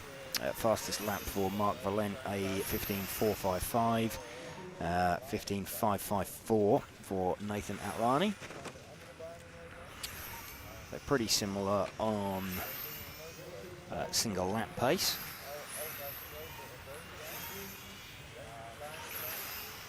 Mark Valent last time though 15.7, so Mark lapping within 3/10 of his best lap time. Nathan did a 16.0, another 15.7 for Mark Valent, so Mark winning out not on single lap pace necessarily. He's somewhere in the mix. He's within to the 0.5 tenth of Nathan Atlani.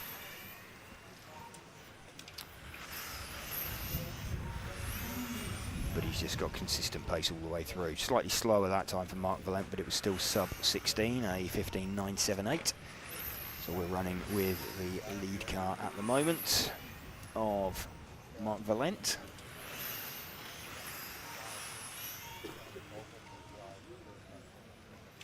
Got a nice clear track in front of him as well. See Nathan filter back to the top of the times then as Mark crosses the line. He is about 3.5 seconds to the good.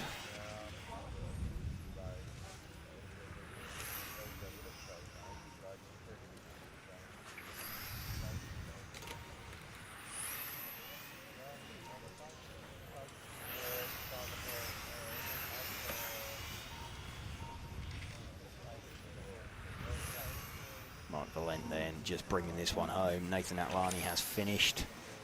19.503, Mark Valent. Oh, it just makes the extra lap as well. So just hits the split. So we'll be bringing this one home and crossing the line for a 20-lap run. There we go, Mark Valent taking that one with a 20 in 5.16.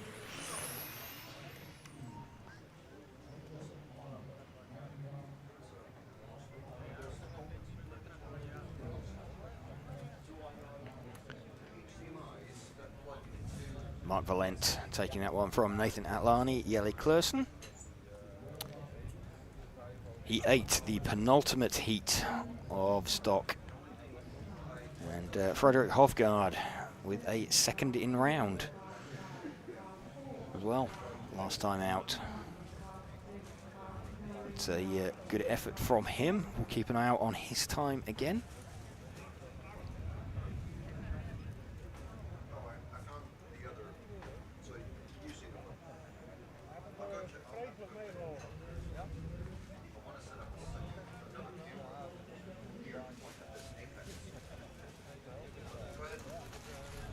Just getting ready, get everybody out on circuit. Marshall's making their way out.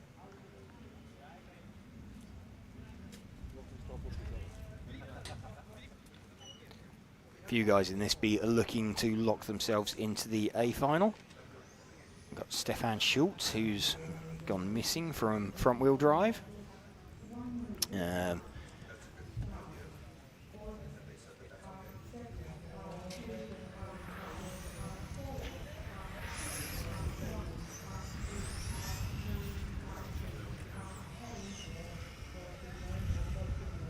Frederick Hofgaard then going to lead this one off. Second in round last time, so will be, if he gets another sort of top 5, that's pretty much a lock for him for the final.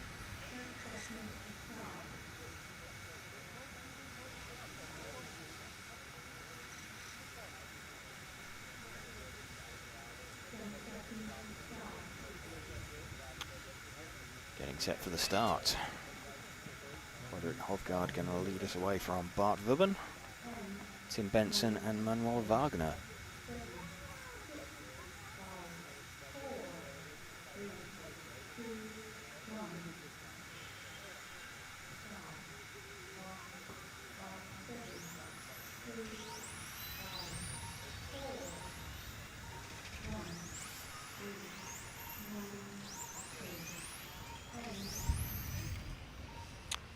Very, very low line for Frederick there.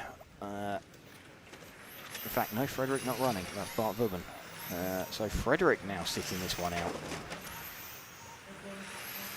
Yep, Frederick not taking the start, seemingly. So we're running with the car of Bart Vubben, the number 2 car. Right, Frederick has taken the start, but it was a slow opening lap. He didn't move off the line, so deciding to hang back. And already a couple of seconds down for Frederick after 2 laps. Let's see if he completes the third or pulls in. Who have we got out in front? Enzo Rousselan now with the 3 car. Let's see if we can locate the 3. Just trying to get an idea of where he might be on the circuit. It's the 5.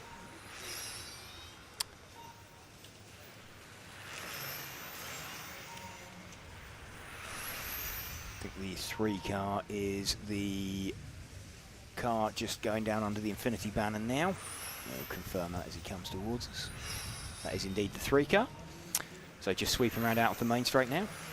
Enzo Rousselan, really wide line as he came out onto the main straight. Enzo Rousselan, and nearly sort of disappearing into the end of the pit wall.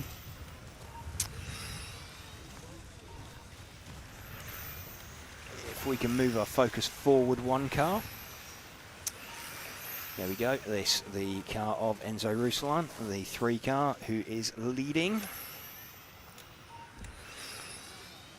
Just heads round out onto the main straight once more, and that is a really wide line he's got through there. So trying to maintain as much speed as possible. Of course, this being the spec class, conservation of momentum is pretty critical. Just wanting to keep the corner speed up.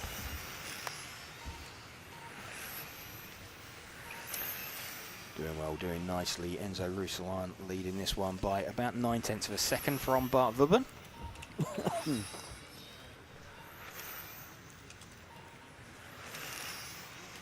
Stefan Schultz is still here because he's out there on track at the moment, but choosing not to run in fronty by the looks of things. We'll see if we can catch up with him at some point and find out what the story is with that, whether he's just decided to, with a slightly more condensed timetable, that he needs to focus on 1 class. It's a distinct possibility, particularly if he is feeling like he's struggling in this, which would be considered his main class. Enzo Rousselan, though, we're running with him, and he is leading this one quite comfortably. Bart Vubben does jump to the top, but that is because he started out the run earlier.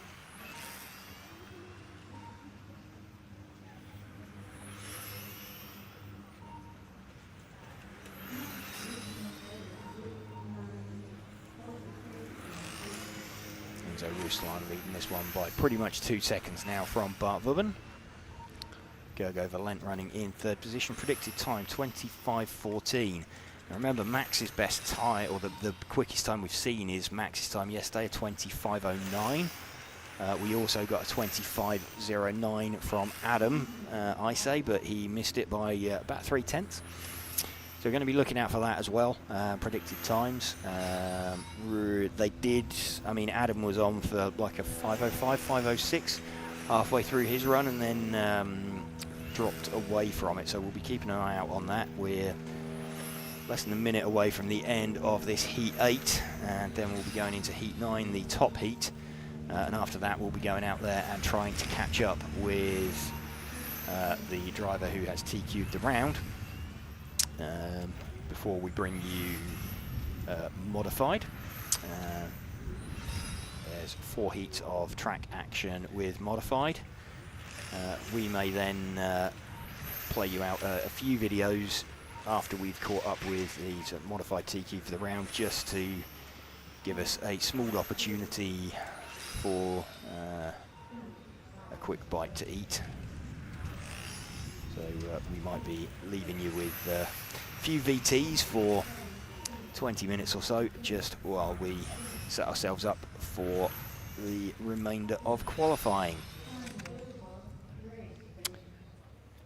Enzo Ruslan taking that one.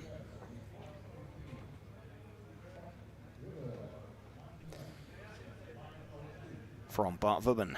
Enzo Ruslan doing, yeah, good job there to get that through, 25:15. So remember, we are looking for, at the moment, 5:09.356 is the split time that we're looking for in this one. Max versus Adam,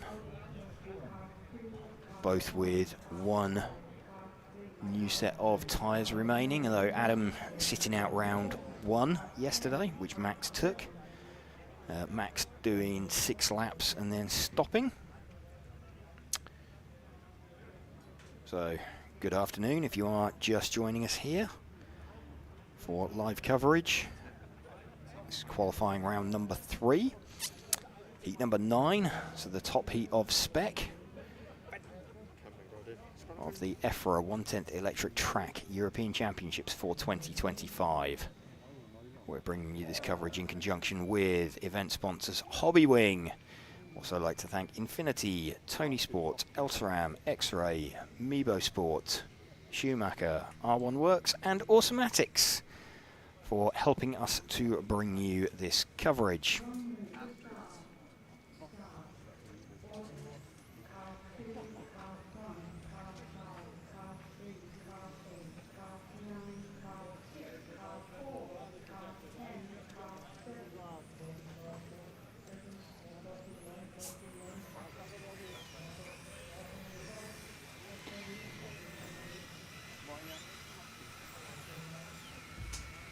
Just seeing that.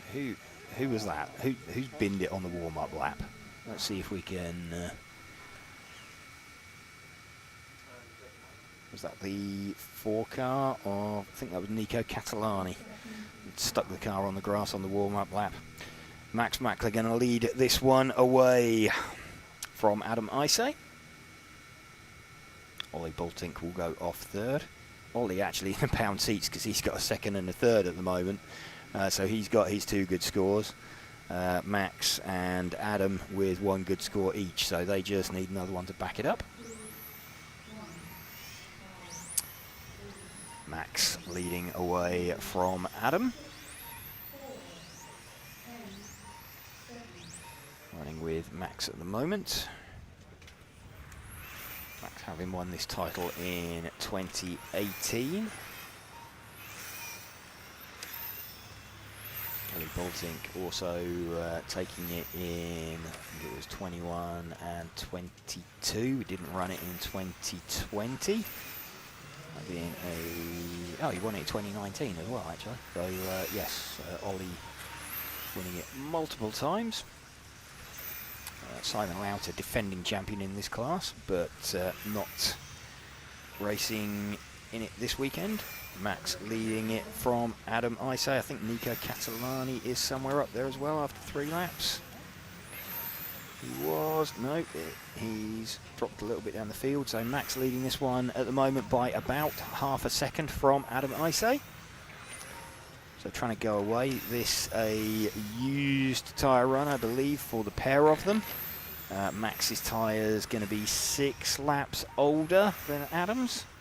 Max doing a complete run in round number 1, 6 laps in round number 2. Adam sitting out round number 1 and doing the second run. So let's see if that comes into play later on. Predicting at the moment a 5:05 for Max, a 20 and 5:08 for Adam. Martin Hoody somewhere up near there as well, so trying to get himself in the mix. Let's move our focus back 1 car briefly onto Adam Isay. He's also a sort of bluey coloured car. There we go. Let's run with him for a little bit. So 40 Max now about 1 second down the road from Adam. Starting to edge away. Predicted time for Max now a 20 in 5:08, a 20 in 5:10. So I think you can definitely tell her on used tyres. So currently Max already got the fastest time in his pocket. I think they're going to possibly wait till the track cools off a little bit later. If we can get this one with Max taking it. Max starting to stretch a bit of an advantage now. I think out in front he is, what is he, 1.4 seconds in front of Adam Isay. So maybe a bit of a surprise for Adam how much pace Max has got. Let's see if we can pick Max back up again. He's 2 cars in front. There we go. So we've got Max Mackler.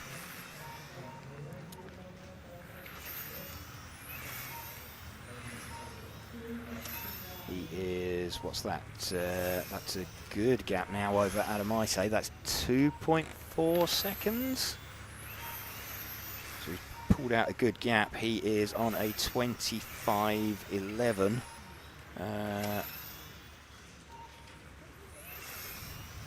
Let's just double check.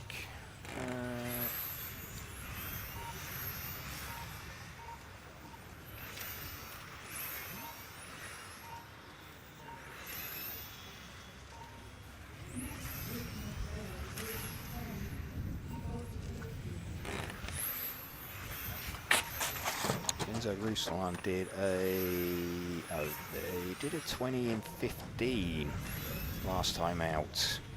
So Enzo Ruslan looks like he's going to be somewhere up there. What have we got? Just over a minute left. Max heading for a 25.12. I think Enzo Ruslan could well be somewhere up at the pointy end of this round as well from the previous heat. So earlier heat looking quite quick. Max Mackler we are running with, still leading this one. Still heading for a 25.12. Going to be the quickest time. More keeping an eye on Martin Huddy, Ollie Boltink, Adam Isay. Dropping a little bit down the order, but if Max can hang on to this one, he will take the round and guarantee himself a place on the front row with 2 round wins. So this should be the beginning of the final lap now for Max. Just needs to bring this one home. Martin Huddy running in second. He is, what's he, 1.7 seconds back. So Max has finished. 20 in 5.12. Ollie Boltink second. No, Martin Huddy just gets second at the end. So Max Mackler taking that one by around 1.6 seconds. Let's go and see if we can find him. Yep, as James heads off, there's the finishing order. You can see what that hole looks like.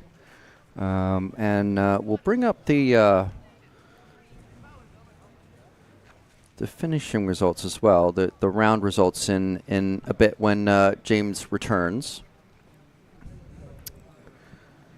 But yeah, it's an interesting set of qualifications, isn't it? With drivers sitting out and trying to have fresh tire runs and saving the tires and going out and use tires and everything. So okay, so we've got Max, and we're going to throw over to him right now. Max Mackler, TQ on that one. Track looks a little bit slower now at that point, or is that just used tyres? It was super windy out there. Like in the chicane, I went a few times over the curb, and I steered away, but it still went over the curb. Yeah, crazy conditions out there. Okay, but saw you were pulling away from Adam, and I think Martin just got second there at the end of that one. Yeah, likely. I didn't check the results so far, so yeah. But 2 in the books and 3 more to come. Yeah, so definitely on the 2 more to come. So definitely on the front row at least. Okay.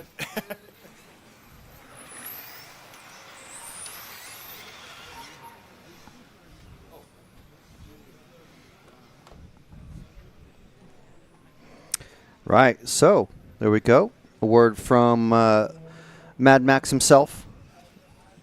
And there's the drivers on the roster for the next one. So we'll just play in. We have another good opportunity here, actually, to play in our pit walk during these non-championship. Our track walk during these non-championship qualifying runs, which are the Formula 1 and Fronty classes.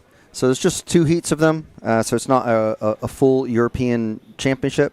So we're just going to play in our track walk now and have a little bit of a break here in the commentary studio, and we'll be back in about 7 minutes. Joining Gilles Groskamp, sort of local-ish driver, for a bit of a walk around the track here at the Rayco 2000 track in Utrecht. So done many laps around here? Rayco 2000 here in Utrecht. Yes. Excellent, thank you. You're welcome. You know what? It's actually our first round of modified, so we'll do the track walk after modified. Sorry, not during modified. So do apologize for that. So we'll be back. You can pop off if it's fine. It's live. It's fine. So yes, our first round of modified is out, not F1. So do apologize for the confusion there. Completely on my part. Yeah, so there is a bit of a break anyway. So we'll play in some messages from our broadcast sponsors, partners, and such, and we'll be back in a couple of minutes because there is genuinely a break on the track.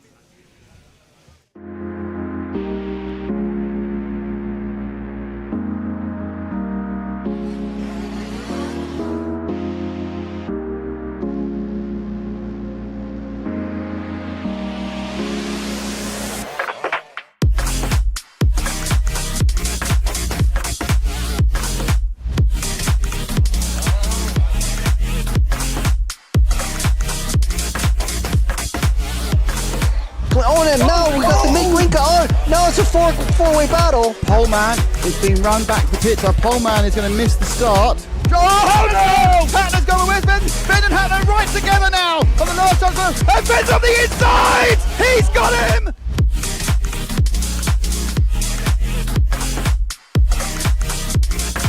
Fantastic display of driving from these 2 drivers who have pretty much carved up the touring car world between them this year. Kovacic made an error, so Kovacic makes an error. Marcus Currup is through.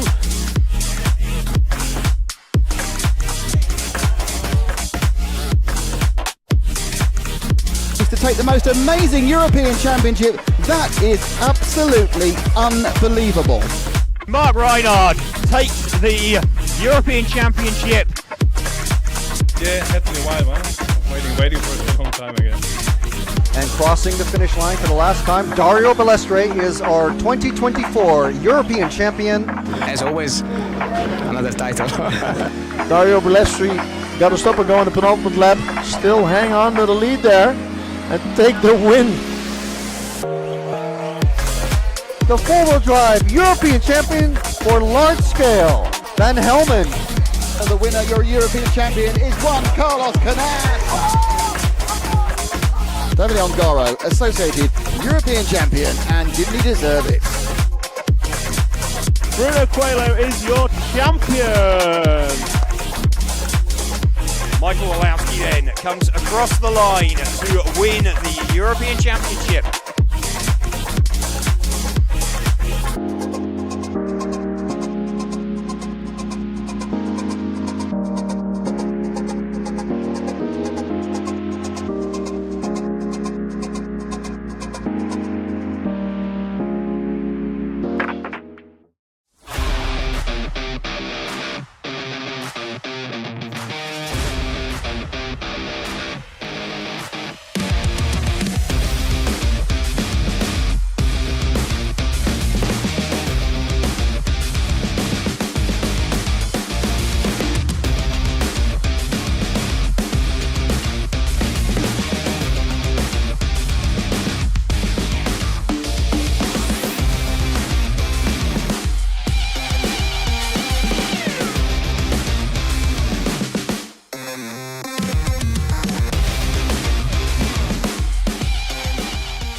If you're looking for tools, setup tools and other interesting things to keep your pit table organized, check out the MR33 range of products, the world champion RC equipment.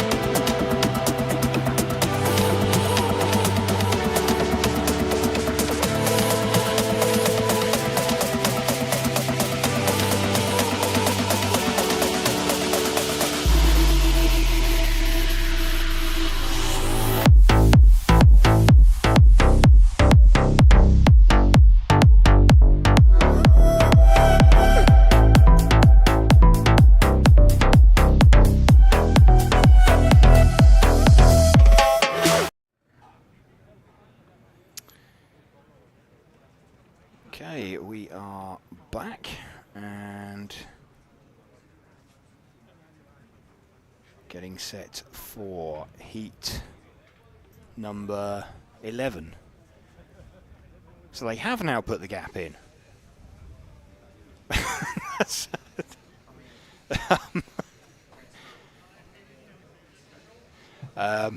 Okay, so there was a okay, so there's a little bit of inconsistency here. So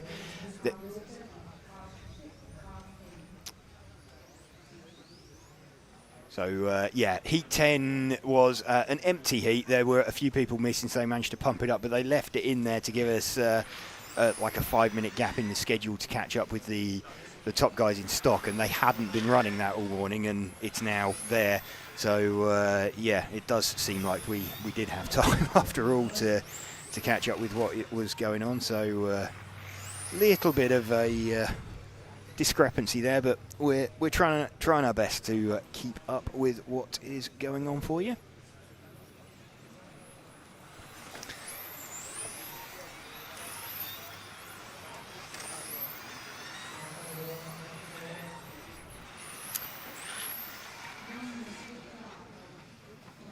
Waiting for these guys to get out there and start. Welcome to you if you are just joining us here on RC Racing TV for our coverage of qualifying.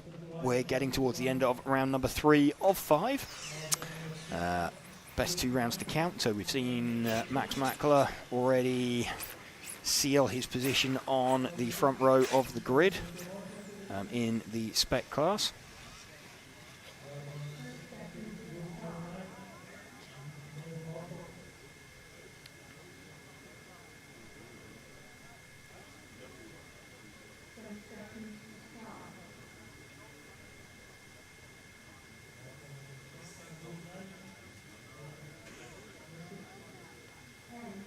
Daniele Piccini going to lead away this heat. Welcome to you if you are just joining us here then. Thank you to our event sponsors, Hobbywing, Infinity, Tony Sport, Elsaram, X-Ray, Mebo Sport, Schumacher, R1 Works and Automatics for helping us to bring you this coverage.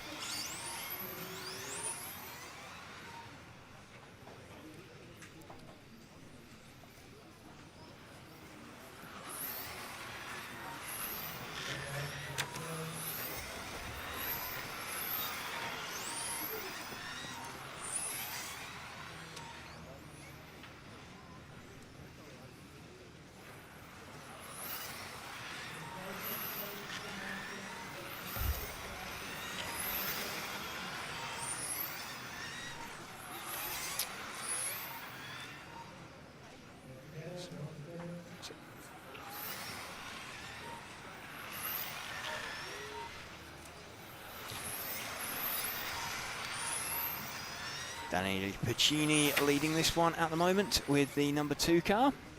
A little bit deep on that short straight. Oh, bins it off there. So this is what Jens Groskamp was talking about on the track walk with the slightly bumpy section within the track.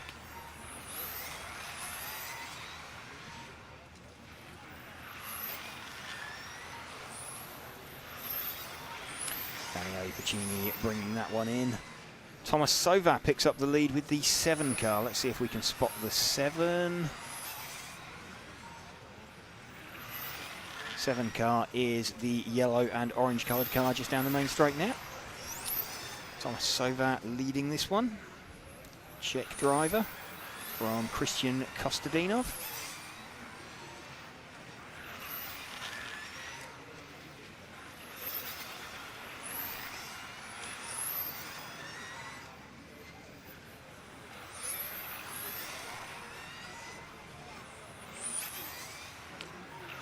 Thomas got a bit of a gap between him and anybody else on circuit. Let's have a look. He is a couple of seconds down the road from Christian Kostadinov.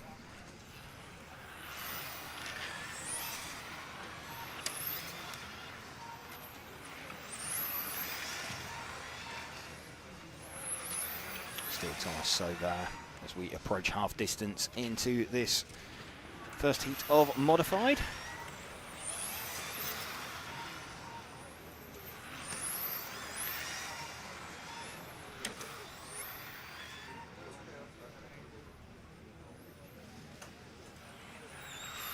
Still Thomas Sova. Now starting to close in on some traffic. Gets out of his way pretty nicely. See another retirement for the 5 car of Razvan Stroh. So getting a few dropouts from this one. Reduced numbers. I think when people realise they're not necessarily on a great run, it's a good opportunity for them to back out, try and save tyres.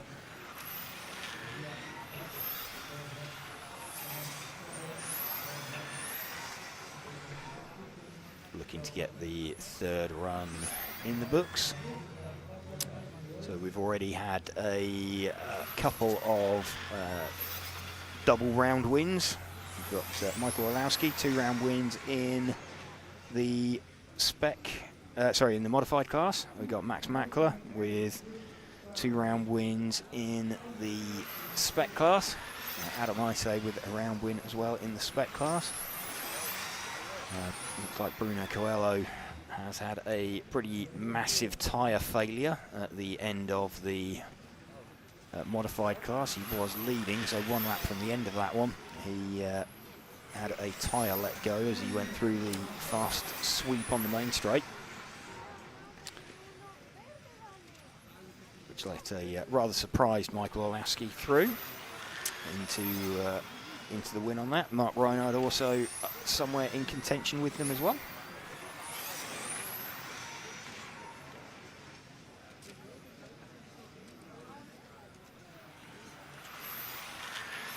Thomas Sova still leading this one with 30 seconds to go. He is 3.9 seconds. Oh no, actually, Christian Kostadinov also starting towards the back. He is, what is he, like 1.8 seconds behind Thomas Sova. So it's still fairly comfortable for Thomas.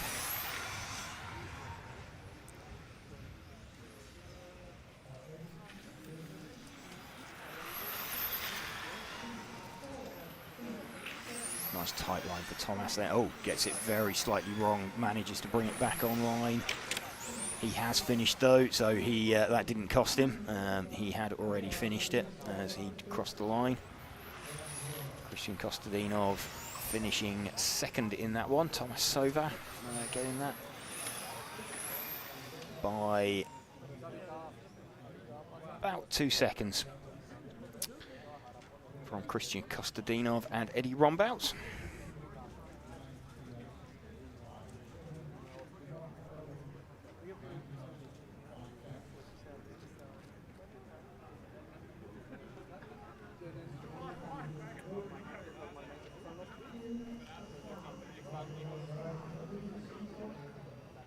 Seeing cars being put down then for heat 12 or 14. Matches Knopp going to lead this one away from Martin Wouters, Harley Eldridge, Oliver Havranek, Dai Sakaguchi, Jose Pereira, Lorenzo van Leeuwen, Peter Ender and Robert Krenz.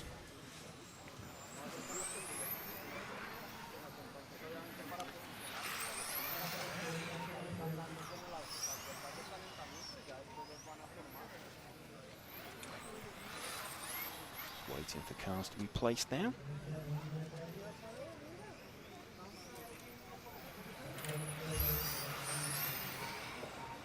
And choosing to wait as late as possible for both Harley Eldridge and Matthias Knopp.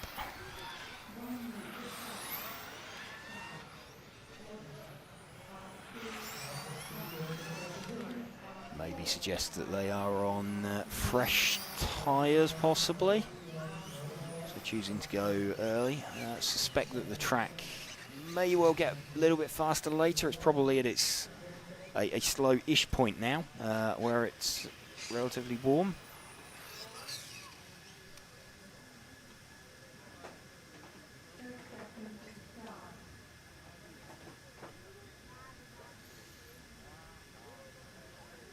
Matthias Knopp will lead us away. I've seen his car out there, so I know he's definitely going to be starting.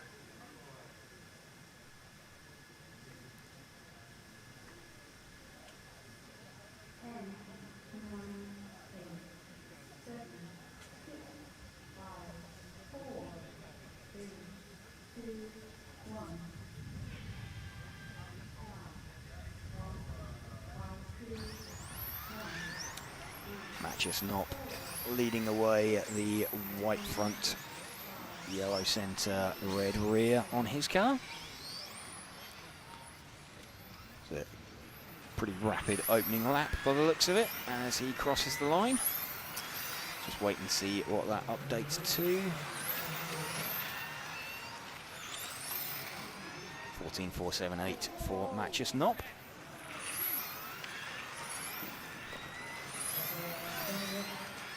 The 6 car of Dai Sakaguchi already having some issues. We are running with Matthias Knopp, our lead car. Martin Wouters is maybe going to be ahead of him this time as they cross the line. Indeed he is. So let's move our focus back 1 car to Martin Wouters. There we go. And, oh, mistake there from Martin. So potentially what we were talking about with Jules Groskamp, new tyres particularly, as you run through on that bump, the car just gets a little bit of air. And on new tyres, if you've got steering lock applied and it lands, your new tyre digs in and the car just goes round. On a used tyre, as it lands, it may well just slide. So Matthias Knopp back to the front from Oliver Havranek. Lorenzo van Leeuwen's got himself up into 3rd, and is that a retirement there? It is a retirement for Martin Wouters. let's pick up Oliver Havranek then, the number 4 car. He's the orange-coloured car coming out onto the main straight now. So this is Oliver Havranek. He is circulating, I think, just in front of one of the white cars, which I think that's Harley Eldridge behind him. It is. So Oliver Havranek running in second position, about half a second off the lead at the moment of Matthias Knopp. Havranek with a best lap of 13.883. 13.7 for Matthias Knopp, best lap. Last time round they were both on 13.9s. They're pretty close on lap times, gap staying fairly constant. It is now around 0.8.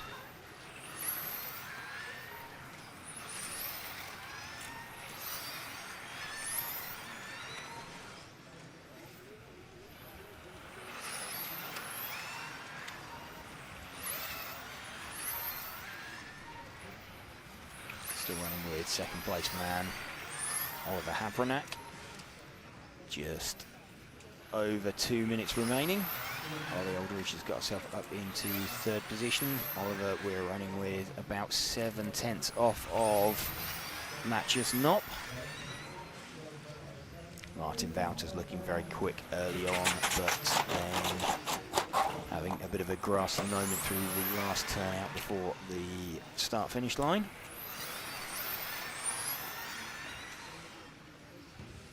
Havranek closing slightly. He was a little bit faster that time round. He was, 9/10 of a second, 9/100ths of a second faster. Faster again that time around, so the gap is coming down. It is forecast around 6/10 of a second gap between them. Gap between them currently is around 0.8. So need some quick, consistent laps from Oliver Havranek to try and catch Matthias Knopp. We'll stick with him as this final minute runs. Makes his way past some traffic. That could slow him up very slightly for this lap. Just over 1 second gap that time round. So Matthias Knopp extending very slightly. Matthias Knopp's got this up to around 1.2 seconds from Oliver Havranek, who we're running with. It's down to 1 second now.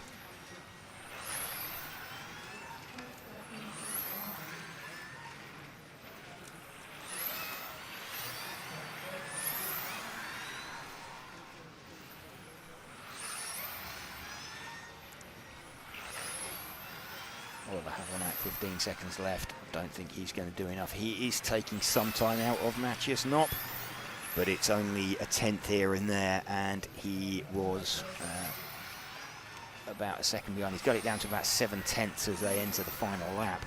But barring a mistake from Matthias Knopp, I think he is going to take that one.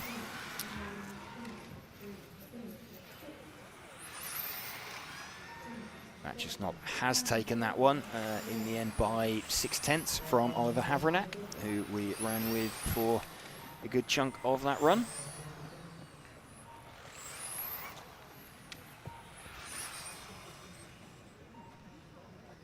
Matthias Knopp then taking that one from Oliver Havranek, Harley Eldridge and Lorenzo van Leeuwen.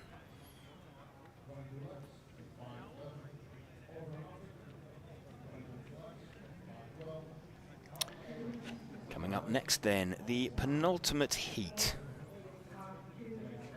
Heat number 13. So after this we will bring you the top heat. We'll then bring you a quick interview with the top driver from the modified qualifying.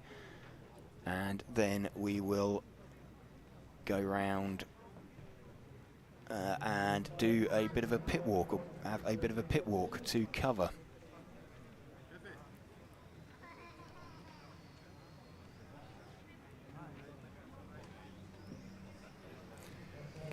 flags being placed down on circuit.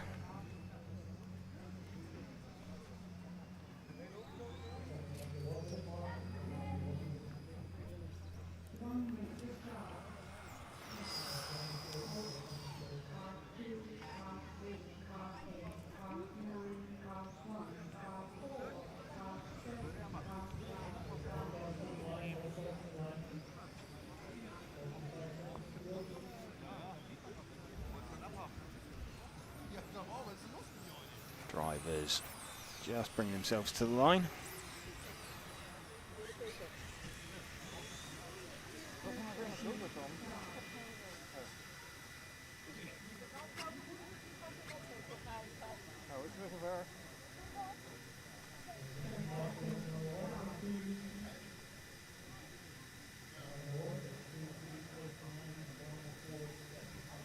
David Ronnefalk going to lead away. He's been running an all-white body shell. Alex Hagberg also showing some good pace last time out, though having saved a set of tyres.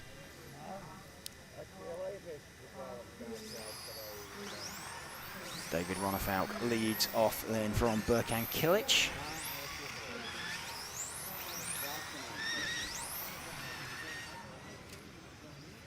David with the 2, Berkan with the 3, Berkan running an all white body shell, though I think Berkan's just been off the track behind David. We'll stick with David.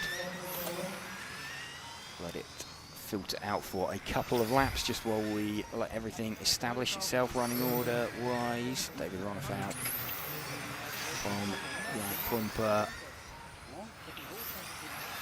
from Robin Eiserman.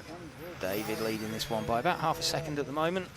Let's have a look. That was after 2 laps. Let's see what happens after 3. Waiting for an update. Alessio Menachicci somewhere up there, as is Robin Eiserman. Let's see if we can find Robin then, the 7 car.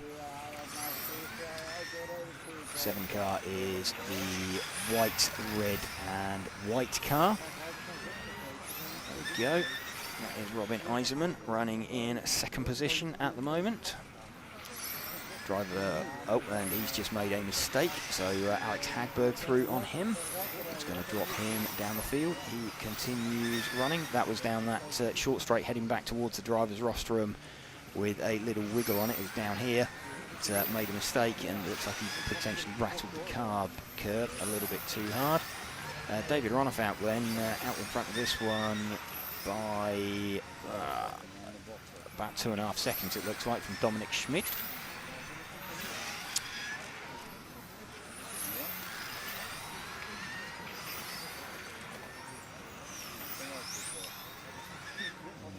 David actually very close, must be very close to Dominic on track.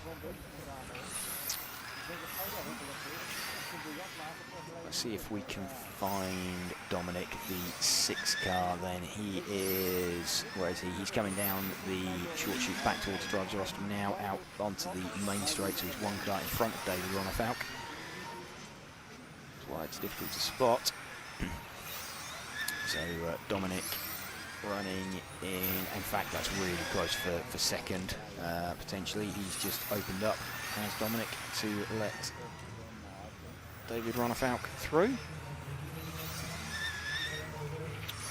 So David Ronnefalk getting in and amongst the people he is racing. David Ronnefalk, potentially a really good time for him coming up. He's heading for like 6 seconds down the road. What's it? 22 in 500.297. He's actually doing he's heading for a quicker time than Michael Orlowski's. No, he's now down to 5:03. Sorry, so but he's certainly right up there in the mix with the like 5:01. So David Ronnefalk heading for potentially a top 5 in round. At the moment, at this pace. Dropping off a bit now though, dropped off to a 5:04. As we've got less than 1.5 minutes remaining. Let's find David Ronefalk then, the number 1 car. He is down the short chute now towards the Infinity banner.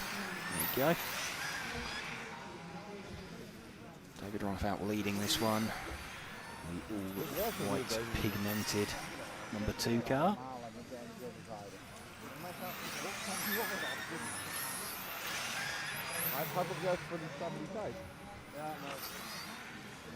In this one now from Antoine Brunet, Yannick Prumper, Alessio Meniciucci, Dominic Schmidt. So running in 6th, Alex Hagberg is 7th. But David Ronefalk, really good display from him. He's heading for, it's now showing 22.503 again. So right up there in the mix. Compared to guys in the top heat, that sort of Ronald Volker-ish level. So expecting sort of top 5 or 6 if he can keep this pace up towards the end of the run and round.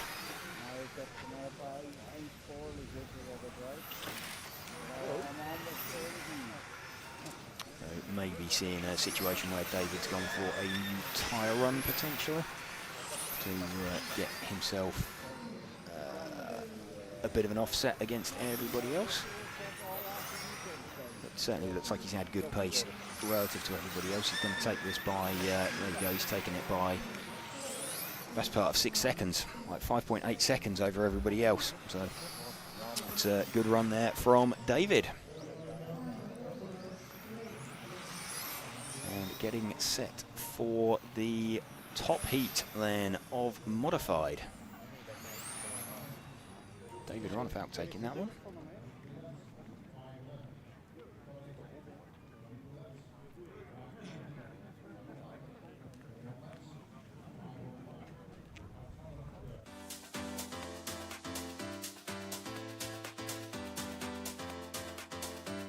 Makes an error. Marcus Currup is through. No, it's a four-way battle. And Finn's on the inside. He's got him. I love RCTV News. There's RC in the background. We're here. Hi, everybody.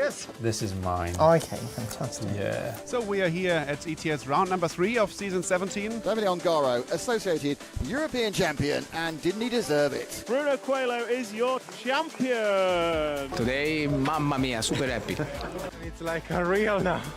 It's like a real.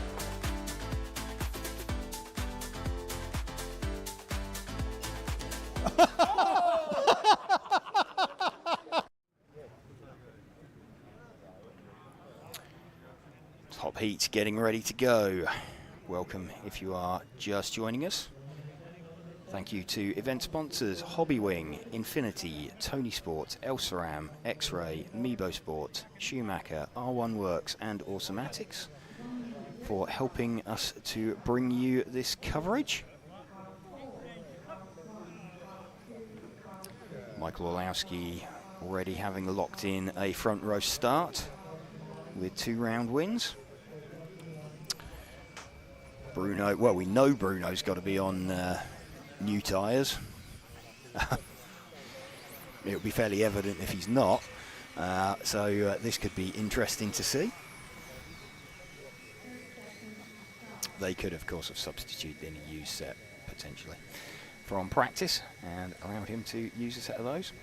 So we're going to bring you this coverage, then we'll catch up with the fastest driver from the round. Then I think we're going to play out a pit walk for you, and just while the Formula class runs.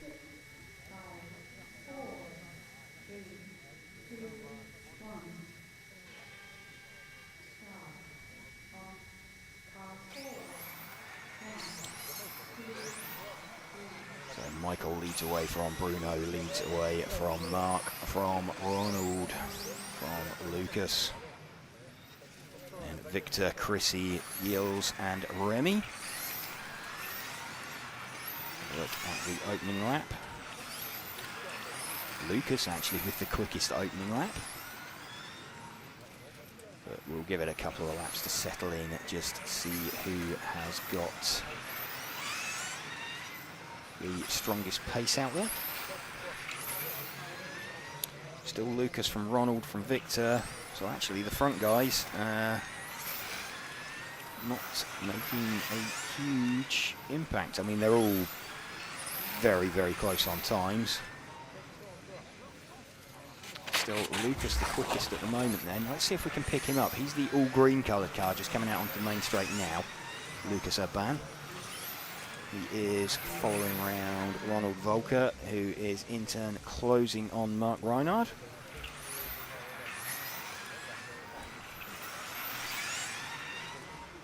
And looking a little bit edgy for Lucas there.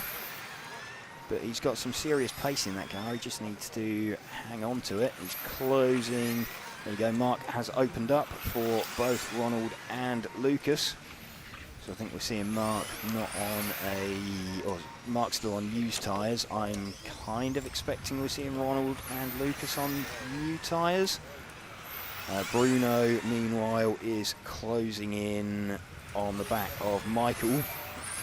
But Lucas still leading this one by about 7/10 from Ronald.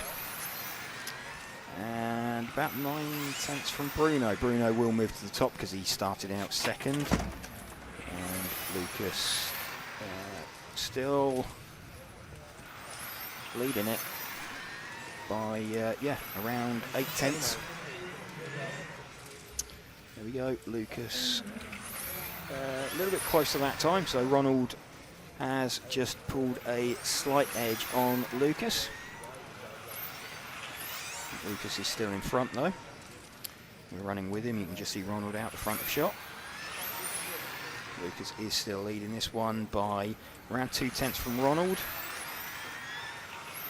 Bruno starting to get himself into the mix as well. Lucas now from Bruno from Ronald. So 1.5/10 Lucas from Bruno.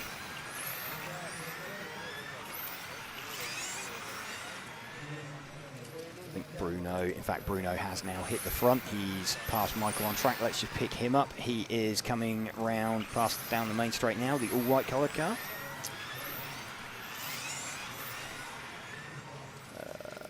Not that all white coloured car. There we go. We've noticed the white coloured car just starting on the main straight now. There we go. That is Bruno's car. The curse of the white coloured cars. Quite a few of them. Predicted time, it's a 23 lap run actually coming together for Bruno. So 23.513. He'll be the only driver on a 23 lap run. So with a round win as well, that would put him in a good position. Potentially. He'd still need another round win. So Michael would have the sort of round scores in his pocket. Bruno would have the faster time. If things stay as they are, what are we? 1 minute 20 to go. We've got a 13.6 lap time and a 13.5 split. So Bruno's going to be right on the bubble of making this extra lap or not. Currently predicting 23.513.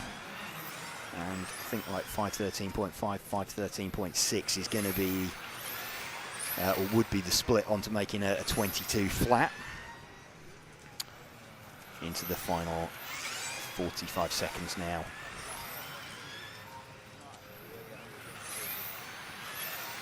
Michael has stopped. Bruno, though, still going away at the front of this one. Ronald in second, Lucas dropping down into third now. Bruno on for what looks like a pretty rapid time. He's still 23.513. So Bruno seemingly going to be the only driver to make it onto the extra lap. He's threatened to do this all weekend. Bruno has just made that extra lap. He's made it by, there we go. So Bruno has taken this one, we know that already. The only driver to make the split, and he's, the only driver that's done that extra lap. So just waiting for him to come in. There we go, 23.513. Let's see if we can go and find him.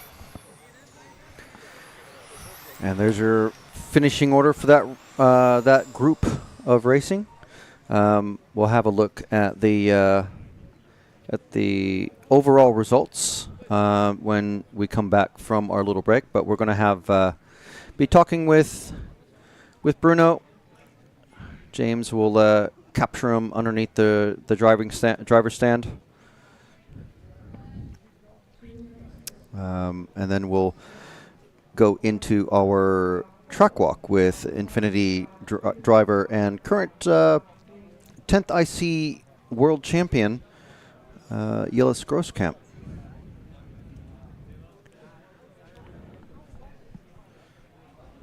Okay, so I think we're just about ready.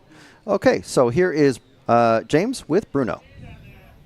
So there we go, Bruno Coelho. You've been threatening to do that all weekend, but also making the extra lap split as well. Yeah, I mean, it has been a very tough weekend in terms of luck. I mean, yesterday I made a mistake on the bump. I knew the bump was there. I forced a little bit too much on the first 2 laps. Today I've been a little bit more careful, and I was on used tires around before. It was going pretty well. I was first, and the tire exploded in the end of the straight. You know, it's always a hard feeling, but now, yeah, he paid back. The car is really amazing. The pace is there, the car is there, so I just hope to keep the luck on my side. And I'm guessing as well, I think Lucas and Ronald may be on new tyres as well, looking at their pace compared to Michael and Mark. Yeah, I mean, this time I wasn't really taking care about the others. You know, I was really fast. I keep the focus, not make any mistake. The track is pretty tricky. There are many bumps. It's very easy to make a mistake. So yeah, I was just trying to keep on my wheels and don't make any mistake. Okay, well, you got the fastest time in your pocket now. So one more round win, that will be you and Michael on the front row. Yeah, I mean, I'm trying to. Of course, I will try the best to start in front. Is always better. But you know, the race, it is what it is. Happen what happened, and we never know what's going on. So just try to do my best and bring it home. Well done. We'll let you get out and marshal. Thank you very much. Thank you.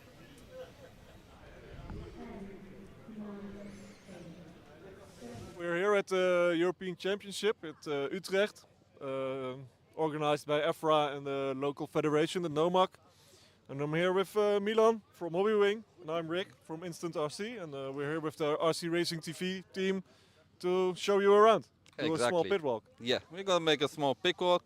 We're gonna start by the beginning of the area. Let's say we got the cafeteria here. All the good food is. We got here the local shop providing all the tires for the drivers, doing handing out the tires. Here's Marco from the shop. He's the owner. Good morning. Hi. Good morning, my friends. Good morning, guys. All good? Welcome. Yeah, great. We have a great time. Weather is coming better. We're fun. Get the party starting. Not? Okay, that's good. Let the party starting. And we're gonna continue. We're gonna go to the pit area. It's quite a bit big pit area actually. Got Okay. registration for tire for the drivers, mechanics, team managers, I think. Here we got the first pit area.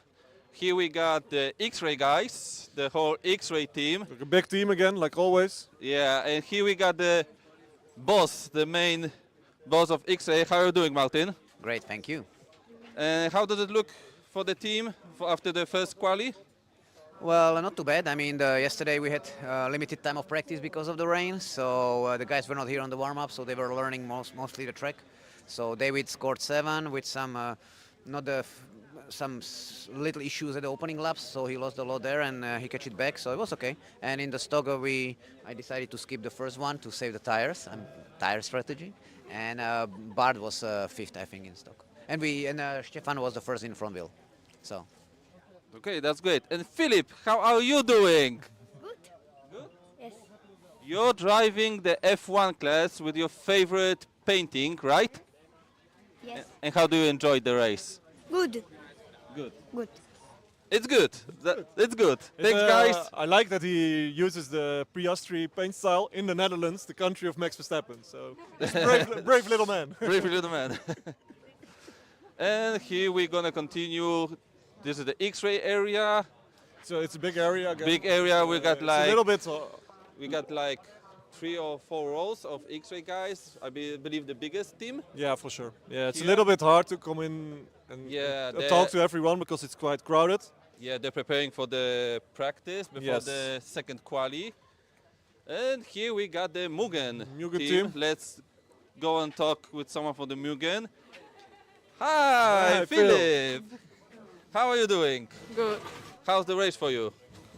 Front wheel is good and stock is not the best. I made a mistake and retired the car, but we will try to improve today. Okay, but overall everything is going good. Hopefully for better results. Yeah. Good and luck. Next, here we got. Hi. Here we got the main guy from Mugen. Robert is the main guy, but Robert, but you're the main driver, right? So far, yes. So far. And how's it going with the modified after the first quali? Yeah, it was good, but still I was a bit disappointed to be 1 point some seconds off and only P4. But didn't nail everything, driving and a little bit understeer. But otherwise, it's close between everyone, and I'm happy to be there. But a bit disappointed not to be at least in the top 3 or even closer. Okay, and for you as a modified driver, the track, because there's no straight line, all the time you have to everywhere turn. How do you feel on this track? I think this is not a problem. I mean, we don't do 20-minute runs or something. I think 5 minutes is just okay to hold on. Okay. So, any bigger plans, any changes we want? No, I think, we want to test something a bit on the setup, but at the same time you have to think about the tire strategy. It's 3 sets for 5 runs, 2 to count only. So we have to figure out what is the best way. At least it stays dry today, as far as I know. Yeah, for now. I don't know, I didn't check the forecast. Yeah, for now it should be everything okay. Hopefully it's gonna stay like that, but it's Netherlands. The weather change every minute. So. But it could be worse if he would be in the UK, I don't know, no offense. Eigen vibe, yeah. Okay, so good luck in your next qualis. I'll see you in the pits later. Thank you. Okay. Let's see what brings us now. Maybe Tim Benson wants to say a few words. So. Okay. What do you Let's mean get you're back on. done? Can you talk something about driving on road? No, I'm just driving some laps and that's it. Okay. Are you enjoying driving on road? Of course. Of course. Why should I be here if I don't enjoy it? Because Ronald makes you? Yes, of course. No. I like on road. It's a new challenge. Yeah, I need to get used to it, but it's fun. It's a lot of fun. So far, you're doing good, I think. Or yeah, right now I got a top 10 run. I'm happy with that. Everyone wants to go faster. I want to go faster, but right now I'm happy. Okay. Good luck. Thank you. Okay, here is Hobbywing. my workplace, my Hobbywing workplace with my brother Salton. We are trying to help as much driver as we can to provide the best service. And here we got the Infinity team. Hi guys! And how is it going? How's it going for you? So far so good. Yeah, the track is a bit wet now, so we have to wait till it's dry up. But happy to have one more free run today before round 2 is starting. Yeah, I think we're all doing great. Bruno is of course super fast. Victor is right there. I'm right there. I just flipped one time in Q1, but I have high hopes for today. Okay, and the track as a modified driver, what do you think? I think it's a really nice track. The grip is medium because of the rain, and yeah, I think the track in general is normal traction, but it's a really high speed track, so it's quite interesting. It looks easy, but it's not easy. It's not easy. That's right. There's no straight line. Okay, and there we got Bruno Coelho. How's it going? How's the Speciale car? It's being Speciale. Yeah, it's working good. We are pretty happy on the performance of it. Yesterday, first qualify, I made a mistake on the second lap, which I spun out in the end of the straight. But I had a very good recovery after that, and I still finished second, which was pretty good. I believe you one more lap, and you could take the TQ. I believe it was really close fight with Michael. Yeah, probably I could. Yes, the pace was really good, and especially middle to the hand, the car is working very good. So yeah, just try to keep it on the wheels next run and make a solid run. That's great. I hope it's going to be everything okay with no mistakes in the next qualis. Thank you. And let's continue. This was the first area of the pits. Now we're going to go to the second area where we got the Schumacher guys and Automatics is also there. guys. Yeah. I'll just keep an eye that the camera guy won't flip. Oh, and we got some Iris. Hello, Jasper. How are you doing? I'm just helping my friend to get ready for the first practice this morning, so just having fun. My car is ready in the pit, so just having time to make fun and help other people. That's good. That's about the sport that no matter which team you are, we're helping each other. That's fun of it, right? That's the main point, to have fun, race together. That's right. Okay, let's go here to Michael. Hi, Michael. How are you doing? Doing good. And you? A little bit tired, like always. First quali was yours. How did you feel on the quali, or the first quali yesterday? Well, it was okay. I was a little surprised because there's no announcement, so I didn't really know what's the gap between me, Bruno, and Mark. I could only pace myself to Ronald, so it was a nice surprise at the end. And any plans, any changes for the next qualis, apart of the tire tactic? Yeah, we'll test something in the practice, and hopefully it will be better. That's great. Best of luck. I'll see you later. Happy birthday. So we got time for a birthday song? Okay, guys, everyone together. Happy birthday to you. Happy birthday to you. Happy birthday. Thank you.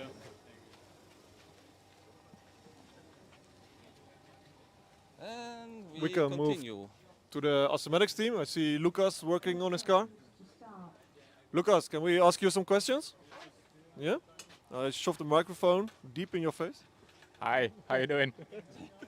I'm fine, thanks. You can. How was your run, your Q1? It was decent, I guess. I had a...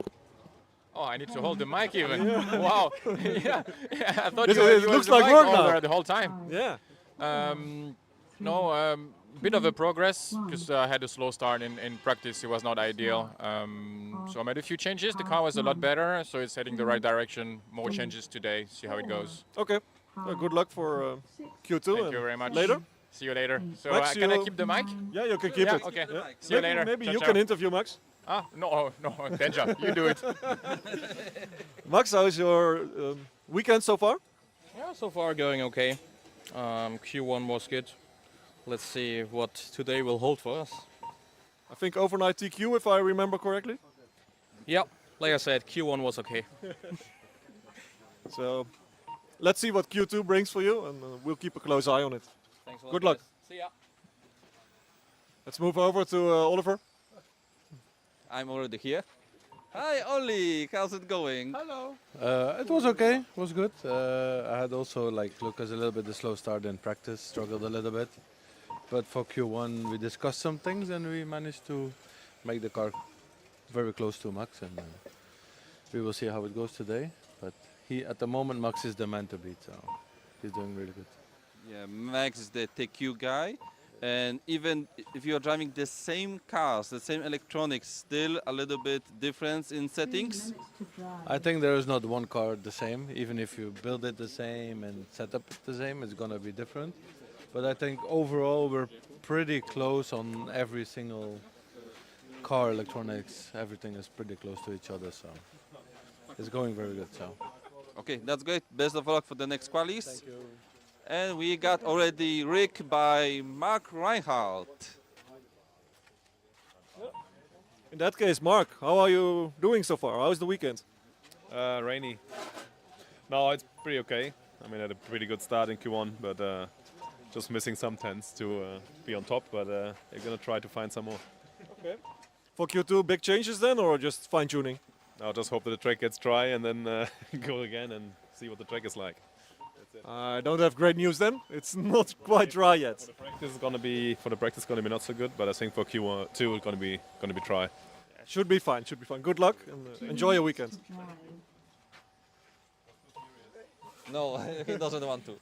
Okay, basically we got covered. Maybe all the Joshua wants to say something. No, it's your first time here. Are you enjoying it? First time, yeah, I'm enjoying it really. Okay, good. I'm looking forward to seeing you on track. The camera guy, yeah. Oh, look who we got here. Nikki, how's it going? Very good. Thank you. Yeah? Any good pictures of me? Especially of you. Just of you. That's great. I'm gonna check it later. And basically that's the pit work. Can I do the tent or? Oh, I forgot. We got the tent. I didn't forget. We got the tent. This is the chill area. And the chill guy. Yeah, for sure. We got the tent area. Don't film the right side, please. But here we have the tent. There's still more team. Don't forget the entire Yokomo team with Christy and Frederick, of course. And also Tamiya is here, I see. Hi, Dai. Hi. How's it going? Pretty decent. I'm not running your bumper, but I don't like you anymore. I know that you bother me all the time with the bumper, but no, it's going not where I want to be. But I think I finished P8 in the first one with the brand new car I just got last week, and I'm pretty optimistic for today to improve a little bit. I'm not too far off, so pretty okay, I must say. And how do you feel about the track? Not typical, but there's no straight line. Yeah. I must say, maybe against the others, I like it because I like tracks who are different to like the normal style of tracks. It's not for sure the usual track layout and track conditions, but I like that. It's something different. It's same to everybody. We have some, the track seems to be very easy, but especially the bumps are the problem. I think the straight is not really a problem because it is a straight. It doesn't look like a straight, but it is a straight. But the bumps and some curbs, this is really the special stuff of the track, and I like it. Okay, sounds great. Best of luck for the next 4 qualies today. And let's continue. Let's move here. to The blue Team guy, Tamiya. the blue Tamiya. I believe the only Tamiya driver here. Yes, maybe yes. Maybe you're right. And how do you feel about the car, about the track and the race? The track, immediately I started to love from the first practice. It's really nice. If I would build a track by my own, I would build it exactly like that. That's my kind of track. With a car, I'm feeling pretty good, or I always say the car feels good when I drive it. So, confident. I'm happy. I had some motor issues, which are now hopefully resolved. And P19 is more than I expected. And now I'm really looking forward to the next qualies and the practice, and let's see. Okay, so best of luck for the next qualies. Thank you. See you later. If anything, you know where to find me. Thank you. And who we got here? We got, we had Antoine here, but I think he fled. RC Maker team is here. The team is from Australia, but racing at the Euros. But their French driver to keep it international is gone now. Maybe we can see him later. We're gonna find him somewhere. Maybe we can. Everyone is walking away now because Yeah, they noticed us. When they see the microphone, it's like I don't know. Maybe Stay it's the away. mic or maybe it's you. Hey, come on! I'm a nice guy. And basically, that's all. All pit areas. All pit areas. This is it. This is it, and we're gonna wrap it up. We're gonna wish all the drivers the best of luck. Have fun, race together, fair play, fair racing. For sure. The track is nice for some overtakes, so especially it's tomorrow on final day there will be a lot of action. Okay. Thank you. So thanks. I'm Michael. This is Rick. See you guys next time.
a four-way battle. Poleman is being run back to the pit. Poleman is going to miss the start. Oh no! Hatler's going with Finn. Finn and Hatler right together now on the last shot. And Finn's on the inside! He's got him!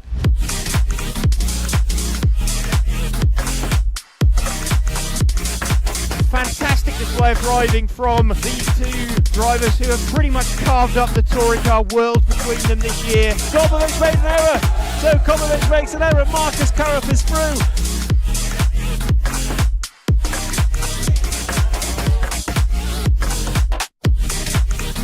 To take the most amazing European Championship, that is absolutely unbelievable. Mark Reinhard takes the European Championship. Yeah, it had to be a while, man. Waiting for it a long time, I guess. And crossing the finish line for the last time, Dario Balestre is our 2024 European champion. As always, another title. Dario Balestre got to stop and go in the penultimate lap. Still hang on to the lead there and take the win. The four-wheel drive European champion for large scale, Van Helmen. And the winner, your European champion, is Juan Carlos Canas. Davide Ongaro, associated European champion, and didn't he deserve it? Bruno Coelho is your champion. Michael Walowski then comes across the line to win the European Championship.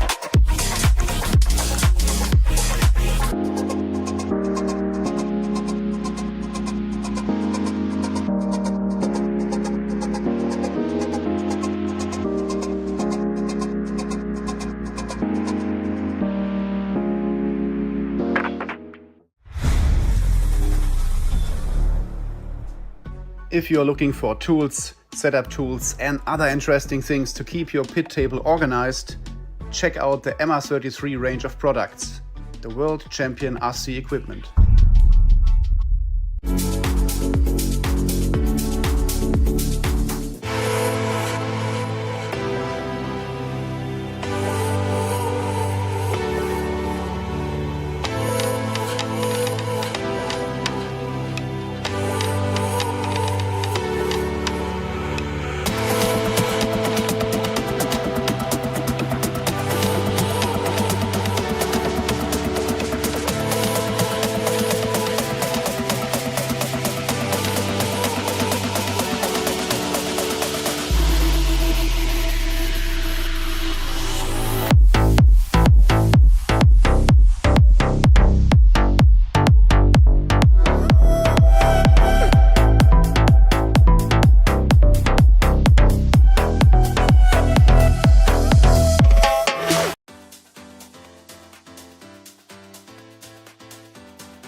Makes an error. Marcus Karup is through. No, it's a four-way battle. And Finn's on the inside. He's got him.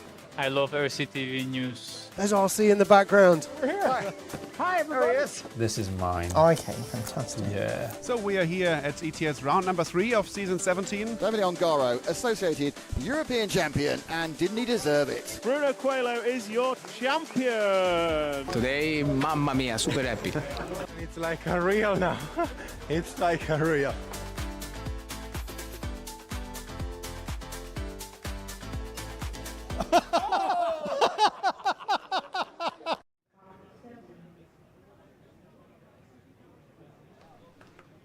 And we are back. So just having opportunity to grab a bite to eat. Can highly recommend the ham and cheese toasties from the cafe here at the Reiko 2000 Club here at Utrecht in the Netherlands. Joining us for qualifying day for the EFRA 110 Electric Track European Championships for 2025. Give a quick shout out to our event sponsors: Hobbywing, Infinity, Tony Sport, Elsaram, X-Ray, Mebo Sports, Schumacher, R1 Works and Automatics. We have got set to go the top heat of the front wheel drive class. And see if Stefan Schultz decides to run this time. He told me he would be. He would be. Okay. Yes. Did he mention why he'd not run, or just No, had no. stuff to do with it? He kind of, you know, these young guys, they perfected the cheeky smile. I said, "Are you going to be? Why didn't you run?" Or no, I think I said, like, "Are you going to be running next time?" He said, "Yes, yes, yes," or Okay. something like that. But that was it. Fair enough. So okay.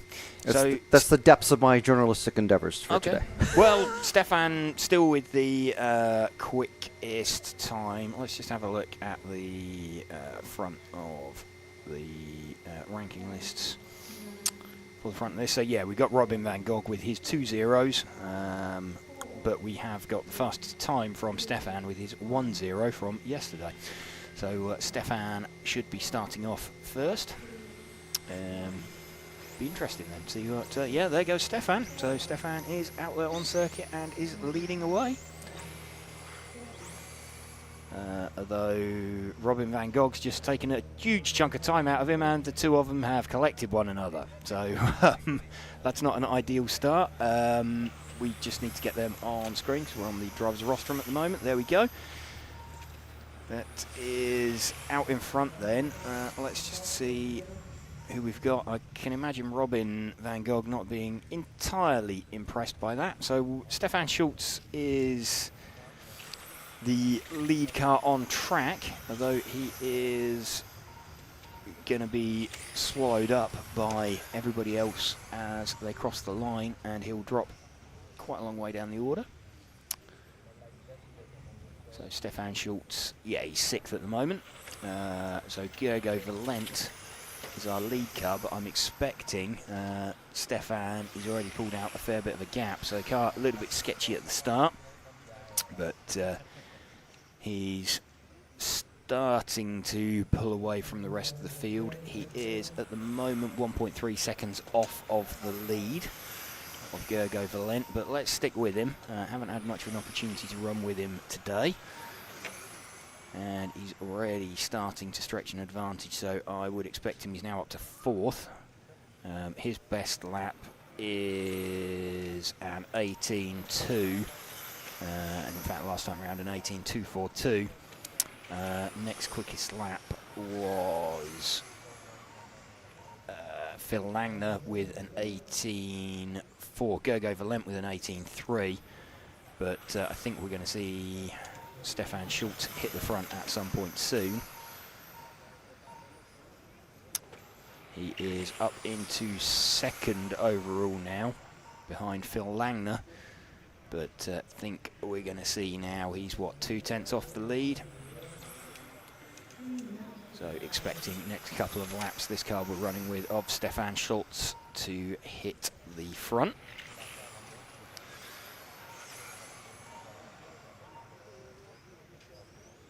And gap, well, it was 2/100ths that time round, so pretty sure this time through Stefan will hit the front and stay there. So Stefan off first, obviously, and then, there we go. So as predicted, by a little bit actually, he's leading this one by about 1/4 of a second from Gergo Valent. 18.3 last time round for Stefan. Robin van Gogh's getting himself back in the mix as well. He did an 18.7 last time out, but Robin having had a coming together with Stefan at the start of that one.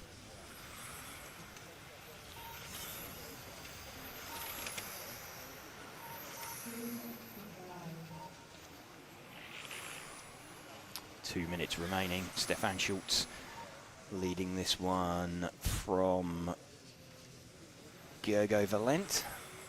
Gap is now 7/10 of a second. 17.514 is the time that Stefan is heading for. And what was the time he managed yesterday? 17.511, so already off the pace of what he managed yesterday. Heard Bruno mention earlier as well, when we spoke with him, said that the track was, or it was quite windy, it was quite blustery out there, and it was making driving conditions fairly difficult. Stefan Schultz with just under 1 minute remaining on his clock. Robin van Gog's got himself back up into second, I believe. He has.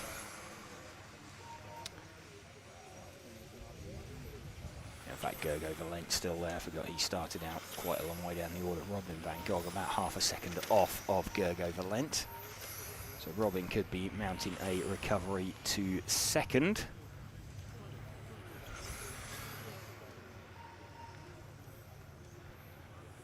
So good pace on display from Robin van Gogh to get himself back up in the mix. I think he might just be able to nick second position off of Gergo Valent. No, 4/10. He's pretty much pegged him.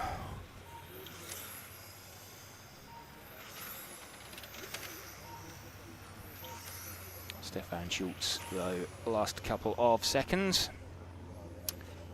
Looking like he's going to take a round win, so that'll be 2 each for him and Robin van Gogh.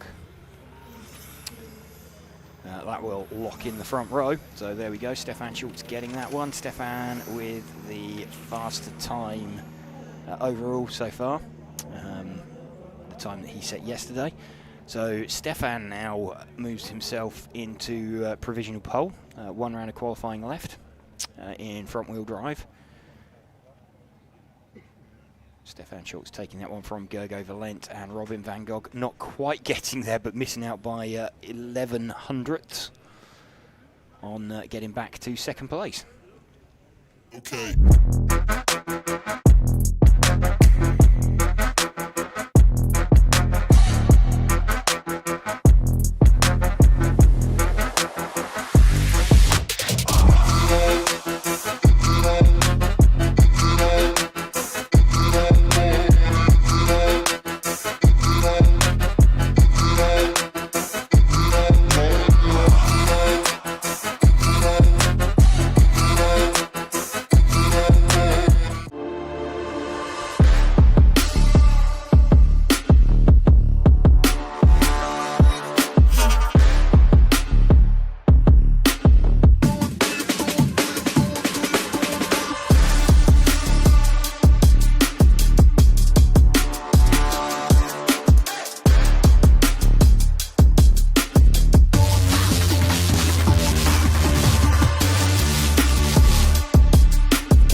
All set then for qualifying round 4 of the Spec class.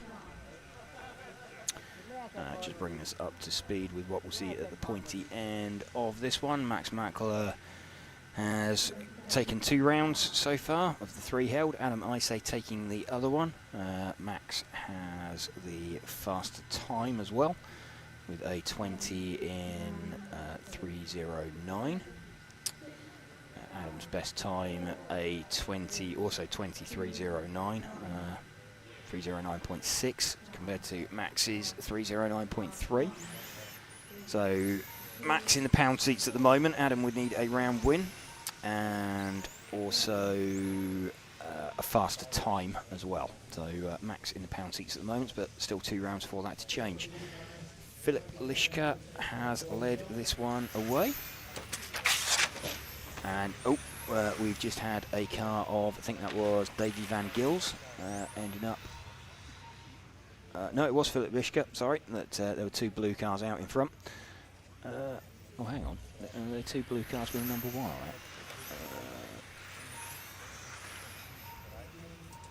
Okay, slightly confusing. Yeah, Philip Lischka is this lead blue car here that's just run down and about to start another lap. Philip Lischka to the front, then Ron van Bergen, 1 car back from him, taking the lead. So let's move our focus 1 car back. There we go, that is Ron van Bergen, the lead car. can see Philip Lischke briefly moves up to the front as he crosses the line. Timing here done for qualifying on sort of split clock, so they all start 1 second apart, and then as each time they cross the line, then it updates on their own individual clock.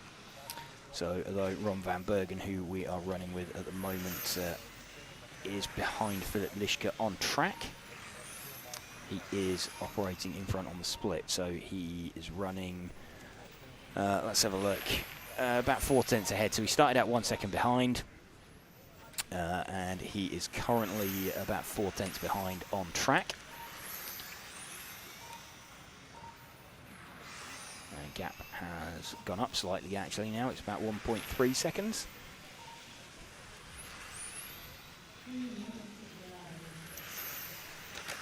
Still Ron van Bergen leading this one from Philip Lischke. 2 cars both in shot at the moment. Philip Lischke, the lead blue car, started out 1 second in front of Ron van Bergen. The white, blue and black coloured car, who is the main focus of our shot at the moment. Also not a million miles away, it's the 4 car of Johan Bukowski. See if we can spot the 4. The 4 car is 1 car further back from Johan. There we go, that is Johan Bukowski.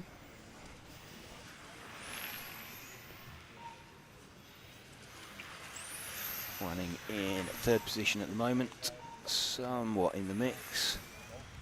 Certainly to catch and pass Philip Lischke. He is about 9 tenths of a second behind.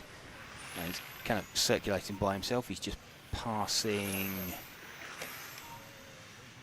a prone car on the grass, which was the 7 car of Lucas Jaeger. So Jaeger bombed out.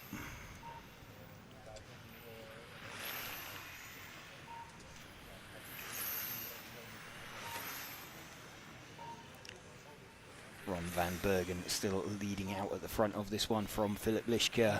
From this car we are running with of Johan Bukowski.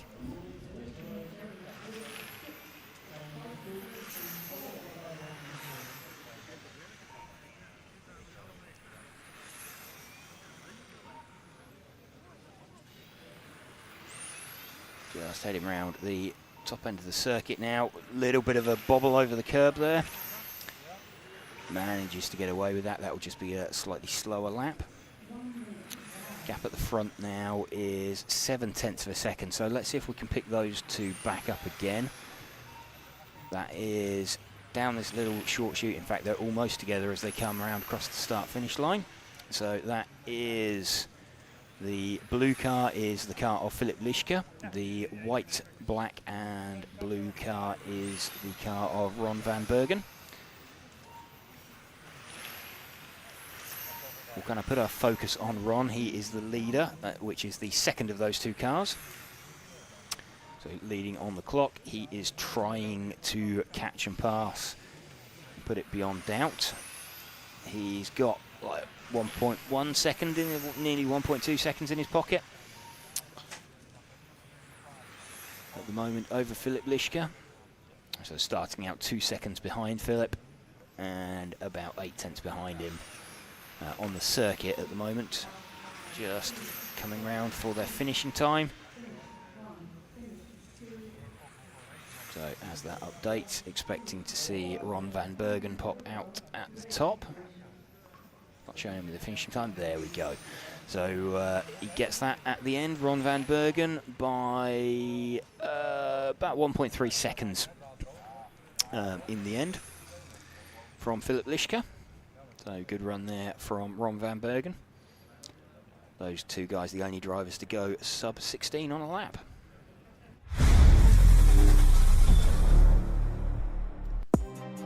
If you like perfect mounted body shells the same as we do, check our complete range of body shell accessories and tools to always have the perfect body shell on your car.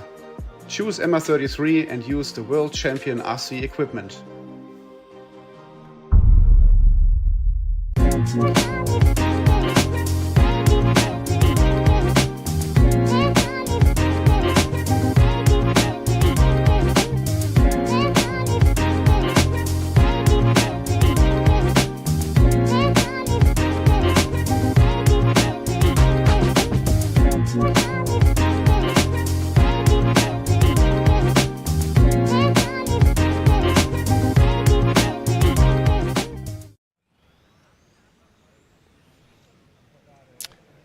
towards the pointy end of the day. Qualifying round number 4. Heat number 6. Spec goes up to heat number 9, and then there is heat 10, which may or may not be in the schedule this round.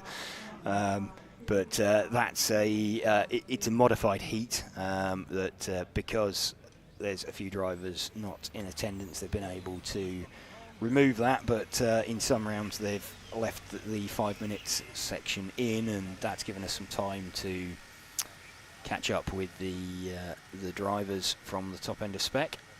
Some runs it hasn't. You see in the bottom of that shot there, Robin Van Gogh with some sort of universal symbols that look a little bit like he T-boned me. Explaining what happened with Stefan at the start of that one.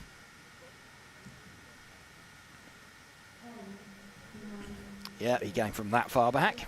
That's a... And then a shrug of the shoulders as he walks away. It happens. Here we go then. Timing has started, so and then been restarted. Phil Langner leading this one away from Mike Martinez and Sam Nichols.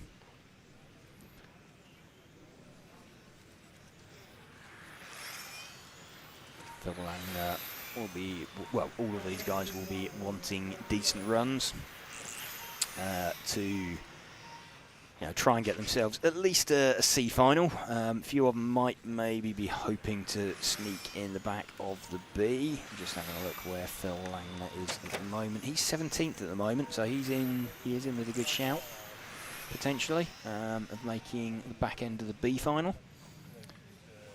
Be a decent save from him. Sam Nichols up into second from Mike Martinez. And Sam is about 3/10 off the back of Phil. I think we've got a retirement for Mike Martinez. So let's shift our focus back one car onto the sort of, it will appear red on stream, there we go. That is Sam Nichols running in second position. He's about 3/10 off the lead at the moment. Sam had good pace at the start of the last run and then just seemed to drop off a little bit towards the end, so let's see if he can maintain that a little bit more. Viktor Litvinenko in third position. He's about 7/10 off the back of Sam, who we're running with at the moment. Yeah, Sam's dropped off to around 9/10 off the back of Phil Langner. That was more a quick lap from Phil last time around. That was a slow lap, 16.1 versus a 15.7 for Sam, so that's getting him right back in it. He's now about half a second behind. Started out 2 cars behind Phil did Sam. So that's the opportunity to, or the gap for him to drive into with the retirement of Mike Martinez, who was the car that sat between them. 7/10 now, so Phil Langner putting in a quicker lap last time. Let's move back to Phil then, one car in front. So he's the white coloured car, there we go. He is 7/10 down the road from Sam on the clock. On the track, he is going to be like 2.7 seconds down the road. Sam will be desperately trying to edge into that gap. I think Phil seems to have stabilised it now, though. It is still about 8/10. Both heading for 20 lap runs. 20 in 14.3 in the case of Phil, 20 in 15.7 in the case of Sam. So we'll have a look as they come around one more time. Just see if we can spot where they are on track. So this is Phil Langner. As he comes down here, you just see that red car flash into shot an outshot through the sort of almost looks like thermometer section down there. That was Sam Nichols. So let's monitor what the gap is this time. So there goes Phil as he comes down there. So a little bit, I think Sam's taken a little bit of time out of him. He did. It was a 15.7 from Sam, 15.8 from Phil, but it was only a 10th. Phil is just closing, or just trying to drive round into the final minute now. Just trying to keep it moving. Gap is still just under 1 second. These two seemingly pulled a gap over Viktor Litvinenko in third position. Sam just dropping off the predicted 20-lap run. He is on a 19. In fact, that was a slow lap then from Sam. He's dropped off to a 19 in 5.01. So looking pretty comfortable now for Phil. Let's see if that was a mistake from Sam or if he is losing pace towards the end of the run. It's a 16.0 for Sam versus a 15.9 for Phil. So a little bit better from Sam on that lap. I think, well, Phil is going to make the extra lap. Sam is on his last lap. He's just going to miss out. There we go, 19.501. 1.3 seconds. He missed that out in the end. And a 15.9 for Sam right at the end there. So Sam has got decent pace towards the end, just needs to keep his concentration a little bit, not lose focus. And Phil Langner taking that with a 20-lap run. But good drive there from Phil, good drive from Sam. That's 2 better runs in the books for Sam. He'll be happy with that.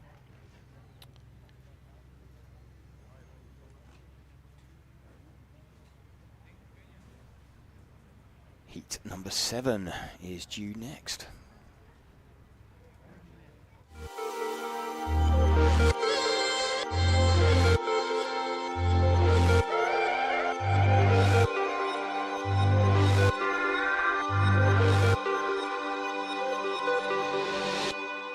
I love RCTV News. I'm Matt McCallum. And I'm Frank McKinney. And here are your headlines. There's RC in the background. We're here. Hi, everybody. Totally secret, no one knows. You got any thoughts on it? No, don't have a clue what you're talking about. That leads us nicely to the 12th Euros. And this week's hot topic. This is a hot topic. Okay, these are rookie numbers. These are rookie numbers. Right Right where now. we're sitting now is where that crash happened. We did what you expect of us. We tried to stir up some drama. Another good one. Yeah.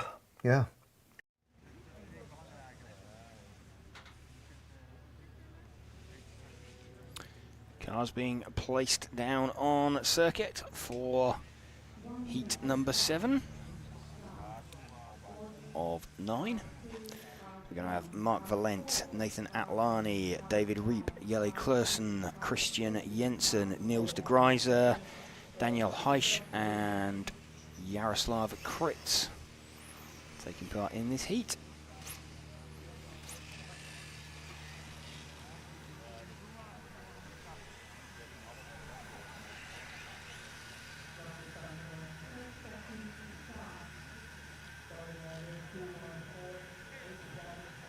Drivers getting set and ready.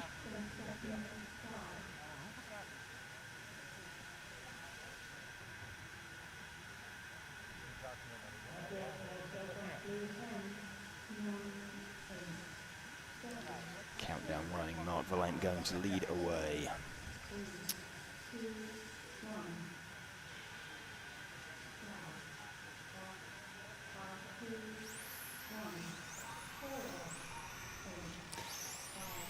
Mark Valent leading away with the number 2 coloured car.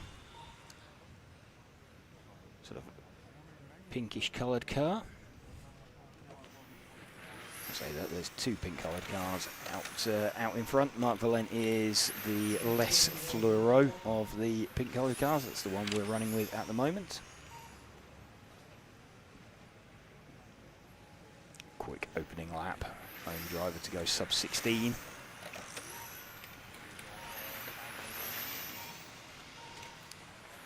Klursen moves to the front after 2 laps. Let's stick with this car at the moment of Mark Valent as he begins his 3rd lap, see how the order shakes out. Jelle Klursen looks like he's got himself to the front by about half a tenth with the number 8 car. Let's see if we can pick out the 8. The 8 is the blue coloured car, just going down the main straight now.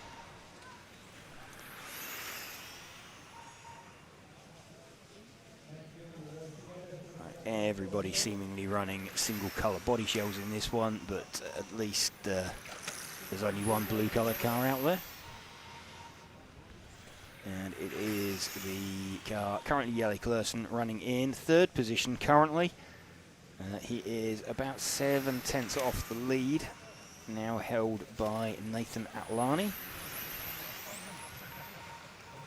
We'll stick with Jelle Klursen though. He is, what's he, about 9 tenths off the lead now. So let's see if we can pick up the leader actually. He is the 2nd of the 2 pink cars, just heading now towards the Infinity banner now.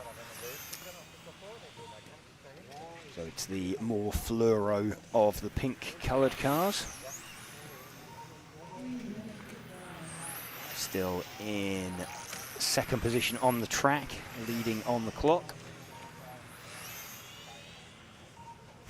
Leading from Jelle Klursen by around 1.5 tenths. And Nathan Atlani still at the front. Jelle Klursen 4 1/1000ths of a second behind him. Super close between these two, and they're not near each other on track. But Nathan Atlani could do with getting his way past Mark Valent. He'll feel he's quicker. Little bit there, he's looking a little bit frustrated there. Could potentially do with some assistance from the referee. Mark Valent seemingly not wanting to open up for Nathan Atlani. He's still leading by around 7 tenths from Jelle Klursen. Still not been able to find his way past there. Finally, Mark Valent opens up and lets Nathan Atlani through. So now what Nathan needs to do is try and pull away from Mark.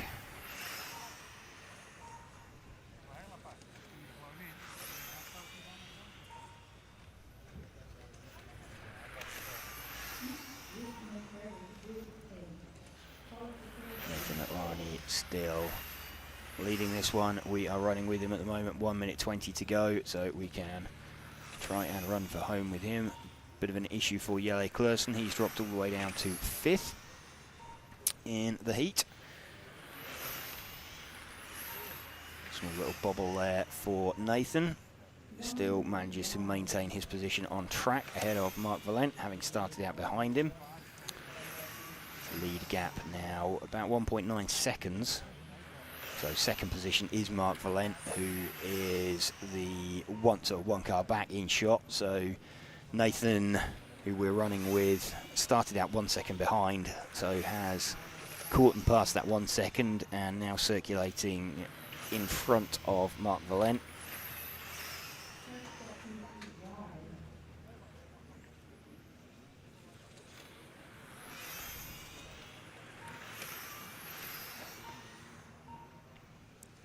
So starting what is going to be the last lap for Nathan, as he comes round, knows that he just needs to stay in front of Mark Valent. He's not going to make the extra lap.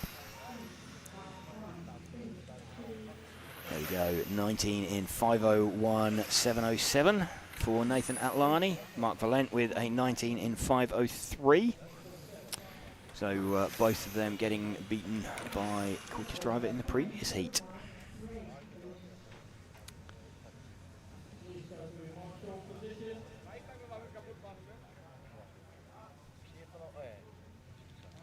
can see their finishing order. Niels de Gruyter sneaking in there at the end as well.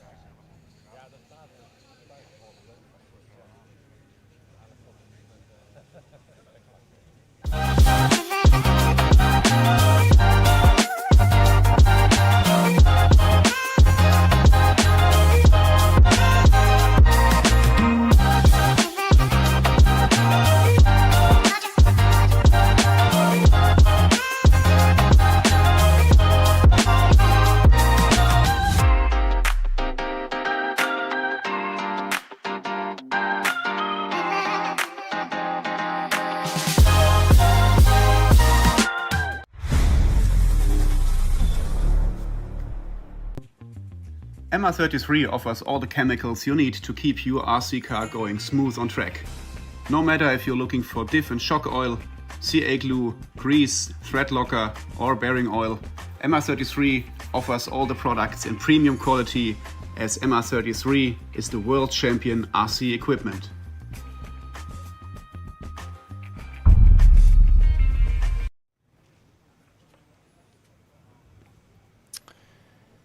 Here we go, penultimate heat of Spec. Frederick Hovgaard going to lead this one away, having had a second in round as well. Quick shout out to our event sponsors, Hobbywing, also Infinity, Tony Sport, Elsran, X-Ray, Meebo Sport, Schumacher, R1 Works and Automatics for helping us to bring you this coverage.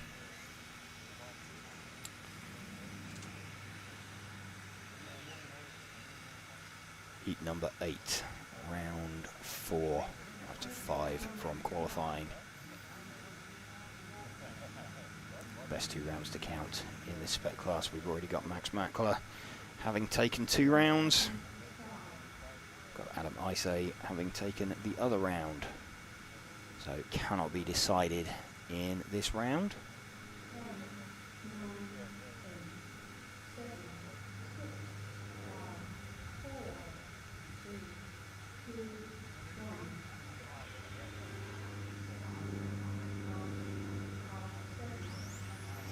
Frederick Hovgaard leading away from Bart Lubben and Tim Benson. Enzo Rissalan had a pretty good run last time out as well. Let's stick with Frederick Hovgaard as he comes round, completes his first lap. See the order jumping around a little bit just while everybody settles in to their run.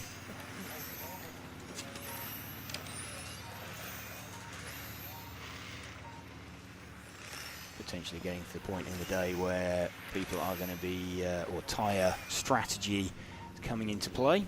People running new tyres either this round or the next round, trying to give themselves a bit of an offset. So with only 2 from 5 to count, it's a good opportunity for a bunch of drivers to end up with tie breaks, basically. So fastest times are going to come into it. So ideally, you want to be using your new tyres at a time when you think the track is going to be quickest. Clearly, they all had to use new tyres, their first set of new tyres yesterday for the first round. Though some, like Adam Isay, chose to sat that one out. Sit that one out. They've used them now. They've got a choice now of when they run their next set. Do they run it in this round? And still have potentially some good pace on sort of second run tyres for the last round, or do they save it when they think the track might be quicker and slightly cooler in the last round? But then, if you make a mistake on that round, you're done. So a bit of a tough one there. Tim Benson's hit the front with the 5 car. Let's see if we can spot Tim out there with the 5. He is the second of the all-white cars just on the main straight now. So let's see if we have got, in fact there's only one all-white car there now, just round under the Infinity banner, down, threading his way down there.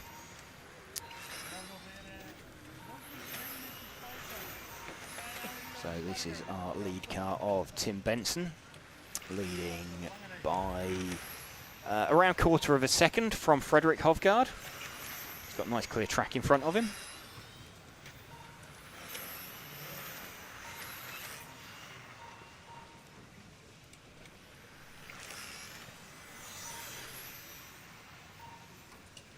Tim Benson still leading this one. What's he heading for?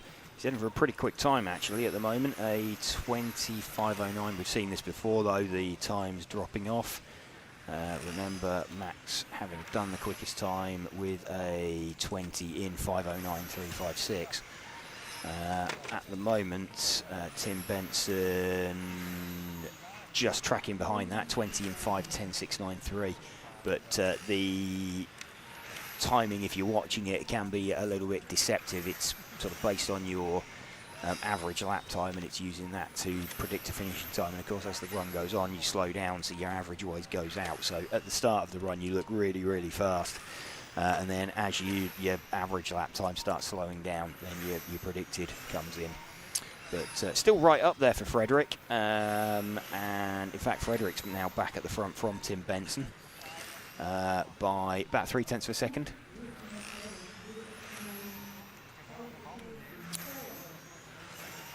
Frederick Hovgaard now at the front from Tim Benson. It is, what is it, 0.3?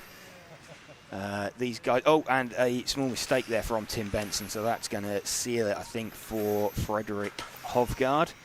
Let's just pick up Frederick again. He is the one of the minty green coloured cars. I think he's the one just under the Infinity banner now, with the number 7 on his car. He is just starting the main straight now. There we go.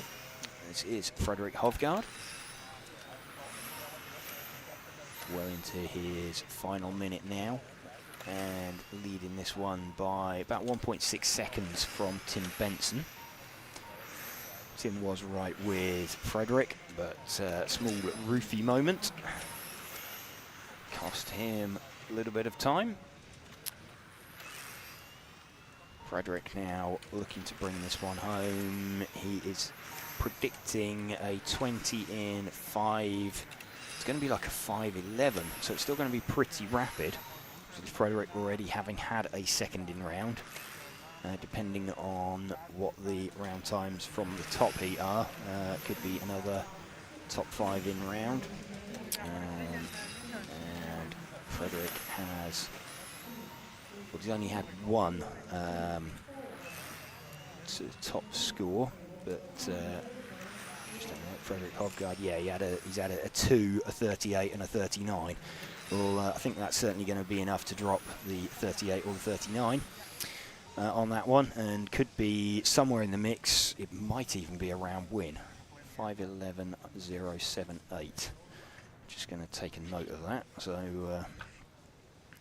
we've got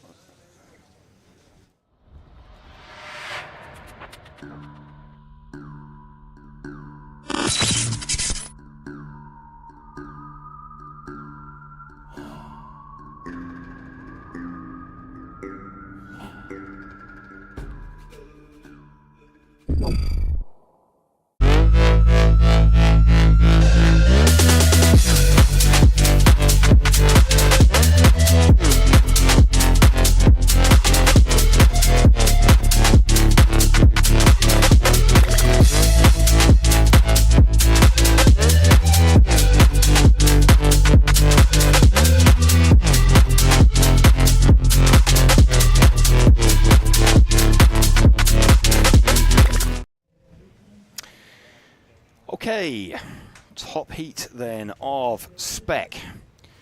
So pole position can't be sealed in this round. Max in the pound seats. He has got 2 round wins. He has got the current fastest time. Current fastest time being, let's just have a look, of a 5:09.356.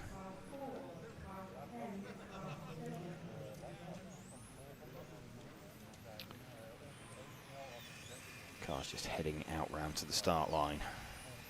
So Max going to lead away from Adam Isay, Ollie Boltink, Soren Sparbeer, Lucas Ellerbrock, Martin Hoodie, Benjamin Elbiser, Nico Catalani, Jan Rathajski and Jesper Rasmussen.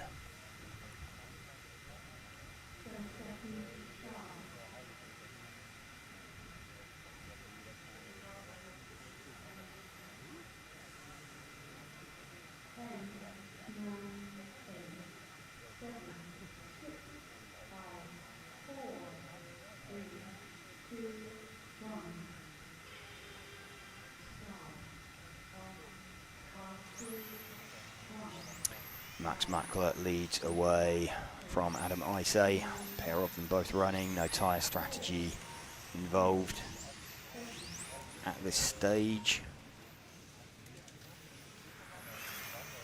Max Max maybe looking like he's a little bit more comfortable on used tyres compared to Adam. New tyres a little bit edgy. Max saying that track was, last time round, track was a little bit windy, so he was just concentrating on trying to get a clean run. Soren Sparbeer to the front at the moment from Ollie Bultink. So Soren Sparbeer is, I think, 3 cars back. He is the number 3 car. He's the car similar colour to Max. See if we can pick him up. There we go. That is Soren Sparbeer. So he's trying to close in on the rear of Ollie Bultink, who is trying to close in on into Adam Isay. So it's Sparbeer from Bultink from Max Mackler at the moment. Adam Isay running in 4th position. And a bit of a sideways moment there for Ollie Bultink. So Soren Sparbeer going to be well in front of him. Let's just see as this updates. Sparbeer leading this one by about 8/10 from Ollie Bultink. That sideways moment then not costing Ollie. So I think Soren we may be seeing on a new tyre run potentially.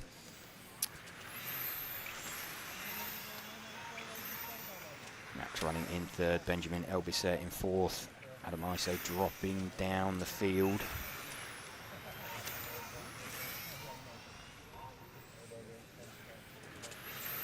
Max still out in front on track.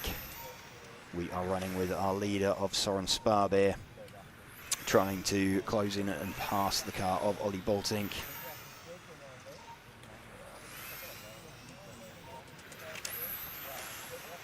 Soren is leading from Ollie by around 4/10 at the moment. Ollie with the all orange coloured car just out the front of shot, the pair of them trying to close in on the back of Max. Predicted time 20:5:07, 5:06 for Ollie. That's slowing down now, it's 5:07. In fact, Ollie Bultink's got a quicker predicted time than Soren Sparbeer. Certainly not the case at the moment. He's within 1 second of him. So still watching the leader, Soren Sparbeer. Ollie Bultink just out the front of shot. Max Mackler is just over 1 second back from them. These 3 out at the top of the field. Also keeping an eye on that 5:11.078 from Frederick Hovgaard last time out as well, because we still have 2 minutes left to run. Let's see what Soren's time ends up as. And Ollie Bultink now to the front from Soren Sparbeer. That's super close between them then. It is, it's like 4/100ths of a second. So now Ollie out in front. 5:08, 5:09, 200. Ollie then currently on for the quickest time in qualifying, so we could well have a new contender coming in after this round. Let's move our focus forward 1 car onto Ollie Bultink, the orange coloured car. Ooh, slightly sideways moment for Ollie there. He is leading this one from Soren Sparbeer. What have we got as we come into the final minute? Max back to the front, then Ollie, then Soren. So it's still Ollie leading this one from Soren by about 3/10. Predicted time for Ollie 5:09.429, so it's very slightly slower now predicted than Max's quickest time from yesterday, but still potentially faster than Adam's time, so this could get super tight up at the top end of stock.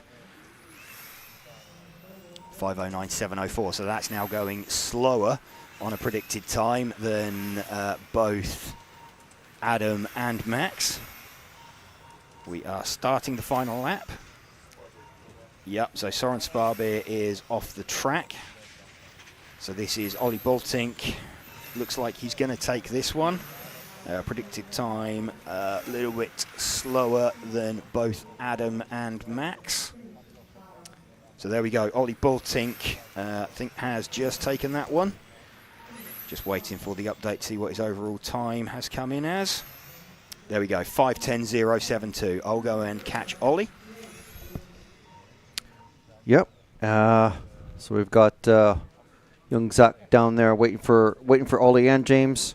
But there is the full finishing order with the best lap as well. 20 laps, 5:10.072, just ahead of teammate Max Mockler. Then we have Elbasser, Rathajski, and Izze.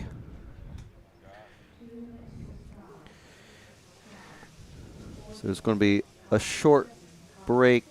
Well, we never know whether there's going to be a short break after this, but James just looking for Ollie to talk to the young Belgian.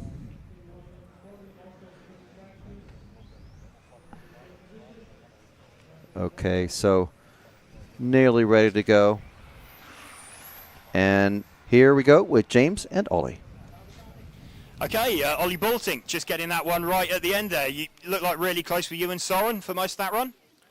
Yeah, it was close. My car felt really difficult. I had to really manage it. I could not push one lap. The rear end was super loose, but I managed. I kept it on the track and I made it. So. Well, I don't know if you know, but you only just got Frederick's time from the previous heat as well. Yeah, I don't know. I have no clue. I did not check the times, but I'm surprised I take you, to be honest, because it was so hard to drive with the wind. The car went everywhere because of the wind. It never went straight. And so, I mean, we've still got, I think Max has got the fastest time and 2 round wins. You've got a round win. Adam's got a round win now. So all to play for in the last round? We'll see. We'll do our best and we will see how we manage to do it. So. Okay, well, we'll let you get out and marshal, but well done. Thank you very much. Okay, so, well, there's a flag blocking the rostrum. That's what that shot looks like. But, yeah, so very good to see Ollie taking the round win that time around. That was pretty impressive. Very, very tight up at the sharp end of proceedings. But we're just about to get going with the first round of modified, and we'll get the timing back on screen.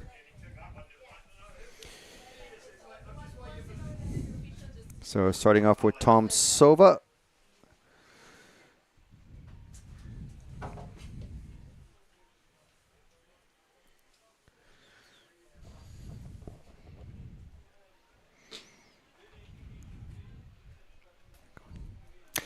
Okay, we are back with heat number 11. So the gap disappeared again this time round. So proving a little bit unpredictable. It should be a bit easier with the timetable tomorrow. It should be a little bit more firm. And we will bring you all of the information on that one. Christian Kostadinov leading this one with the 6 car. Let's just see if we can spot the 6 out there. It is, where is Christian? He is the yellow and pink coloured car down the main straight now. Christian Kostadinov leading this one from Tomas Sova. So, just going to have a quick look as well what the overall in the overall looks like. So we've got Max Mackler leading Spec, Ollie Baltink second, Adam Isay third, Frederick Hovgaard fourth with 2 seconds in rounds. So that's really good from him. Martin Hoodie with a second and a third in round. Soren Sparbeer, he's got a third and a sixth. Bart Vubben, he's got a 5th and a 4th in round. Enzo Roos, that's like super tight in stock. You're gonna need like 12 points to make the final, I think, on that one. Maybe 13. That's going to be like super tight for the front of the B final. There's going to be some quick guys missing out on that. yeah, you've got Jan Rathajski, who's got 8th in round twice, and he's 14th. So mega close there in that stock class. For the modified, still running. Let's just catch up with any comments from the top end of that spec class as well, and see what's going on. What motors they're running in Spec TC class? Yeah, it's 13.5 spec. Not a set brand motor. There are, a few brands out there in use. So it's a blinky setting on the speed controller. And let's have a look.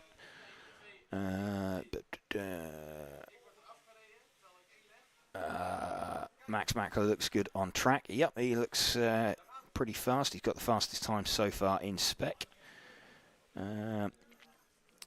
Almost everyone driving the wrong way to the pits penalty. No, they're driving past the end of the pit lane and then just doing like a 180 back into the pits on there. So they're okay with that one.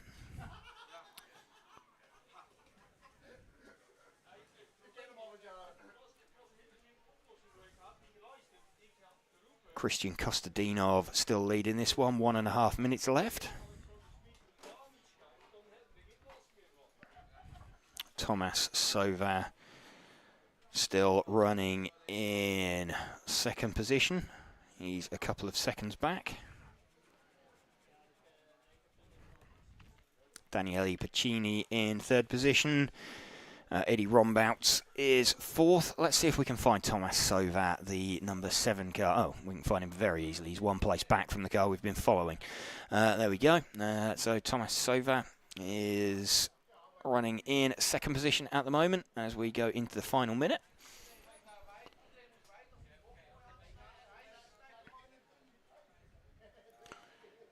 So first heat of this modified class. Obviously getting round towards the tail end of the running for the day.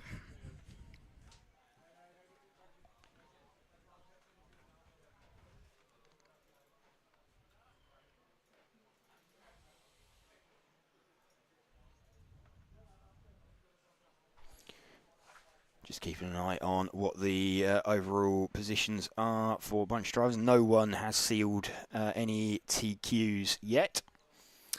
Still all to play for throughout the course of the day, so we'll bring you as we go into the last round of qualifying. No one is going to seal either this round in modified. We've got Michael Olowski having taken 2 round wins. We've got Bruno Coelho having taken round number 3. Bruno's got the fastest time as well. He's the only driver to have made the split onto a 23 lap run. Michael just missing out by about 1.5 seconds on making the split.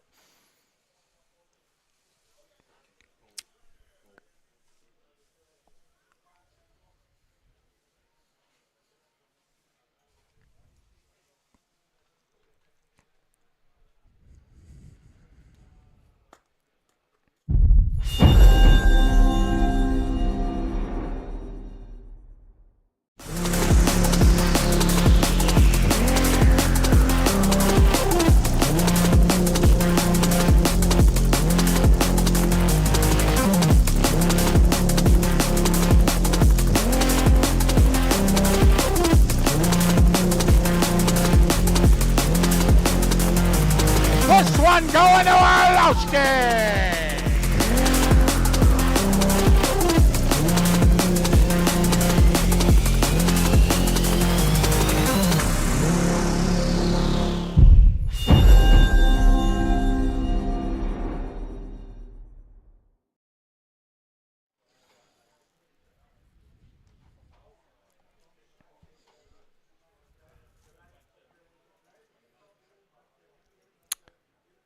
Heat 12 of 14. Getting set to run. Matthias Knopp, Martin Wouters, Harley Eldridge, Oliver Havranek, Lorenzo Van Leeuwen, Jose Pereira, Dai Sakaguchi, Peter Ender, and Robert Krenz. Remember, no one sealed any TQ positions yet. We'll bring you information in the last round. We've got some fairly hot favourites, but no one has sealed anything, and no one can seal anything this round. So all down to the last round for every single class.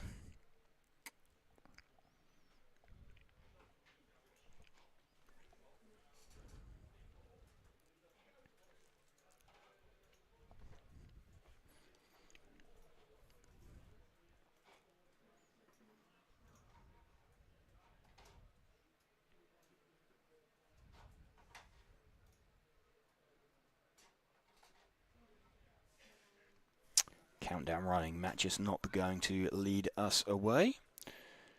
Matches running the white front, yellow centre, red rear on his body shell.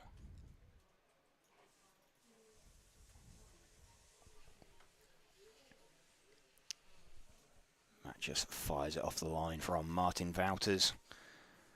Martin Wouters had a pretty quick opening to the beginning of the lap last time round, or the beginning of the heat last time round, but it was an early retirement. Matt just not going to try and get away.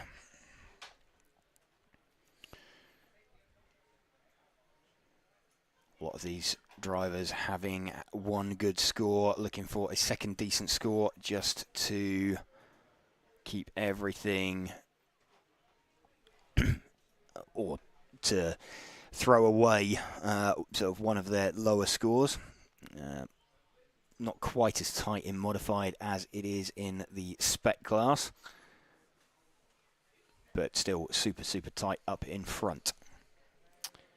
Martin Wouters has hit the front notes. Oliver Havranek now at the front of this one with the 4 car. He is, let's have a look. I think he's the all orange coloured car is Havranek. Right, that's the 6. Let's see if we can spot the 4. He'll be one of the white cars then. He is, yeah, he's the first of the 2 white coloured cars, is Ollie Havranek. Let's just confirm that. Yep, he is. So first of the 2 white coloured cars. Leading this one from Martin Wouters, Matthias Knopp, and waiting for Harley Eldridge to jump up in front. Ollie Havranek, though, leading this one by about 1.5 seconds. So suspect he may well be on fresh tyres in comparison to everybody else.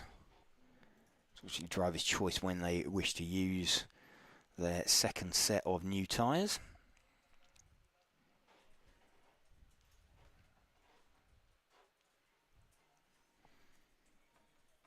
You'll be wanting to try and do it not at the same time as everybody else, but also at a point where you're going to be able to pump in a fast time. So you want to do it while the track is at its fastest. Probably going to be slightly faster in the next round as the track temperature drops a little bit. So currently, certainly in the spec class and the front wheel drive class, the rocket round was yesterday evening. I think it may well have been the same in the modified class were it not for the mistake that Bruno made yesterday. I think that cost him a couple of seconds and he missed out on the split and the extra lap by a couple of seconds, although he's subsequently done the split in round 3, having had a tyre failure in round number 2. I think he very possibly would have had a 23 lap run yesterday as well. Havranek still leading this one by about 2.5 seconds now, with 1.5 minutes left to go. From Matthias Knopp. In fact, Matthias Knopp has, I think, just stopped on track. Yeah, we've just passed his prone, or we're going to come down and pass his prone car. There we go, at the side of the track. We are still then with the lead car of Ollie Havranek. Martin Wouters, 1 car back, is in 2nd position. There we go, that is Martin Wouters. Oh, no, Martin Wouters has had an issue as well, I think. So he's going to drop down, so no one wanting to finish second. Let's pick up the 4-car again of Havernack. It's just coming round out onto the main straight now, the white-coloured car. There we go. Lorenzo Van Leeuwen in second place now, but Lorenzo 4.2 seconds back. It's a long day trying to do mental arithmetic on the timing. Ollie Havernack still leading this one. Good run coming together. Predicted a 22-lap run, the only 22-lap run in this heat. Lorenzo Van Leeuwen just going to miss out by about half a tenth. So pretty comfortable for Ollie Havernack in the end there. Taking that one, 22.509.714.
Heat 13 out of 14. Penultimate heat of modified. David Ronnefout going to lead away from pretty unfortunate Berkan Kilic, actually. He was looking pretty quick last time out and feeling the car was pretty nailed. Caught a bump a little bit badly and car ended up on its roof. So more used to bumps in off-road is Berkan, but trying to deal with them in an on-road scenario, as is David Ronnefout, of course. Those two kind of showing some of the touring car guys the way. David Ronnefout going to lead away from Berkan Kilic, Yannick Prumper, Alex Hagberg, Antoine Brunet, Alessio Minicucci, Dominic Schmid, Robin Eiserman, and Simon Lauter.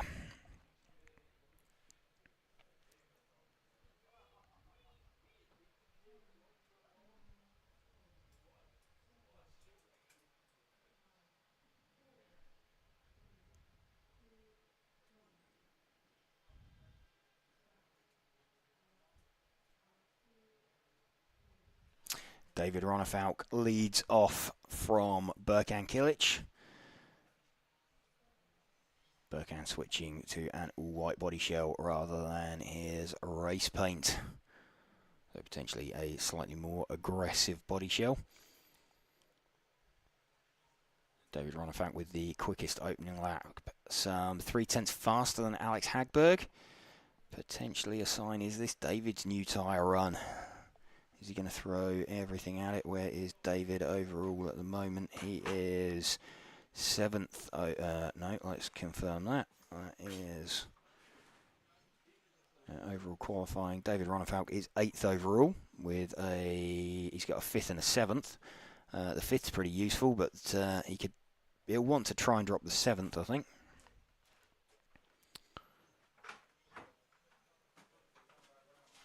There are going to be some big names missing out on this one. Got Alex Hagberg. His best score at the moment is an 8th in round. So he's got an 8th and an 18th to count. So Alex could do with Alex could do with, at the moment, the 8th is Stanley. He's got an 8th, an 18th, and a 35th. So he's definitely going to be wanting to drop, both of those ideally. David Ronnefaulk, though, quite a long way out in front, 1.2 seconds. Alex Hagberg is running in second. Let's see if we can pick up Alex. He is on the main straight. He's running his traditional race paint, the white and green coloured car. There we go. And, a spin there for Alex just as we pick him up. Not ideal for Alex Hagberg. Gets it back running again. So that's the curse of the commentator put on Alex Hagberg. Dropped him right off the back now of David Ronnefaulk, and it's dropped him to third, that spin, because it's let Alessio Meniciucci up into second position. Alex being pressured now from, I think that's going to be Yannick Prumper. Yannick adapting to a new chassis as well, having recently made the change to the Schumacher car. And Alex opens up, and Alex has another sideways moment as he just backs off. See, that's the thing, when you open up to try and let someone through, normally you're trailing the throttle very slightly in there, and when you back off like that, you kind of, with the strength of the rotors that we've got now, and like the drag braking effect, that in itself can unsettle the car. So David Ronnefaulk from Yannick Prumper, Alessio Meniciucci. Alessio, let's move one car back and pick up Alessio running in second position. He is the white front, yellow rear car. There we go, that's Alessio Meniciucci's car. We are running with 2 minutes left. David Ronnefaulk is 22,500 dead. So David Ronnefaulk could be heading for the second quickest time currently. We do know it does fall off a little bit in the last minute. In fact, that's dropped right off. That's a 5:06 now. That's predicting for David Ronnefaulk.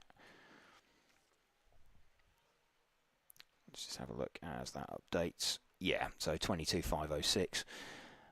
For David predicted now, so not right up there on predicted times like it was.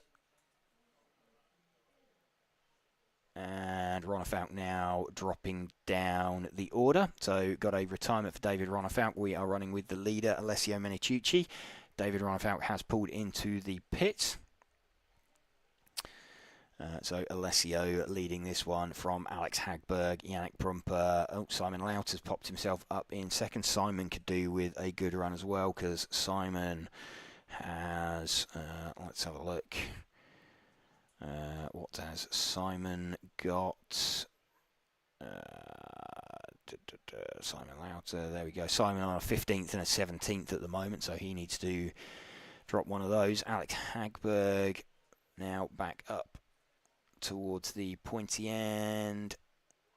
He's about 2 tenths behind Simon Lauter. Alessio Meniciucci we're running with about 6 tenths in front of Simon Lauter. 30 seconds left for Alessio.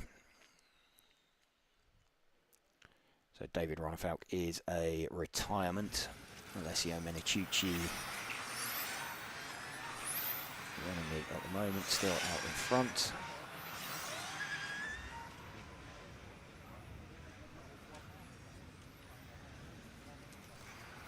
I think Berkan Kilic also a retirement. Just seen him pull on the grass there.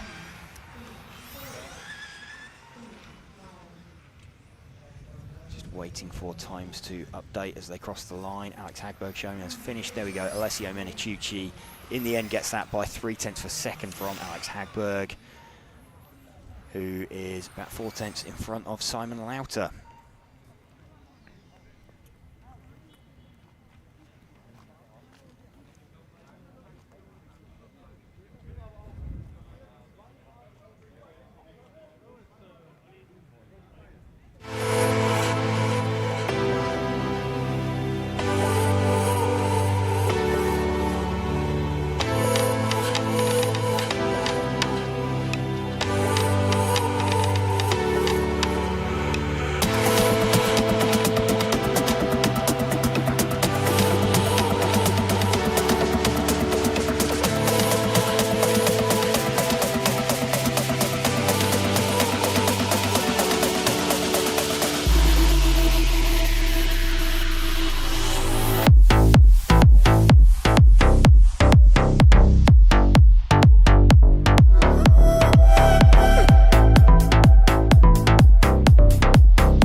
top heat getting ready to go.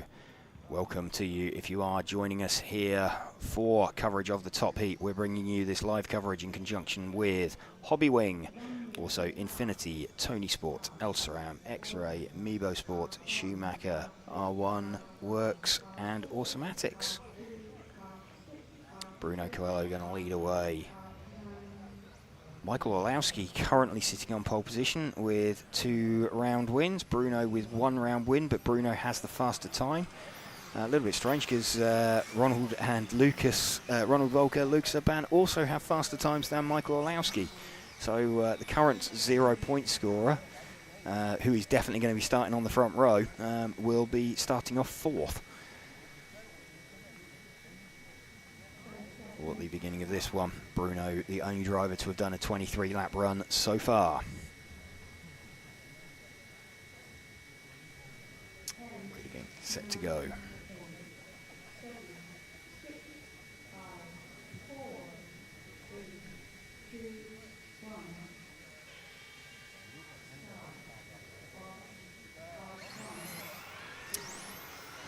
Bruno leads away from Ronald.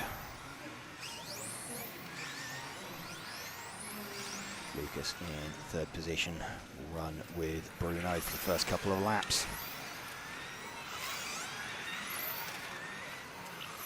I think Ronald is just in front of him on the split the first time round. They're all going to be super, super close. We'll give it a couple of laps to settle down. So remember, Michael Olowski already has the 2 round wins. He is definitely starting on the front row. See Lucas Urban dropping out of this one already.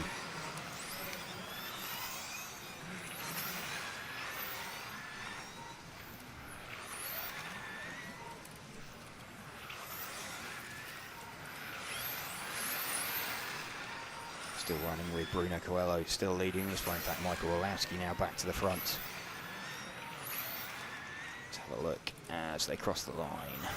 It's about half a second with Michael leading this one. So if Bruno takes this one, he will tie himself with Michael, and they'll both be on the starting on the front row. It's just a matter of deciding the order which. Still going to be the case if Michael takes this one. In fact, Michael taking this one will guarantee Bruno starting on the front row as well. But no, it wouldn't actually. No, tell a lie. Because someone else could match Bruno then in the last round. It wouldn't guarantee Michael pole position though either. So Michael Olowski is, let's see, we're running with Bruno. Let's pick up Michael Olowski, the blue coloured car out there. He's going to be a couple of cars back from Bruno. He's just coming out onto the main straight now. So we've got Michael Olowski leading this one by around 3/10 from Bruno at the moment. Both predicting 23 lap runs at the moment, as is Ronald Volker. So Ronald trying to put himself in the mix as well. Bruno's time, what was Bruno's time? Let's remind ourselves, 23:5:13 4:88. Predicting at the moment 5:10 5:11. So Bruno's now got himself back out in front by about 1/10 from Michael Olowski. Still running with Michael at the moment. Bruno circulating a few cars in front of us. So remember, started out like 4 seconds apart. Mark Reinhardt's pulled in as well. So not a huge number of cars. This is going to be good for the guys in the previous heat. It will give them some good round scores. Just watching them circulating by themselves. Bruno is back to the front from Michael Olowski by about half a second now. Last time round it was a 13.5 for Bruno. It was a 13.6 for Michael. 23.5:10 predicted for Bruno. 23.5:11 for Michael. 5:12 for Ronald predicted. Let's pick up Bruno's car. He's just coming down the main straight now. The last of the cars off the end of the main straight. He is closing in on the car of, I think that's going to be Chrissy Crap in front of him. It is. So he is closing in on Chrissy. Expecting Chrissy to open up for him. And there you go. Chrissy does the right thing. Opens up nicely. Good display of driving there from Chrissy.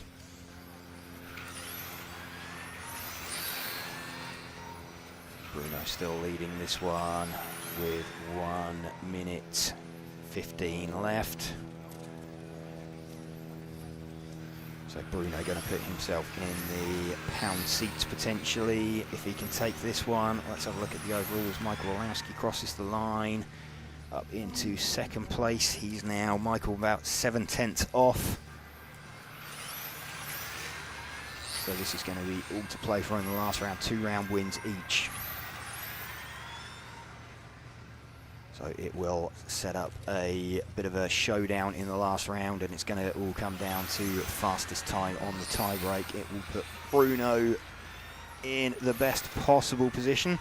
What's he got? 30, just under 30 seconds left for Bruno. He's managing to carve his way through some traffic. I think that was Victor Wilk he's just passed. Gap now between them around 1 second, so Bruno seems to have pulled away from Michael. 23.511, 5.12 he's just dropped onto. What was his time again? It was a 5.13.448. So I think Bruno is going to do another 23 lap run. I think Michael's going to do a 23 lap run as well. Time has expired. So just waiting for finishing times to update. There we go, 5.12.088. So Bruno Coelho taking that one. Let's go and see if we can catch up with him. All right, so James heading off to capture Bruno before he goes out to Marshall, because we, well, they're probably a little bit of a short break. I think, no, that's not Bruno waiting. But yeah, there's your finishing order, and yeah, very, very tight at the top as always with these literally world-class drivers. Bruno, of course, is defending world champion. Mark Reinhard defending European champion. And we're ready with Bruno, I believe, in just a moment.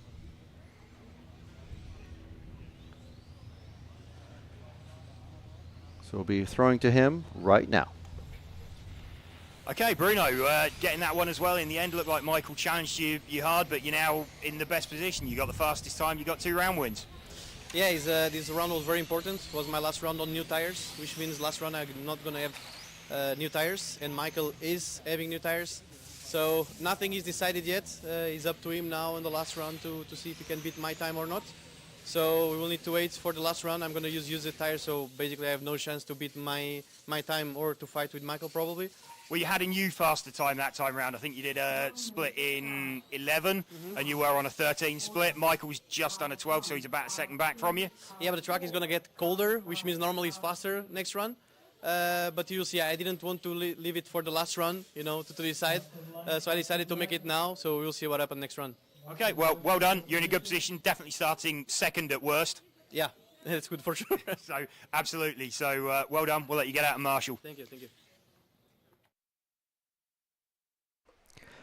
All right, so that was latest round TQ, Bruno Coelho, heading out to Marshall for the first group of Formula One cars. So we'll bring up the overall standings with qualifying for modified class. Of course, with 4 rounds of 5 run. This is what it looks like so far. 2 round TQs each for Coelho and Orlowski, and Volker and Reinhard tied, but Coelho having the lead over Michael just by virtue of his just faster run times. And same thing with Volker, just better finishing position. Well, no, same finishing positions, but just better run times. Yes, just catching up with Bruno there. Bruno saying that was a new tyre run. Michael hasn't used new tyres yet, so Bruno's still a little bit concerned that Michael could well beat him right at the end there, having done a he's got the opportunity to do a new tyre run, whereas Bruno's used them all. So he's got nothing left. So he's in the best position. He's got it in his pocket, but the potential faster run. One hand and almost another on it. Yeah, on the TQ trophy anyway. The kind of we know the front row is going to consist of Michael Olowski and Bruno Coelho. Yeah. But we don't know what order yet. So Bruno's got one hand on it, like you said, but Michael has got an opportunity with the new tyre run still to come on what we think should be a faster track as it's cooler. So it's going to be exciting. So stay with us till the end of. It's going to be pretty tight, pretty tight. So in about an hour and a half, maybe an hour and 20 minutes, we'll have the next the next top heat of mod will basically be out on track. So don't go away, folks. There's plenty more really, really tight racing to come. Absolutely.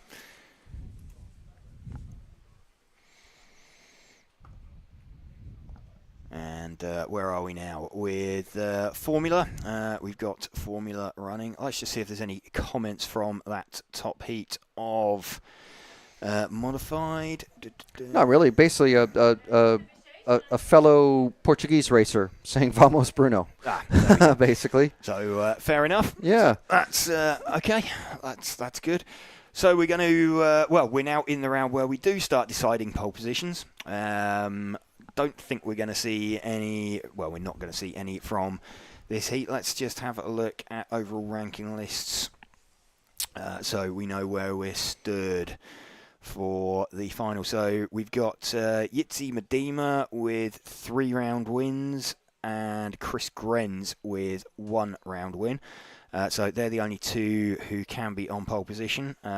Chris would need a round win with a faster time. So Jitsi Medema, his best run is a 17 in 3:04. Chris Grenz, his best is his round win was a 17.307. So that's going to be the one that counts. His 3:05 isn't going to count. So that's the ironic thing. It's like when we get to modified, Michael Olowski's counting time is currently his 22-lap run, or a 22-lap run, even though he's done a 23, because the 22 is a 0, and the 23-lap run that he's done is a second in round.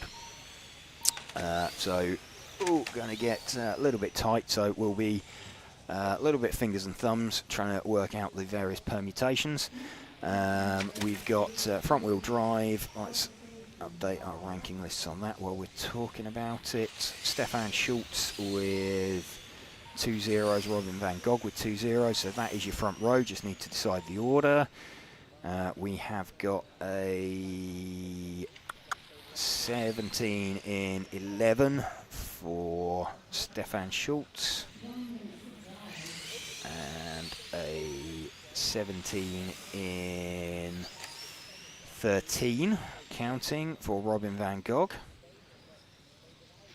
Spec, we've got Max Mackler from Ollie Bultink from Adam Isay. So Max with 2 round wins, Ollie with a round win, Adam with a round win. We've also got Frederick Hovgaard with, what's he got? He's 1 heat lower. He's got 2 seconds in round. He'd need a winning round, and that could get him, if he was to win the round, he could potentially get himself onto the front row. So Max is the only driver that is locked into the front row, although could still start second. Ollie Bultink and Adam Isay, the drivers that could take that away from him. And modified, I think we've been through the different permutations on that. We've got Michael Olowski and Bruno Coelho. They are our front row. No one can beat the 2 round wins each that they've got. Bruno currently sat on top on the basis of having the fastest time, but Michael will be starting second. He has new tyres for the last run, and the track is slightly cooler. So pressure's on Michael to deliver, but that's been there before. We know Michael is well used to coping with pressure. So Bruno v Michael for pole position in that. Here we go then, the top heat of Formula.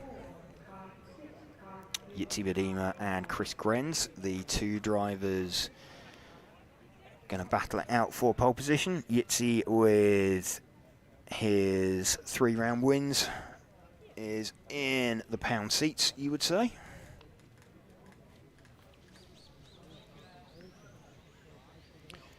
Chris Grenz needing to win the round and do a faster time than Jitsi has managed so far.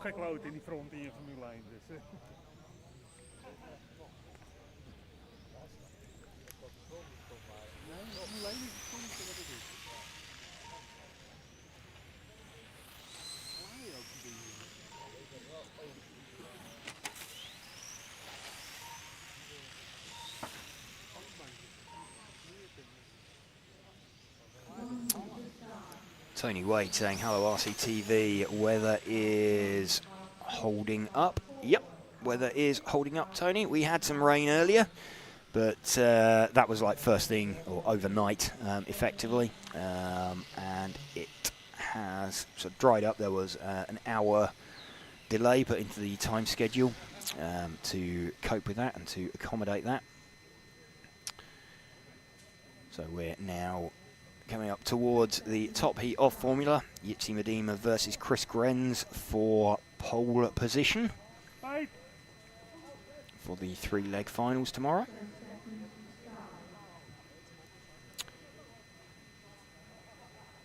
Jitsi with 3-round wins already, Chris with 1. So Chris needing to win this round and do a faster time than Jitsi has already managed. A little bit up against it, but here we go.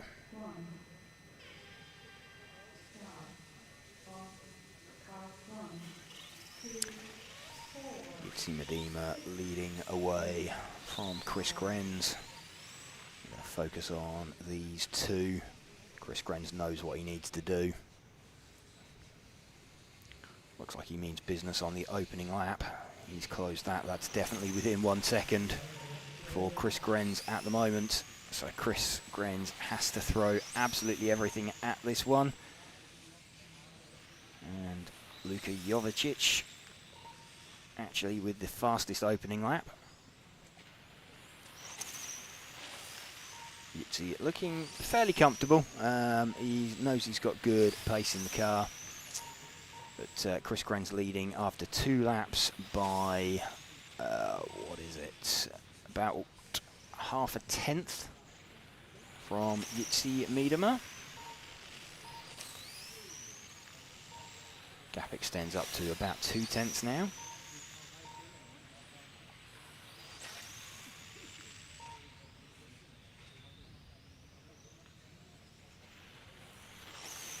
Chris Grenz still leading this one. He is 1 car back from the car we are running with. Let's just move our focus back on him. Waiting for the timing update to see what the gap is. And in fact, Jitsi Medema leading this one now by about 4 tenths. We'll continue running with Chris Grenz as he tries to close us down. Jitsi Medema just keeping an eye on these two. Started out 1 second apart.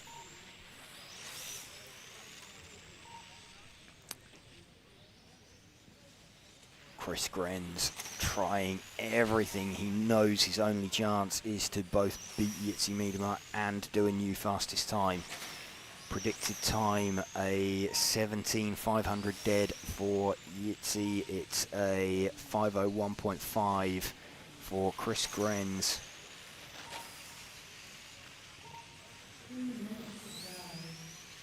Both predicting faster currently. It's an 18 lap predicted for Jitsi Medema currently.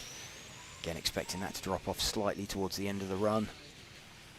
Bearing out what Bruno was saying earlier, feels that the track, just as it cools, where are we now on time? We are 10 past 5 Central European time. So as we build up towards the next couple of hours, we're expecting the temperature to drop out of the track and the speed of the lap times to increase. Small mistake there from Chris Grenz. I think he can feel this one just slipping away from him. He's quite comfortably going to be in second, but Jitsi Miedemar, let's move forward one car onto Jitsi. There we go, Jitsi Miedemar now out in front. Still predicting an 18-lap run, would be the only 18-lap run of the weekend. He's currently forecast to make it by about 1 second. We'll keep an eye on that. There's still 2 minutes of the run remaining, so good possibility he'll drop off that, but it will be a quick 17, I think, for him. If you're wondering why the times go out, it's because the average lap, it's calculated off of the average lap time, and dropping back a bit. Question coming in, is Michael running the MI10? I don't think it's an MI10, I think it's more like an MI 9.5. We've kind of been asked not to take too many close-up details of it. It's yeah, just a bit of a development and evolution of the existing car. Jitsi Miedemar leading from Chris Grenz. Into the final minute now. Jitsi just dropping off as we predicted. It's a 17,500 dead now, so he's not going to do an 18-lap run. We think he's just going to miss out. What have we got? 35 seconds left for Jitsi Miedemar. If he takes this, he is on pole position for the finals.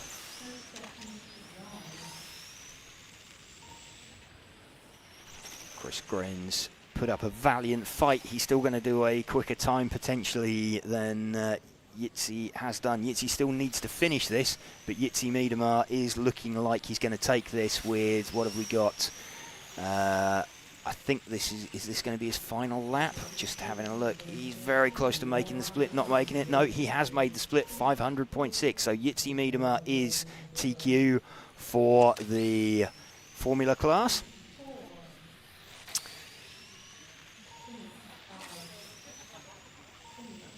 Just as he rolls it round into the pits. So there we go, Jitsi Miedemar taking pole position for the Formula class.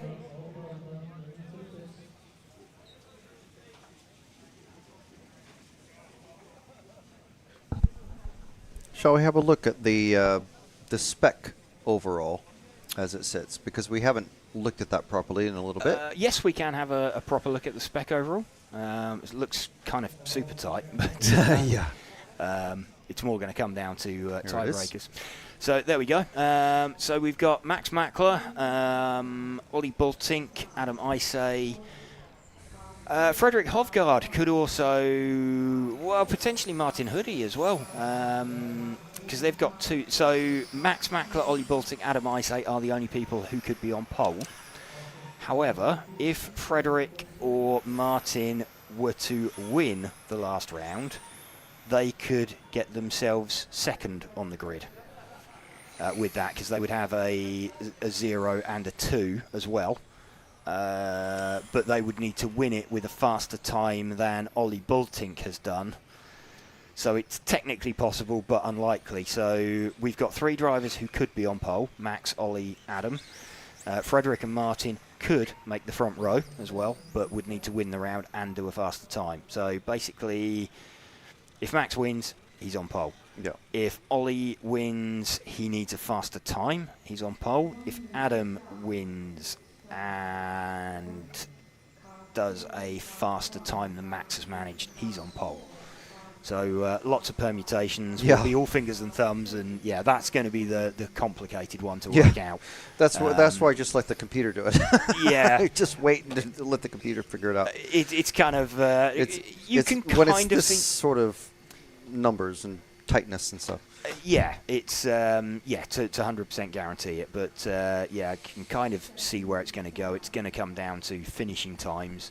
I think the difficulty is that the finishing times start out quite quick and then start dropping out, so it's a bit difficult to so predict. You do have to. Yeah, you can't just like, okay, well, yeah, they've got it wrapped up. There can always be a mistake, or obviously, like you say, the times drop off. the times do drop off. So unless they're already running behind those times, you know they're not going to improve into them. Yeah. But yeah, we're that's what's going on there. So and front wheel drive, we have looked at. We've got Stefan Schultz and Robin van Gogh. We know they're making up the front row because they have 2 round wins each. We can look at that. Okay. If it will come up, if it wants to come up. There we go. There we go. This is the front-wheel drive class about to run. So yeah, Stefan Schultz, Robin van Gogh got a round win each on there. Oh, sorry, 2 round wins each. So this one is going to be Stefan's in the best position because he's got the fastest time so far. So if anybody other than Robin van Gogh wins this round, then Stefan Schultz is on pole. So in order to get pole position away from him, Robin van Gogh needs to both win this round and do a faster time than Stefan. Yeah, entirely down to his result. Yeah, so this is Robin, who is starting off 1 position behind Stefan, who I'm sure if Robin is quicker than him will completely open the door and let him straight through and, yeah, and, of course, and won't of course, the racers. and won't sort of wander around on the racing line just to, yeah. Anyway, we'll watch that one. That's coming up in about 5 minutes' time. On track at the moment, we have Edwin Kvarmstrong. He is... where is Edwin? Edwin is 8th at the moment. So going to have potentially a couple of guys from this heat making the main. Winston Sinijo, he's 10th. Yeah, it could be. Let's see if we're running with the 1 car at the moment, I believe. Let's have a look. No, it's the 2 car that we're running with. Just confirm that is the 2. Yep, that is the 2 car. So that is our lead car of Edwin Kvarnstrom. Winston Sinijo running in 2nd position. Robert van der Wolf in 3rd. In this heat at the moment. Building towards the pointy end of qualifying. Top heat running, so, penultimate heat running. We will announce as soon as we know who the TQ position is going to be.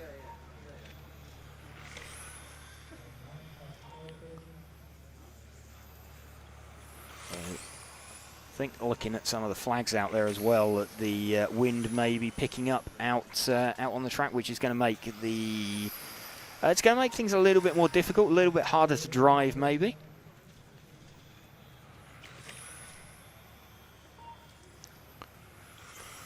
Edwin Kvarnstrom still doing what he needs to do.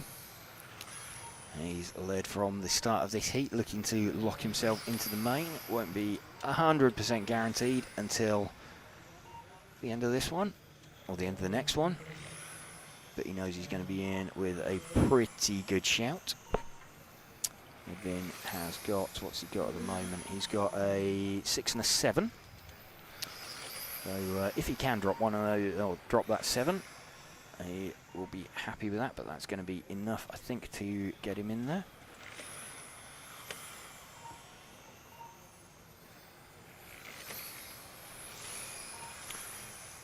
Just closing in on, I think that's Thomas Sova in front of him.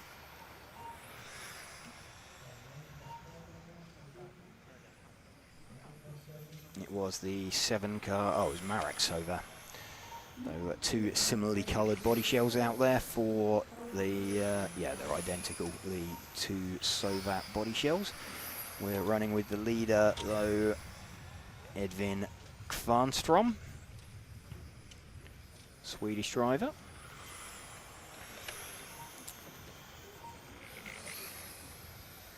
Still circulating out in front. 1 minute remaining, or he's less than 1 minute for him now. He'll just want to bring this home. Last track action of the day for these guys in the front wheel drive class. Then they're going to have a practice final tomorrow, then 3 leg finals. We will be bringing you, don't think we're going to be online for the practice finals.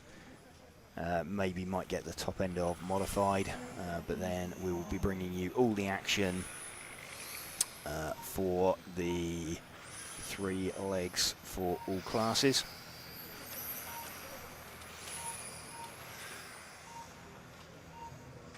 Into the final few seconds for Edvin Kvarmstrong.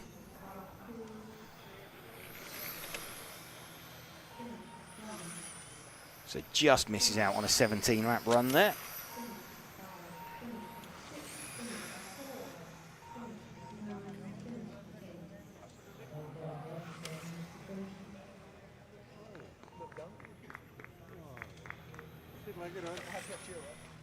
Edvin Kvarmstrong taking that one and getting set for the top heat.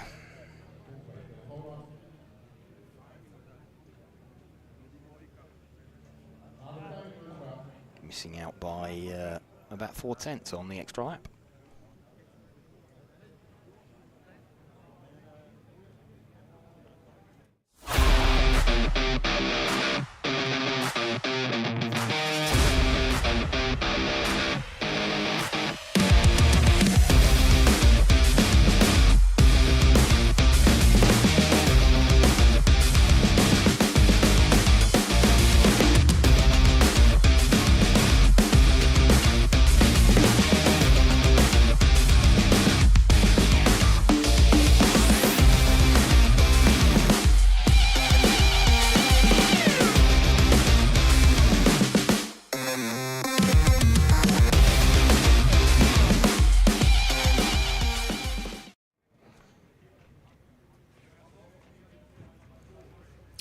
Okay, so what we're looking for in this one then is going to be Stefan Schultz versus Robin van Gogh.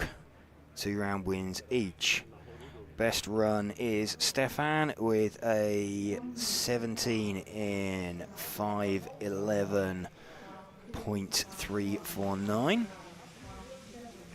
There, that's the magic number. That's just getting scribbled down in front of me. So effectively, if anybody other than Robin van Gogh wins this, then Stefan Schultz is on pole position. So Robin van Gogh needs to win this, and he needs to do it in a time quicker than a 17:5:11.349 in order to get himself pole position. So fairly simple maths. So we'll try and focus on Stefan Schultz and Robin van Gogh and keep the focus on them. Got best position currently does look like Stefan Schultz. Robin effectively knows what he needs to do though. That's quite a nice position to be in as well. He needs to win. He needs to be faster. Let's go. Stefan Schultz leading away from Robin van Gogh. And small half rotation from Robin van Gogh, just out the back of shot there. That really isn't going to help him. He needs to throw everything at it now. Stefan Schultz crosses the line for the first time. Mark Valent is fastest. We're just going to focus though on the 2 guys that could be on the TQ position. Going to be Stefan Schultz flicks to the front, then Robin van Gogh, Mark Valent.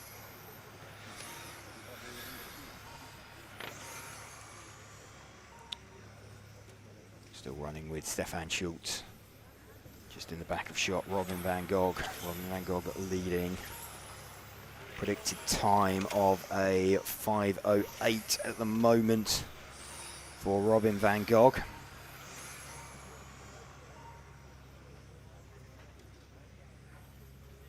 So it's all going to come down to finishing times. Robin van Gogh leading this one. Let's put our focus on his car. There we go, that is Robin's car. A little bit sideways. Robin throwing everything at this one. Predicting at the moment a 17:507. Times will drop off though, remember that. We're expecting the times to drop off. Robin van Gogh still leading this one just from Stefan Schultz. Stefan now starting to drop the hammer. I think he's realised the danger. These two starting to edge away from everybody else, less than 1/10 of a second in it. And Stefan has already done the time. Stefan also having sat out a couple of rounds, so potentially fresher on tyres. Robin still leading this one at the moment. They're both predicting 5:07s. It's getting pretty close. Robin van Gogh still leading this one, definitely within a second. We're running with Robin at the moment. He is definitely within 1 second of Stefan Schultz as they come down the main straight across the line.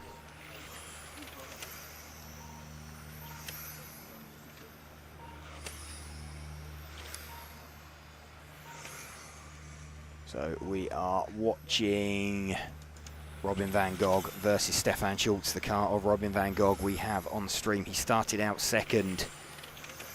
We're halfway through the run. This is coming down to a bit of a winner takes all. Stefan Schultz has opened up and let Robin van Gogh go.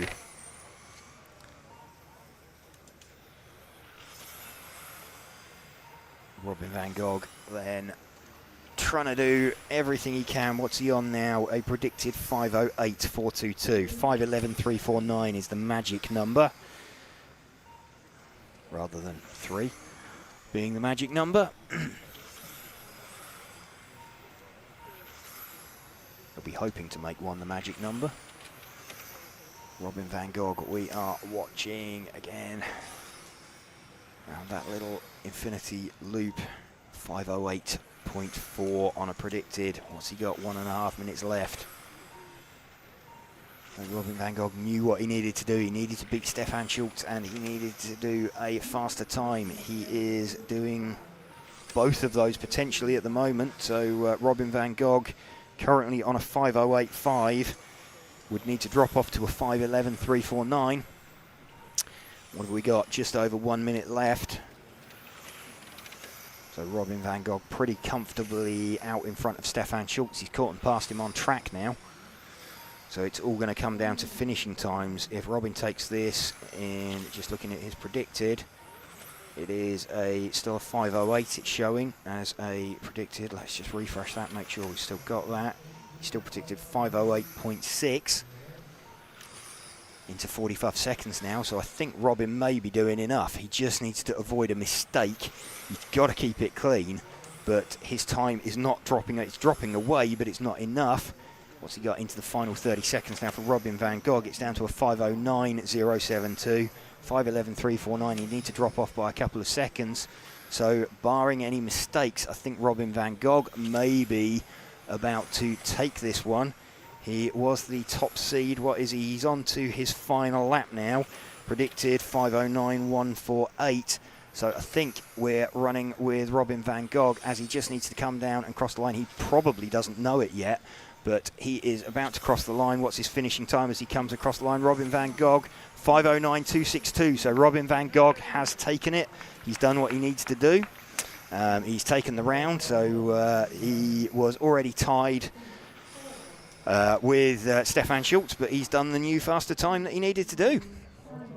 So Robin van Gogh, overall pole position there on there. Let's just get an update on those ranking lists, and we'll bring it up on screen in a moment. Okay. Just after these are the results for the race that we just saw, but we'll have the overall results in just a moment.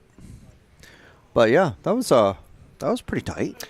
It was, yeah. I mean, Robin, Robin knew what he needed to do, and exactly he did it. He basically had to beat Stefan.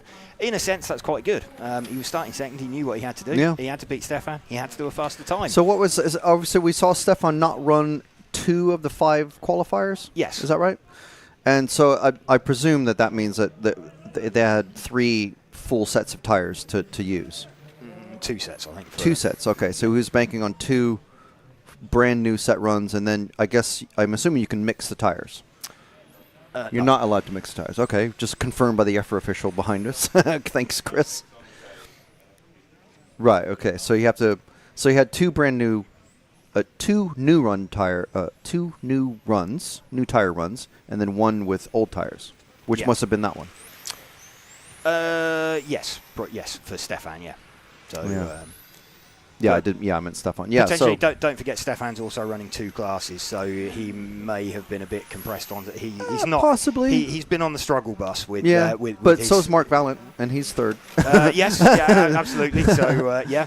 I think Phil as well. I'm not sure. Phil is, Gergo is, there's a few. there's Soren's a few Barbier, there, yeah. Frederick Hovgaard has made it in, defending champion. Edvin Kvarnstrom from the previous heat as well. Yeah.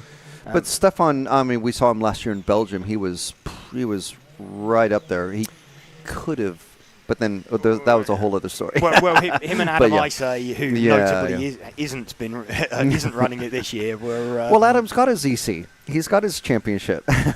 Yeah. In GTAE or GTE anyway. But yeah, interesting though. So anyway, I'll take that off the screen so we can see the start of the first heat of Spec, and there's the runners and riders in this one. Yep, Philip Lischke, Ron van Bergen, Davy van Gils, Johan Bukowski, Leo Dupex, Kent Bertelsen, and Lucas Jaeger. Yeah, this is going to get a bit fingers and thumbs now in...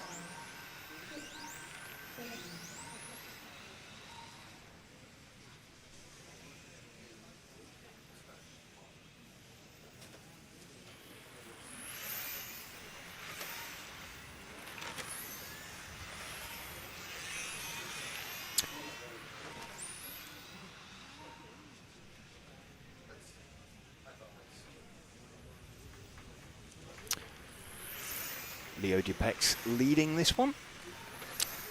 Just catching up, thinking there's going to be some tweaks to the timetables for tomorrow.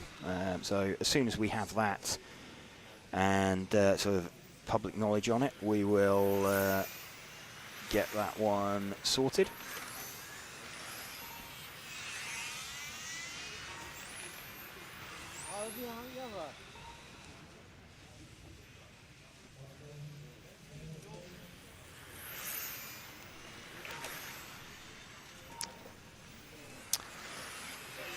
Philip Lischke leading this one with the number 1 car. Let's just see if we can make sure. Yeah, we've got him on stream, the number 1 car from Ron van Bergen. So those two seem to have pulled a bit of a gap over the rest of them. In fact, Leo Dupex is somewhere up there. He started out towards the back end of the field. He's a couple of tenths back. Just have a look. So it's about 9/10 of a second, the gap between Philip Lischke, who we're running with, and Ron van Bergen.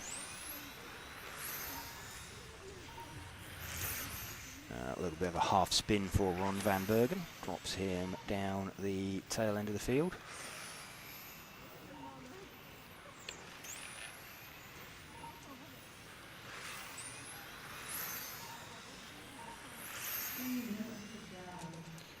Three minutes remaining of this first heat of Spec.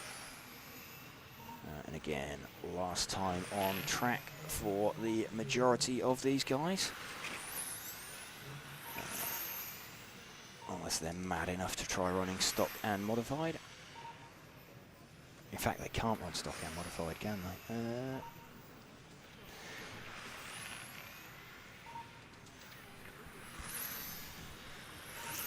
Philip Lischke just trying to put in one more good time. Where is Philip at the moment? He is, let's have a look on the overall. Philip Lischke is currently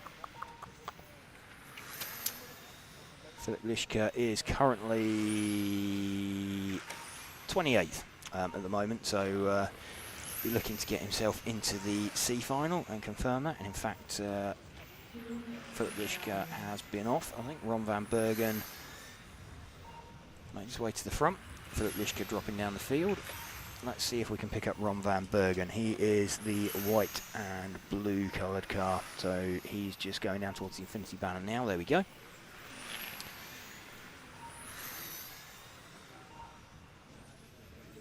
This the car of Ron van Bergen, now leading.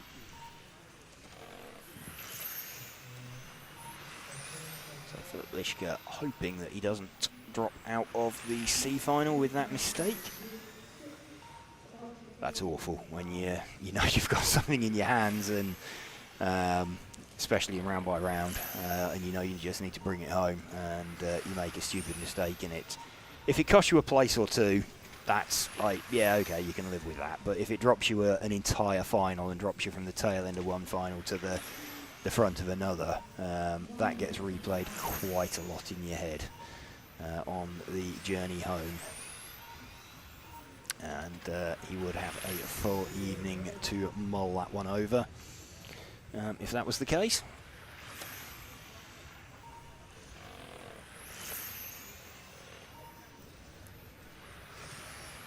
Ron van Bergen with, what's he got, under 40 seconds left to go.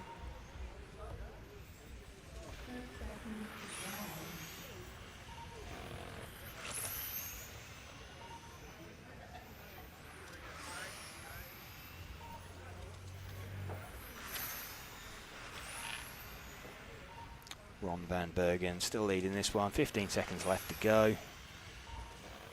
So he's making it this his final lap. Philip Lischke also just makes the split. Leo Dupek's missing out. Oh no, he has just made the split as well. So it was Kent Bertilsson, the driver on 18 laps. Leo Dupek's, Philip Lischke and Ron van Bergen all make the 19-lap run.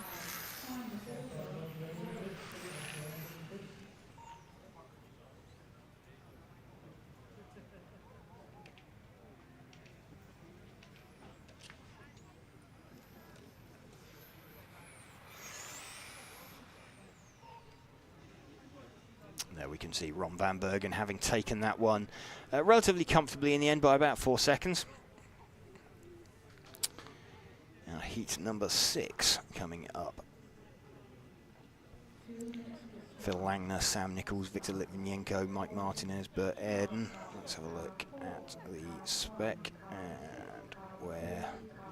So Phil Langner in 15th currently. So we're hoping to be a lock in the B final. Sam Nichols is currently, what's he got? He's got a 13th in round and a 19th in round. He is 22nd. He's in with a shout of bumping himself up. You've got to watch out for, or they've all got to watch out for Stefan Schultz, who's got a 7th in round and a 23rd in round. So Stefan's got the one good score. Also Mark Valent in 17th, he's got a 7 as well. Jan Rathajski is, where's he, 14th, he's got 2 8s in round, and he is 14th. So 2 top 10 scores don't put you in the main. Yeah, so Jan is going to need some better scores later on to have a chance. So this one's going to be a little bit haywire. The stock class will kind of know what's going on at the front end of it. All we know for certain is that Max Mackler will start first or second on the grid, and everything else is still all to play for. Adam Isay could take pole position, Ollie Boltink could take pole position, could end up with either Martin Huddy or Frederick Hovgaard on the front row, but they're coming in later heats.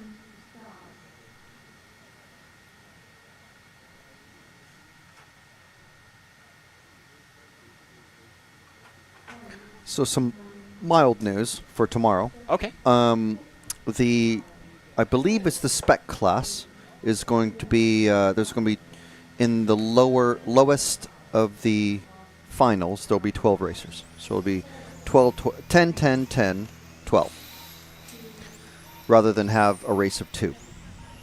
Okay. And the same for F1. Instead of a race of 10 and 1 or 6 and 5 or whatever we were thinking, it's just going to be a race of 11. One final race of 11. Is that an executive decision? Because I don't. No, think it's a decision by the race directors. Okay. And I've had it clarified by Chris Hardesty, our EFRA official on site. And basically, it's a decision made by the race director, the local race director, who's on, the club race director, basically. And it's up to the team managers to protest it. Okay. I don't So see it's, why they would really, because it makes the day shorter for everybody, and who wants to see a two-car race or a one-car race? I think it's more if they interfere with the guys, the other 10. So if the guy if there's a battle between first and second, and the 12 car takes out one of them. I have faith that the referees will make it very clear to the guys at the back end of the grids that don't just pull over. Yes. Yeah. That's I think that's the thing about it. It's kind of those 10 cars are normally kind of sacrosanct, and it's potentially dropping someone who's qualified further than a position that they can. But it's just a matter of, because of the size of the field. I mean, the field spread in one heat is just going to be huge. Yeah. You're going to be very, very quick guys, and then getting around very, very slow, and mobile chicanes basically. In some cases, depends, but we'll see. We'll see. Well, hopefully that all pans out and no real controversy. But okay, they've made a decision, and they're challenging. They're challenging a protest basically, and saying this is what we think. If you don't like it, if you want to see it that way, but it's yeah. So no, that's cool. So that's how we're going to. How tomorrow is going to pan out currently, obviously pending the team managers meeting tomorrow morning. So we'll be 100% sure after that one. We've got Phil Langner leading this one. He, like we said, he's already in the B final currently with a couple of good scores, hoping to lock himself in there. And we've got Mike Martinez in second position currently. Victor Litvinenko in third, Sam Nichols in fourth. Pretty close between these top four, actually.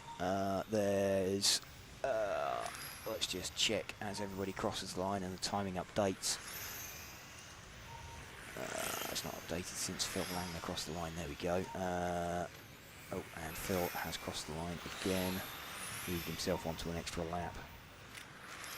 It is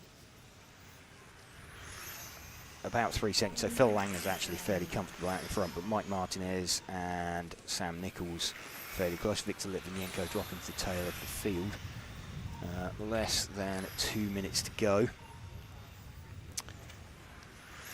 Phil Langner trying to close down the car of, I think that's the 7 car of Alexandra Perrin.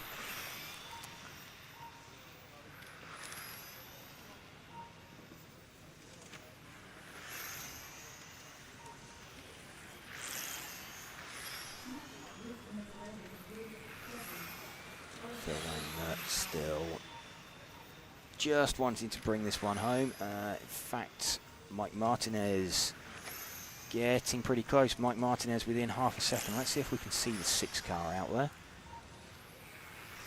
6 car is, let's see if we can find him. And no, that's the 1 car. 6 car, that's the 5. It's the 4, so the 6 must be the pink coloured car. It is the pink coloured car. Just coming out through the sweep now. That's Mike Martinez. He is still within half a second of Phil Langner. Mike Martinez currently, where's he overall? He hasn't had a particularly good run, I don't think. No, he's 33rd overall. So he is just about getting it hooked up. Late on in the day, a little bit too late for a good result. So still Phil Langner leading, and they're on their, what will be their last lap now, from Mike Martinez and Sam Nichols. Sam Nichols staging a bit of a recovery after a bit of an early nightmare. So Sam crosses the line. As does Mike, loops around back into the pits. So Phil Langner taking that one. from Mike Martinez, Sam Nichols, Bert Airden, Victor Litvinenko. I think we've had a retirement from Josh Winkler.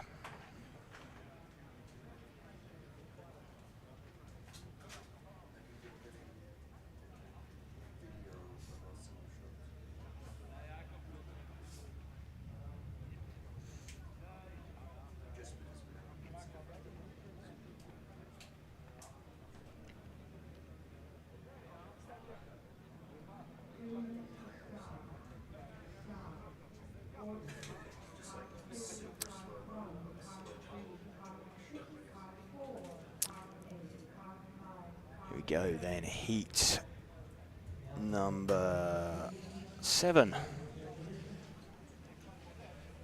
Getting set to go out. A few people employing some diff warming tactics there. I can see the number. Let's have a look. Oh, hang on. Computer's just been reset back to an earlier heat. Does that mean there's been some changes made to the results of the heat? Possibly. Would normally have updated to the next race by now.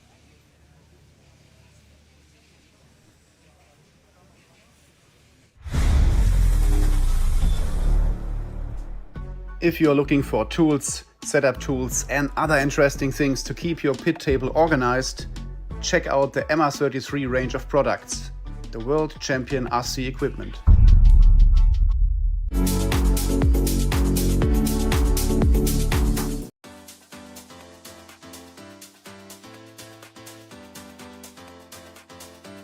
Makes an error. Marcus Currup is through. No, it's a four-way battle. And Finn's on the inside. He's got him. I love RCTV News. There's RC in the background. We're here. Hi, everybody. This is mine. Okay, fantastic. Yeah. So we are here at ETS round number 3 of season 17. Davide Ongaro, associated European champion, and didn't he deserve it? Bruno Coelho is your champion. Today, mamma mia, super happy. It's like a real now. It's like a real.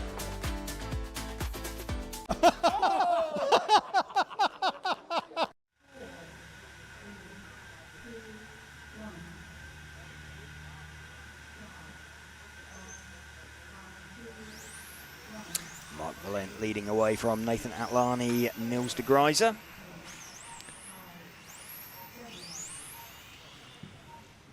Looking at some of these guys, any of these in the top 10?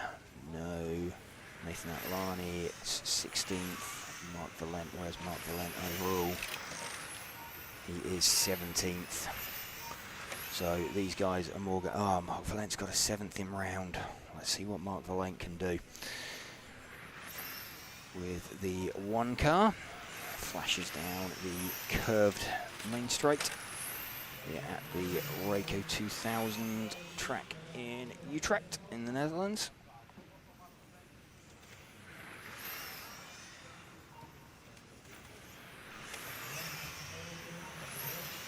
Mark Valent leading this one, predicting a 20 lap run at the moment. 20 in 5:08. Still plenty of time to fade off of that, particularly in the spec classes. You do tend to drop away from your predicted time, not necessarily so much in the modified classes, but here in stock where voltage is king, then you will see drivers dropping off on their predicted times quite dramatically. Nils de Greiser up into second from Mark Valent, or no, he's dropped down. Christian Jensen actually second after a bunch of laps. It's all super tight. These guys from the rear maybe been saving new sets of tyres for this one, so this is when we think the track is going to be at its fastest. We've already seen Robin van Gogh using that to his advantage to nick the pole position for the finals off of Stefan Schultz. We're running with Mark Valent out in front of this one at the minute. Christian Jensen running in second position. Christian will pop up in a moment back into second in the round. He is already some like 3 seconds off the back though of Mark Valent, and is heading for a time around 4 seconds slower, 5 seconds slower than we've seen at the moment.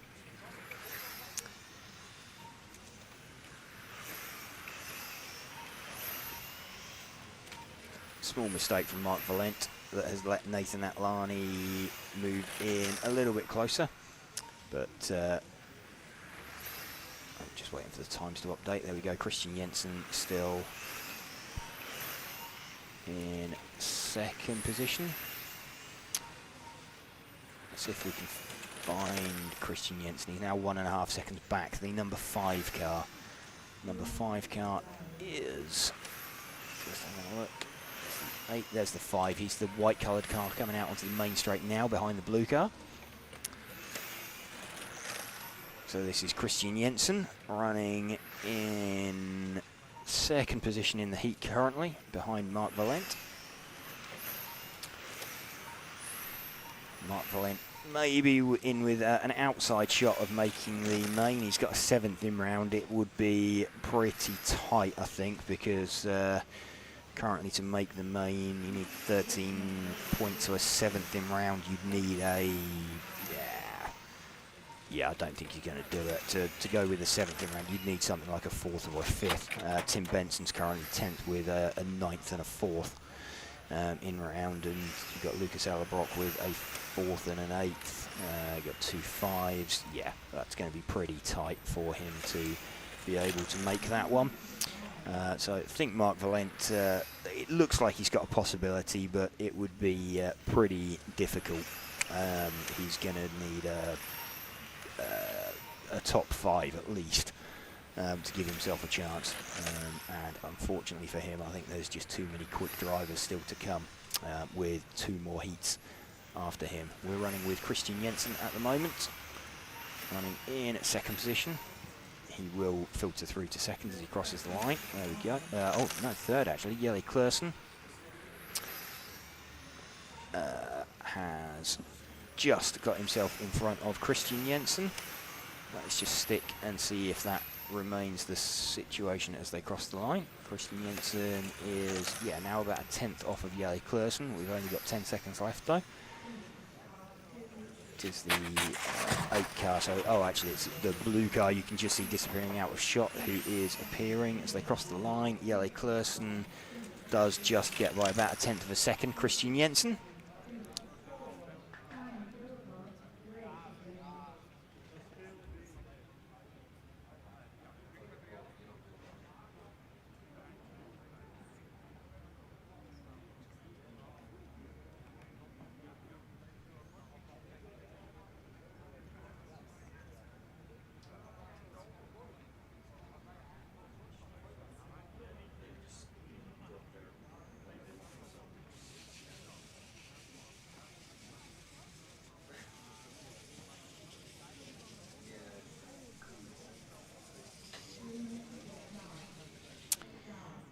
Heat 8 getting ready to go live.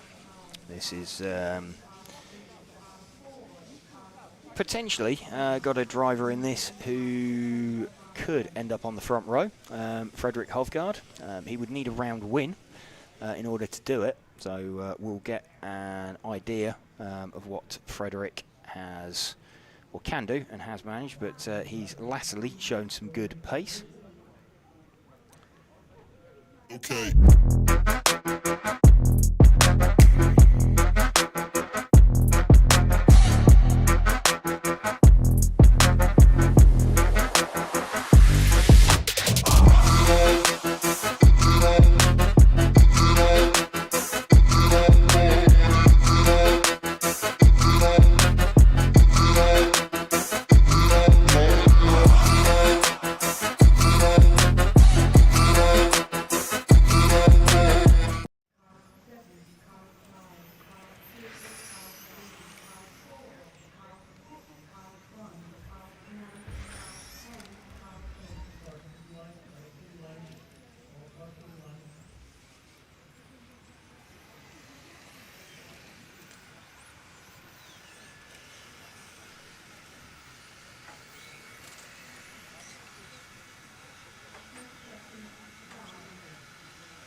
Frederik Hovgaard launches himself off the line into this last qualifying run.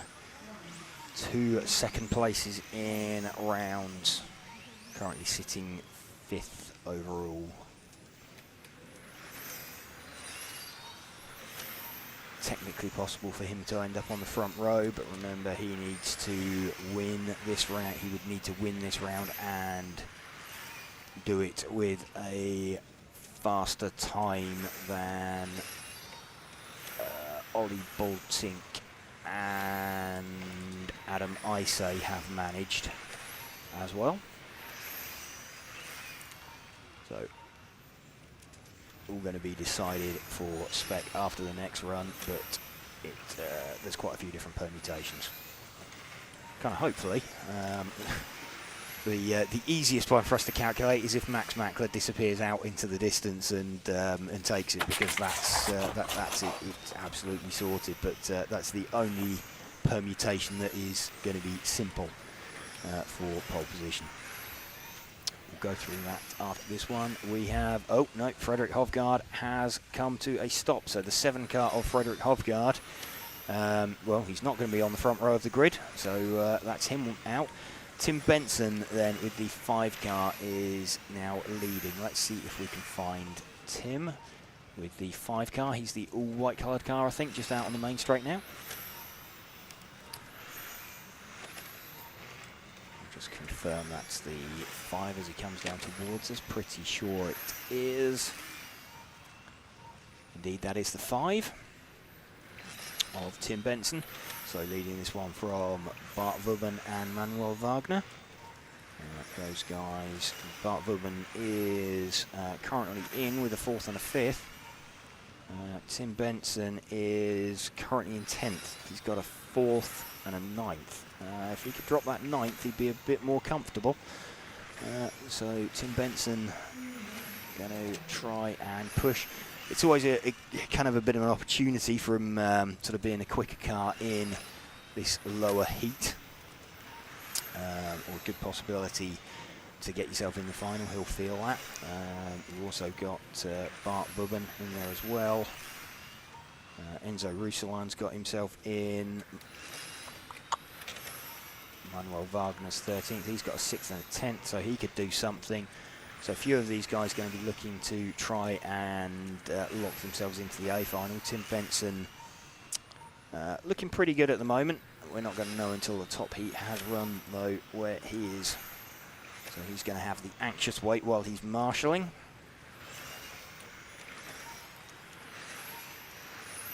Two minutes 10 remaining. Tim Benson, who we are running with by about a 1/10 of a second from Bart Vubben. Oh, it's now like 3/10 of a second. Manuel Wagner also within 8/10 of a second of the front of the field. So super, super tight.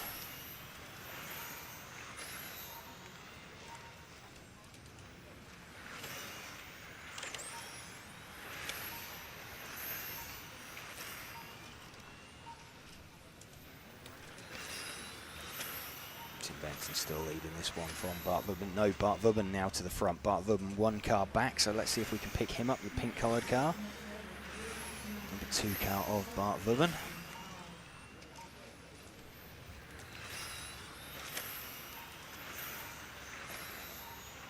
Manuel Wagner, I think, is running in 2nd as well, so Bart Vubben leading.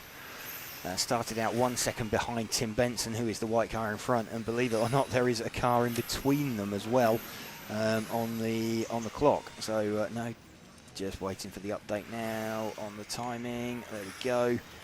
Tim Benson now back to the front by 2 1/1000ths from Bart Vubben.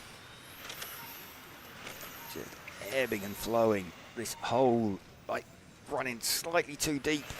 Just turning in a little bit too hard, getting the car sliding. Bart Vubben now we're running with back to the front, 6 1/1000ths. Super, super tight between Bart Vubben and Tim Benson. I'm not sure if they realise quite how close they are. They'll kind of have an idea about how big that 1 second gap is. Bart Vubben still leading this one by a whole 38 thousandths of a second.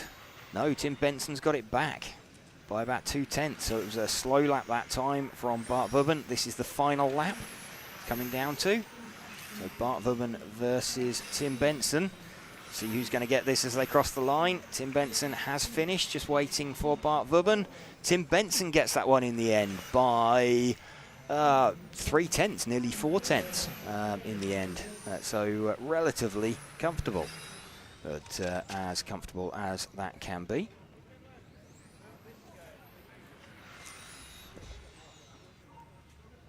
There we go, Tim Benson taking that one.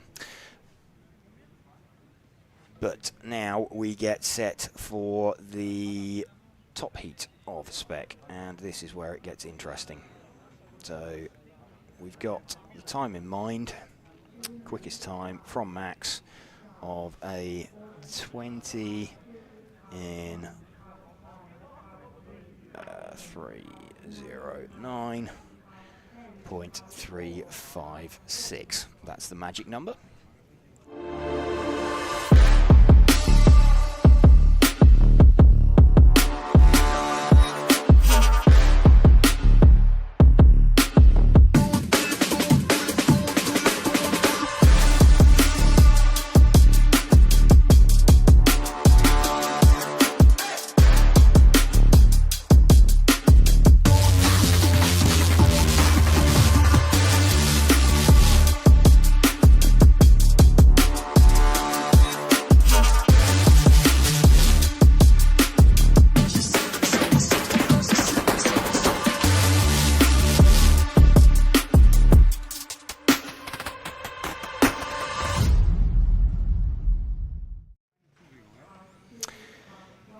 Okay, permutations then. We've got three drivers who could end up on pole position. Max Mackler, Adam Isay and Ollie Bultink.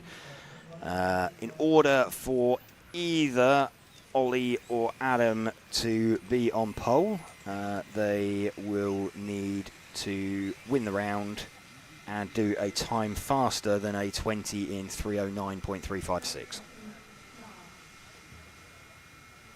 Anybody else wins the round, Max Mackler is on pole position.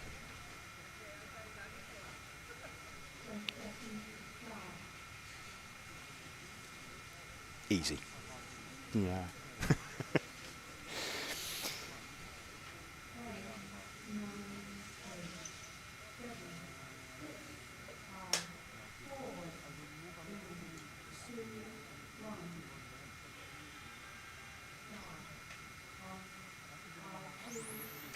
Max leads away from Adam, from Ollie. First three all got away nicely. And this is it. 5 minutes separating one of these drivers from a Euros TQ. Looks like Adam's probably got the quickest opening lap. In fact, Ollie Bultink manages a quicker opening lap. Just had Adam closing in a little bit on Max, and we have got, that was the 3-car offside Spa-Beer dropping away. Right, we're running with Max at the moment and can see Adam Isay closing in on him. Oh, spin there from Max as they came out through the sweep onto the main straight. So Adam Isay now out in front. Lucas Ellerbrock running in second, Ollie Bultink in third. So Max dropping down the order. Max has already got the scores in his pocket. He's got the fastest time in his pocket. But now he's kind of, well, he's at the mercy of what Adam can do. Adam's time at the moment is running, yeah, let's pick up Adam out in front. There we go. We're running with Adam leading this one. So we'll stick with him at the moment. He is doing what he needs to do at the moment, as is, well, Ollie Bultink's also under that time, but remember, we know that these times do drop off quite a lot. The track, though, has got faster, potentially. And we know that Adam did sit out around, or did sit out last night to save a set of tyres. we think. So Adam Isay, top seed, leading at the moment. 2 minutes in.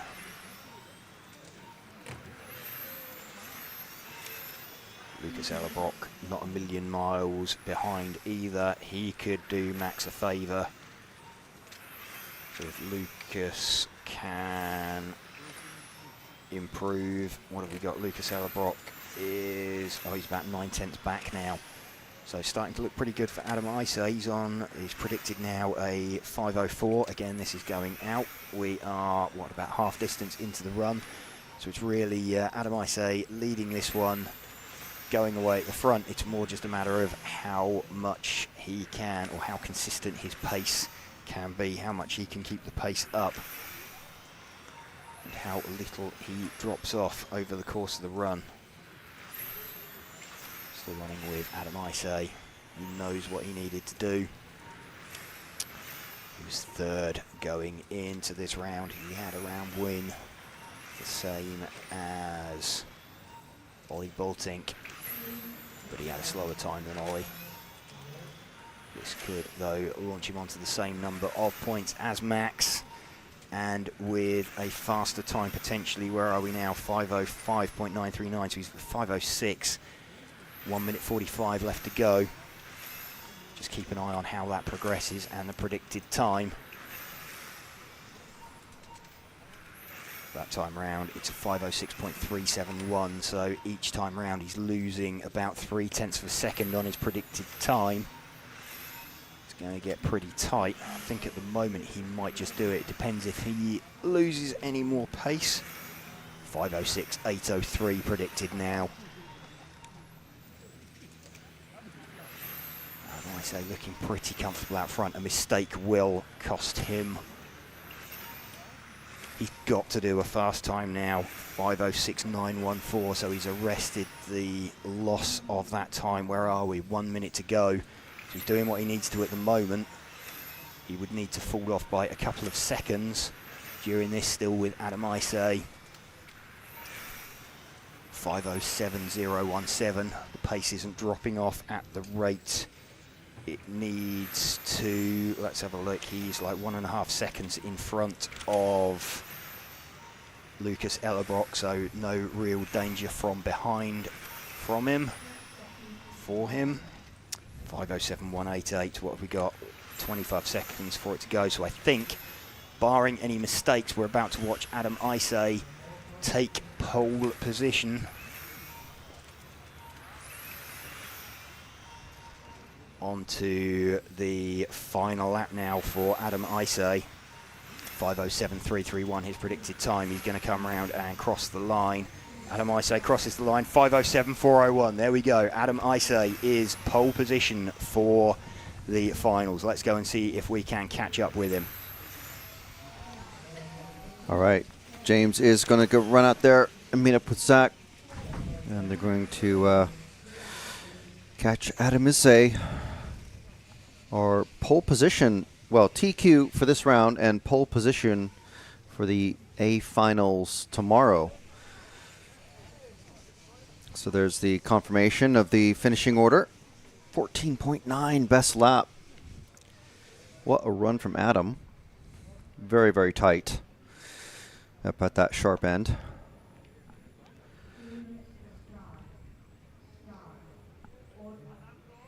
So Adam coming around. There he is.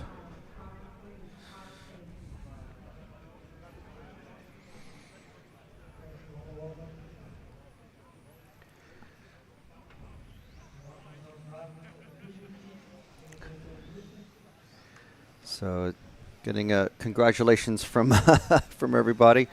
But okay, so here is James with Adam. Okay, so Adam Isay getting that right at the end. You knew what you had to do. You had to win. You had to do a new fastest time. Were you confident going into that? Yes, I mean I was hoping to do the fastest time. First of all, I was hoping to move up second to the grid, but I knew if I can make a faster time, I can also TQ. So I tried to stay clean. It was not easy, but at the end it worked out. For sure, it will be a close race with Max. We are very close on pace, we'll see tomorrow. Okay, and yeah, little half spin from Max as well at the start there, which kind of opened the door, let you get away a bit at the front, made it easier. Yeah, I mean, I knew I still had to make the fastest time, so it was not easy, but for sure it's a big relief. Did you know, when did you know that you were going to do a fastest time? Were you sort of judging where you were compared to the start time, or did you know until the race had finished? No, I have no idea how is the speed. I only checked after the run. Yeah, because we were sort of looking at it and monitoring it halfway through, and you can always see it dropping off. You know, you start out predicted like a 5:03, and your target was a 5:09, and you were sort of dropping off, and then you managed to, about 4 minutes in, you managed to stop losing that time. Yes. I mean, I tried to push all the way. I lose steering, obviously, at the end of the run, but it was still enough. Well, we'll let you get out and marshal. Good luck for the finals tomorrow. Thank you so much. Okay, that is a very happy Adam Isay running out to the number 1 point marshalling position to do his marshalling duties. And here's the first round of first group of modified racers out on track. You see them rocketing it away from their starting position. So I just want to thank everybody who has joined us in the chat today. Thank you very much, especially to our heroes who've been able to pop in. Remember, heroes get priority follow requests during qualifying and finals. Not finals. We never do follow requests during finals, but get the free stickers, discounts on our CTB merch, and all sorts of great stuff. So check that out. Hit the join button if you can, and we'll pass you back over to James for the commentary of the first group of mod racers out there. Yes, modified out there and running. So quick catch up with Adam Isay there. Just saying, yeah, he didn't really know. He knew obviously what he needed to do and set a new fastest time. But that's some pretty impressive sort of mind management. Not really worrying about it. Just going out there and driving, knowing he's out in front, and then it's like, nah, it will be what it will be when the time pops up.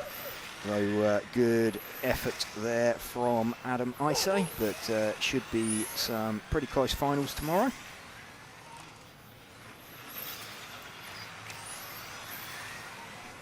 Right, where are we then with this? We have got, let's just get this updated. So we have 3 of the pole positions sorted. Jitsi Miedemar in Formula. We've got Robin Van Gogh in the front-wheel drive class, and Adam Isay in the Spec class. Daniele Piccini leading this with the number 2 car. Let's just see if we can spot him out there. So just running in now for the final few heats from home. Be the last of our track action for today. Who is... Oh, we've got... let's have a look.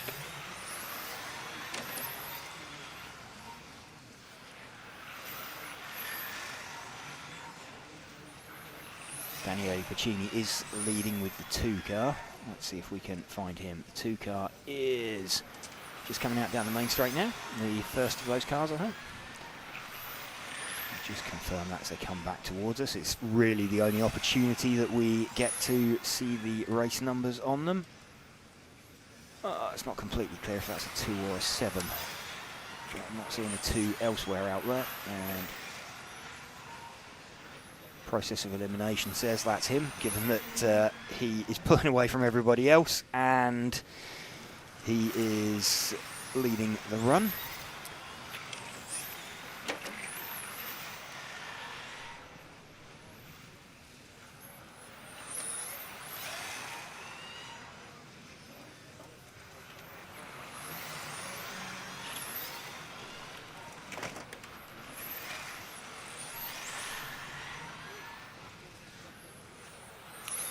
Piccini just dropping off the lead, actually.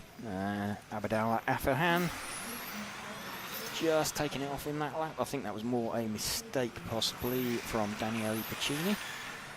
Let's just see what car that is behind him, because they seem to have gained something on him. That was the 6 car. So that's Christian Kostadinov, who is moving quickly out there, and that's the 3 car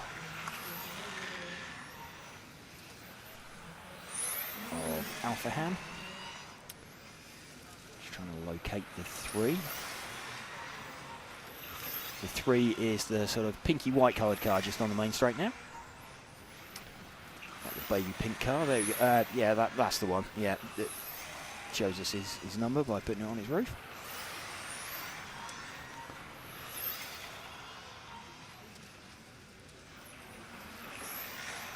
With a body tuck as well. So Daniele Pacini back to the front with the 2 car.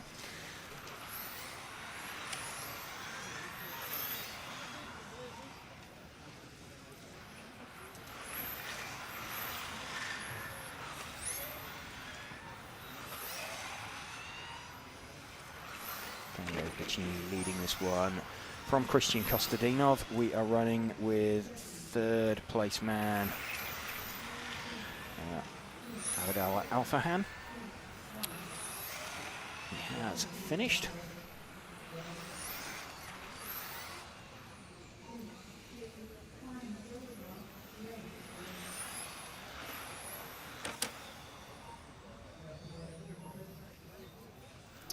Three heats left to go.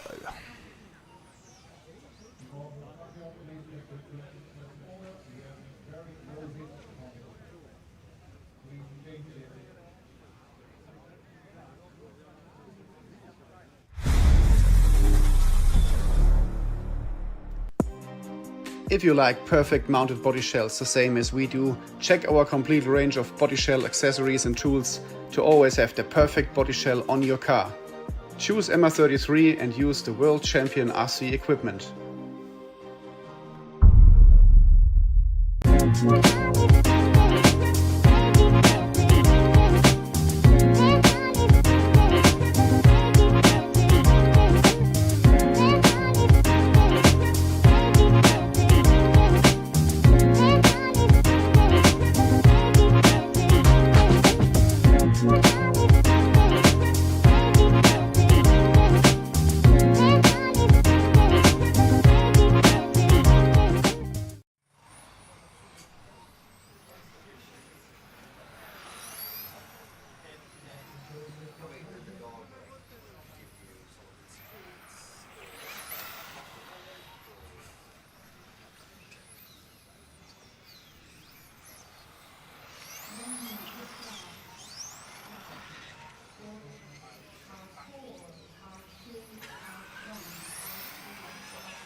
All set then. What have we got? This is heat number, what do we got? Heat number 12 of 14.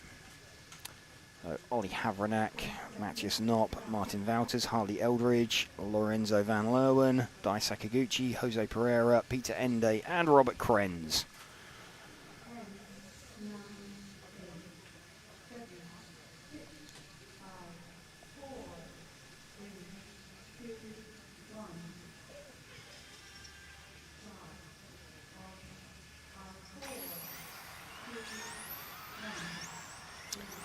Havranak leading away from Matthias Knopp. These guys just having a look at our overalls. And these guys, no, not in the top 10. Ollie Havranak is currently 16th, Matthias Knopp 17th, Harley Eldridge 19th. So a few of these looking to cement their place in the B final. Don't think any of these guys have got a shout of making the back of the main.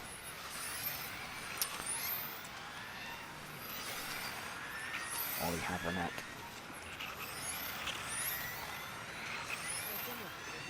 Still leading this one. Just waiting for the timing to update. In fact, Matthias Knopp by 2/1000 to the front. Oh, it's about half a tenth between them now. Let's see if we can pick up Matches Knop. He is the white and red coloured car. There we go. And this is Matches in second. They're just trying to catch and pass traffic. And having to fight a little bit harder than he'd like, Matches Knop. Not getting a huge amount of assistance from the referees in getting his way through traffic.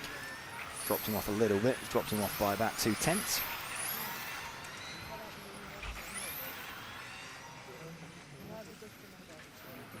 Matches Knop having to push now to try and make up that gap. He's dropped to about 4/10 off of Oliver Havranac.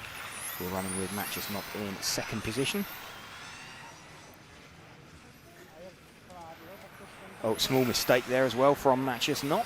So that is going to let Oliver Havranac pull even further away.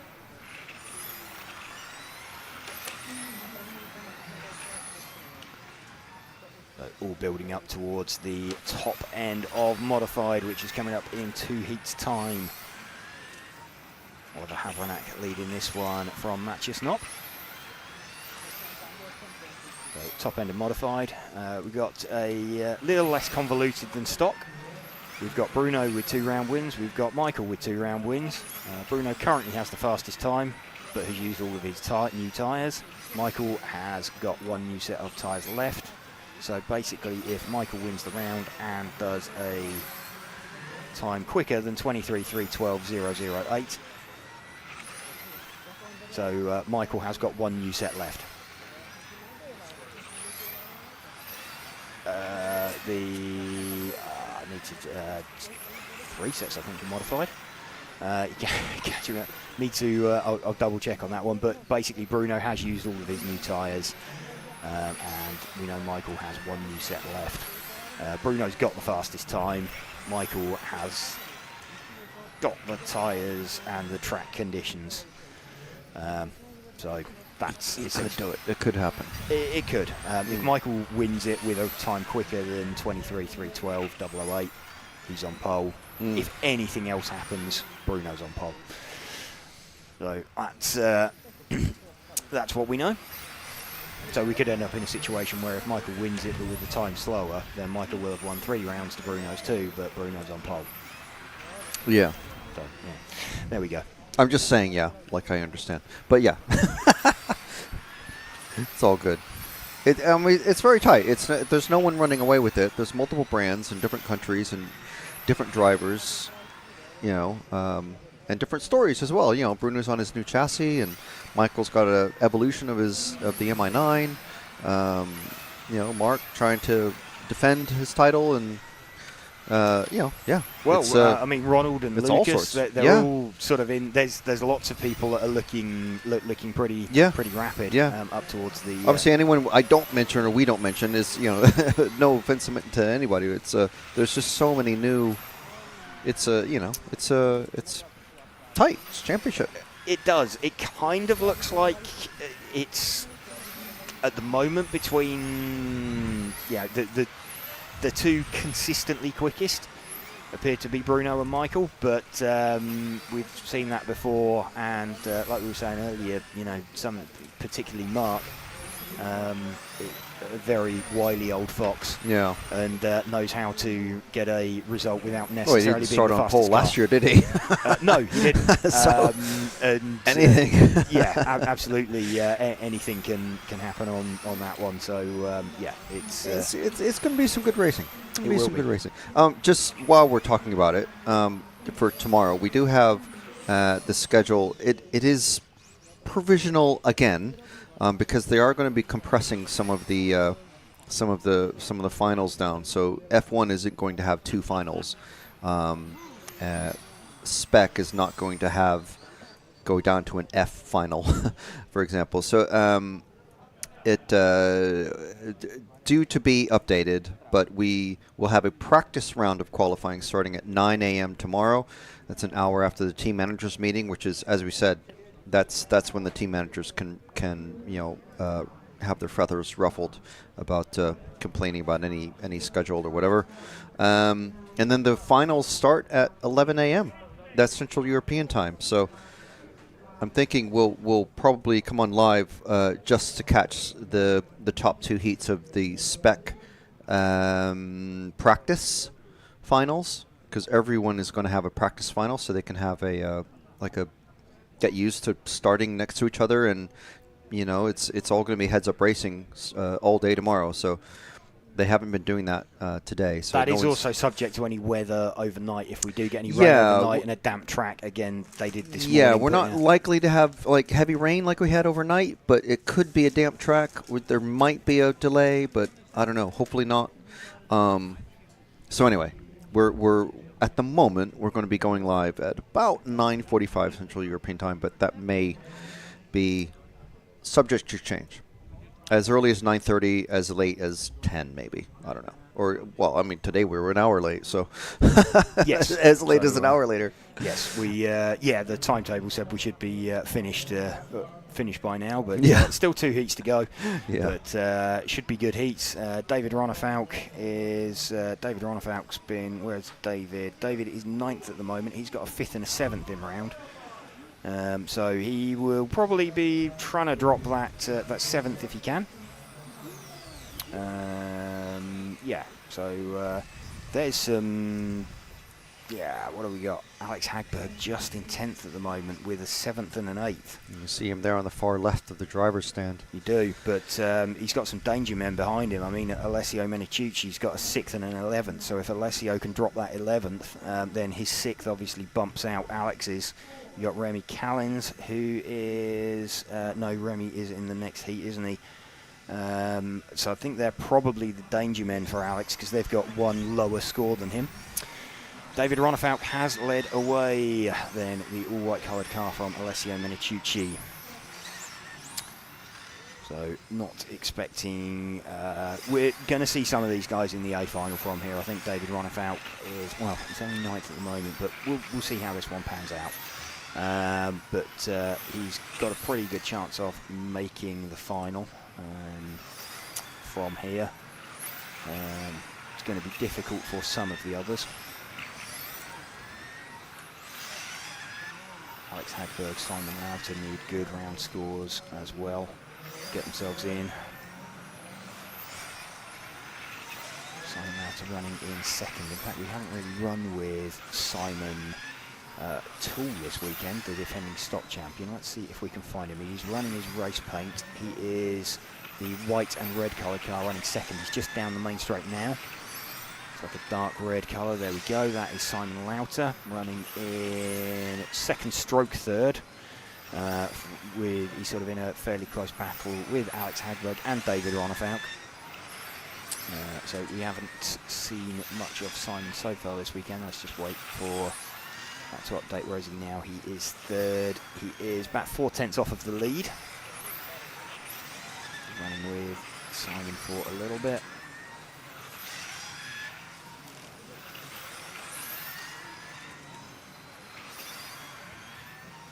Simon, of course, defending stock champion, choosing to make the step up to modified.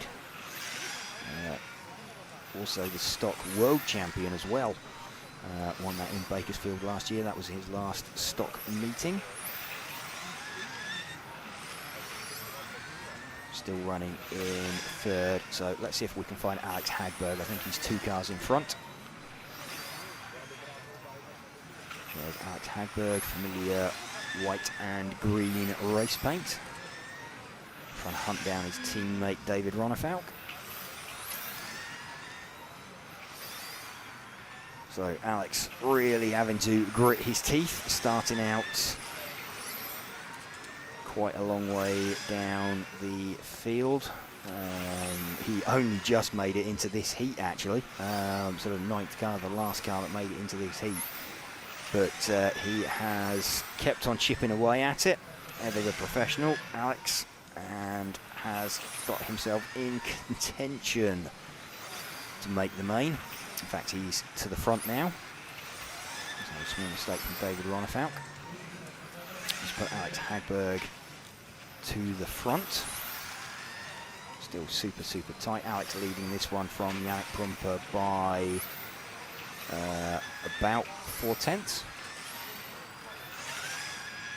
It's about 6/10 now, actually. So Alex still leading this one. 2 minutes left.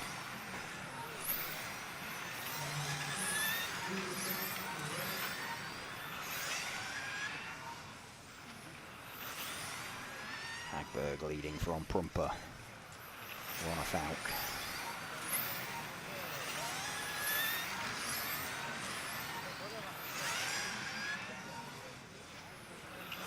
Waiting for the order to change back to Hagberg from Prumper from Lauter. We've got about a second lead now from Alex Hagberg. Just watching the times filter in. It's going out. It's about 1.6 seconds now for Alex Hagberg. So his time 22.501. Alex really finding pace, so suspecting this is a new tyre run from Alex, and in fact, yes, he did sit out the first round of qualifying yesterday, giving himself a tyre offset against everybody else. So this a new tyre run, I think, from Alex Hagberg. So there is potential. He's, what is he, 22.501, so he's not going to make it onto a 23 lap run. But Alex Hagberg leading this one now from, I think Antoine Brunet is getting himself up somewhere near as well. Still with Alex Hagberg. Going in towards 25 seconds left.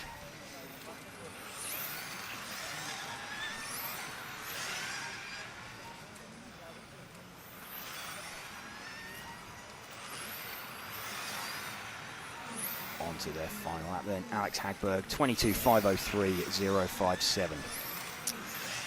Alessio Meniciucci up there. So obviously we're going to focus on the battle for TQ, but I think after we've done that we'll probably want to come back as well and have a look, because there's going to be some quick guys that have missed out on the main, I think, as well. So we'll want to come back and have a look at the overalls after we've done that. We can handle the arithmetic, I think, for figuring out who's on pole mentally, but beyond that, it's going to be a little bit beyond me.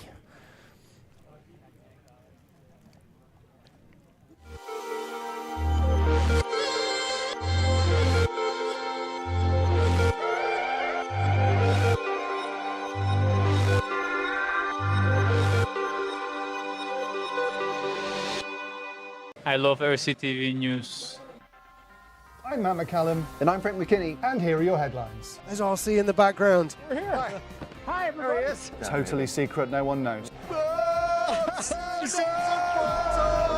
You got any thoughts on it? No, don't have a clue what you're talking about. That leads us nicely to the 12th Euros. And this week's hot topic.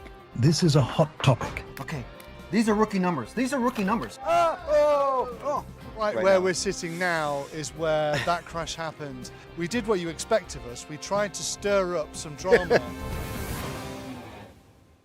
Another good one. Yeah.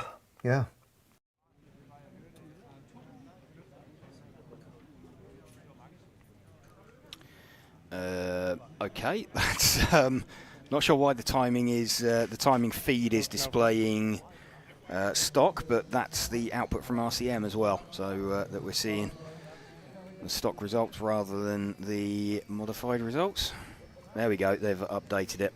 So Bruno Coelho going to lead us away from Michael Orlowski. Fairly simple, this one. Michael needs to win, and he needs to do a time quicker than 23.312.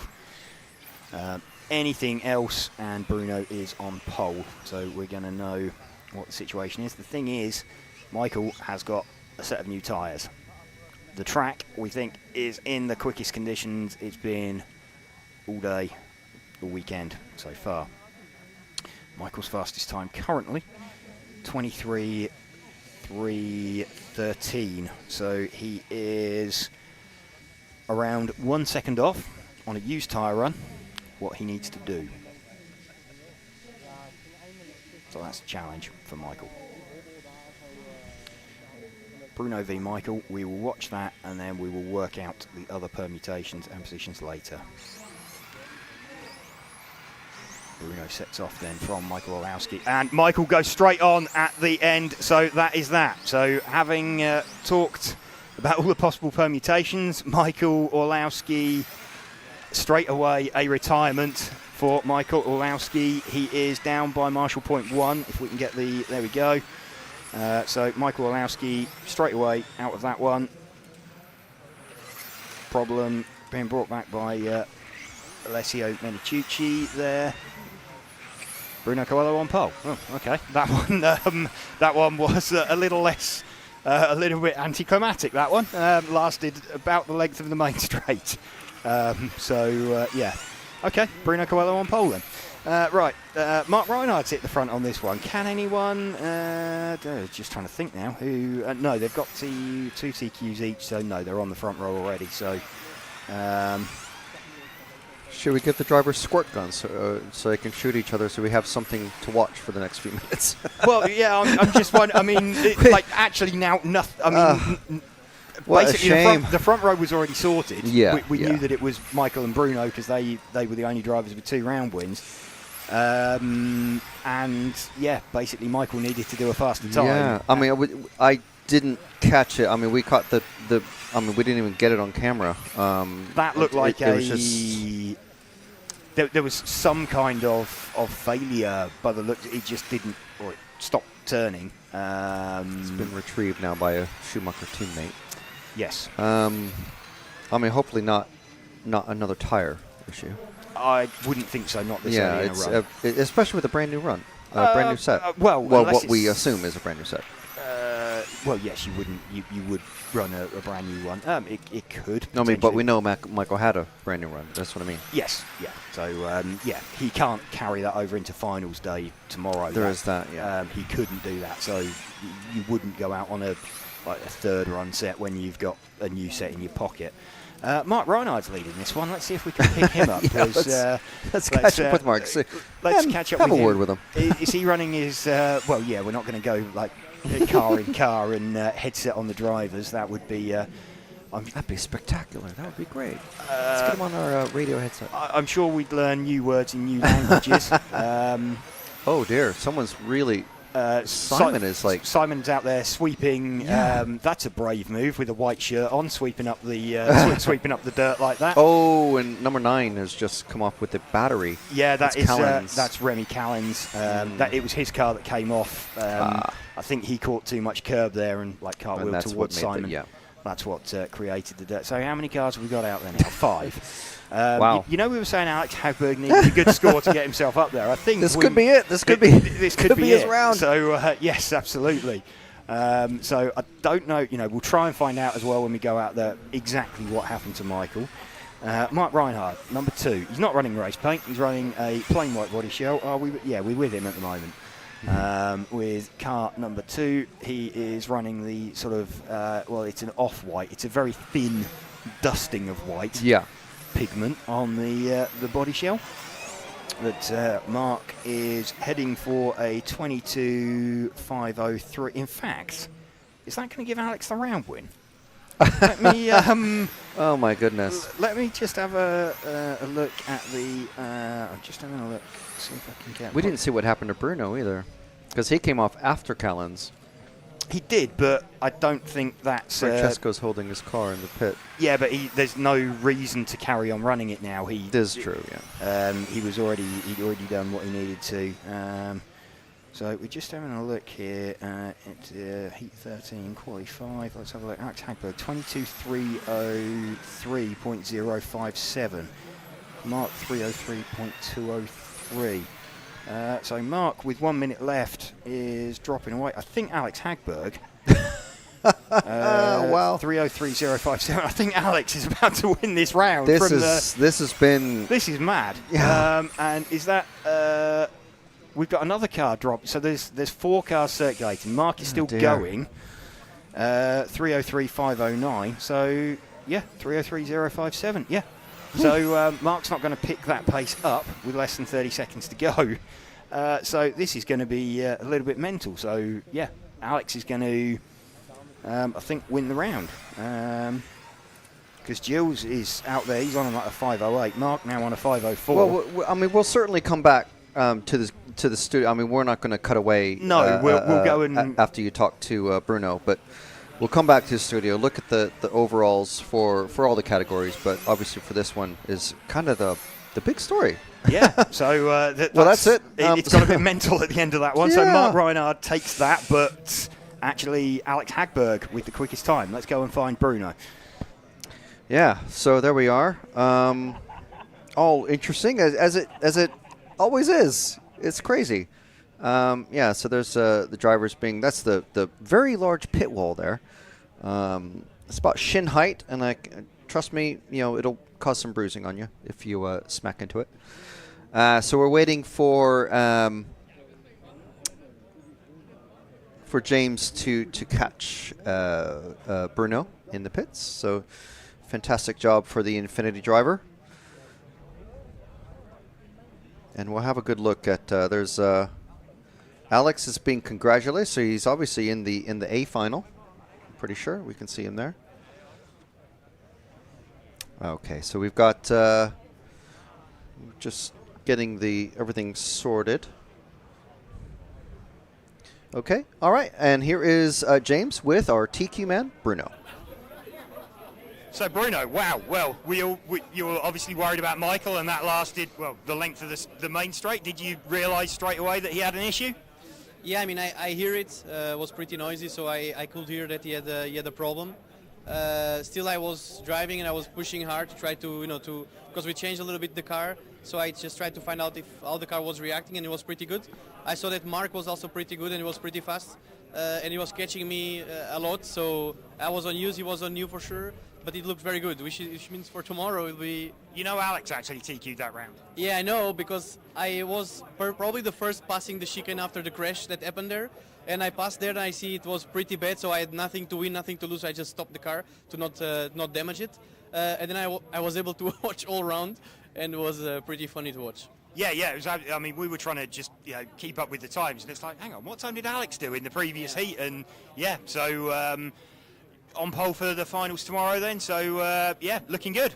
Yeah, I mean, I'm pretty happy. I'm pretty happy about the whole team. We have 4 cars in the final, which is pretty impressive for the first European Championship we do. To have 4 cars in the final, I mean, it's really incredible. The car is working pretty good. Tomorrow the finals are the finals, and we need to fight to keep the place. Yeah, absolutely. I mean, we need to go back and have a look because that just went haywire in that last round. It's thrown everybody everywhere, so I need to see exactly who's made it where. But yeah, like you say, 4 cars in, so pretty happy with the debut for the new car. Yeah, for sure. I mean, the day started already from yesterday, and today morning was pretty bad for us, I would say. But we turned around and we just proved the car worked good, and we're able to make solid rounds, and that's what counts in the end of the day. Well done, and good luck tomorrow. Thank you very much. Thank you.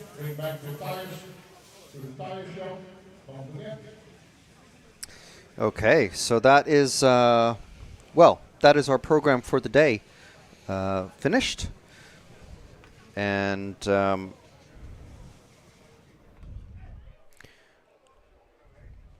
we'll come back. We'll just come back for a moment and look at the overall standings.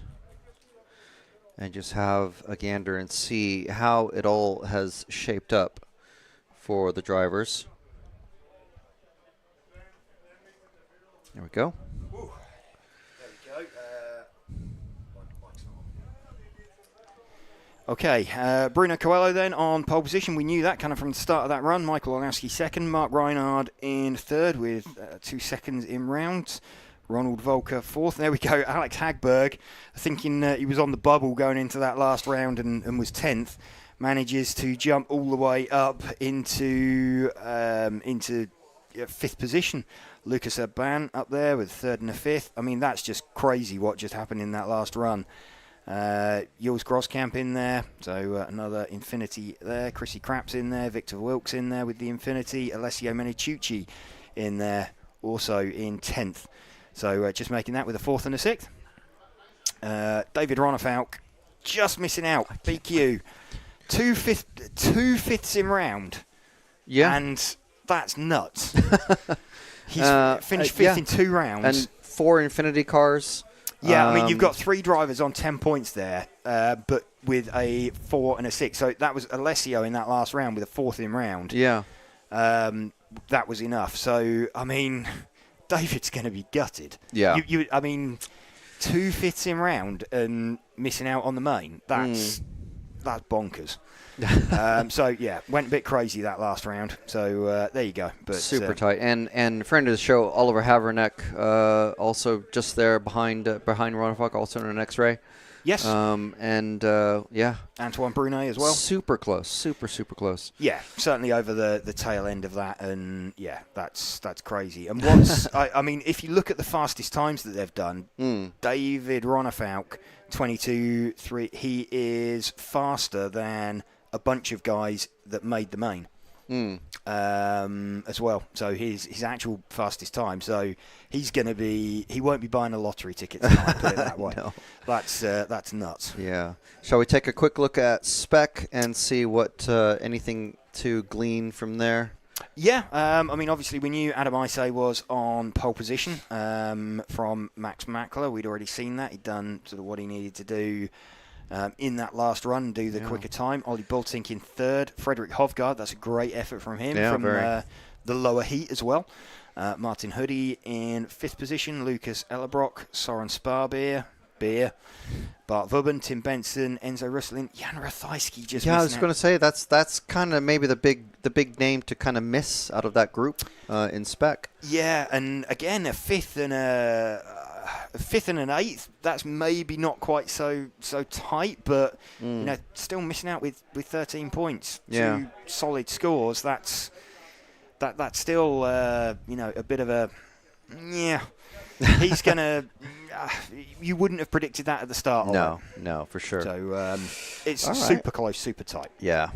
Okay. Well, as we said, tomorrow we will looking at the moment to be online live back here from the Racco 2000 Club in Utrecht, the Netherlands, at around 9:45. But obviously, just make sure you're subscribed to the channel first of all, whether it's RCTV or EFRA. Follow the Facebook page again, whether it's RCTV or EFRA, and subscribe, join, and all that, and you know, so you'll get a notification basically on your mobile devices or apps or whatever to so you know when we're live. So many thanks to Hobbywing, our title sponsor for this weekend, and our broadcast partners this week, Infinity, Tony Sport, El Saram, X-Ray, Meebo Sport. Don't forget that 10% discount code this week. And also R1Works, Awesomatics, and Schumacher. So for James, who's been talking all day on camera, and Zach, who's been providing all the great footage, and Jim on the moving camera, myself, Frank McKinney, we'll see you tomorrow.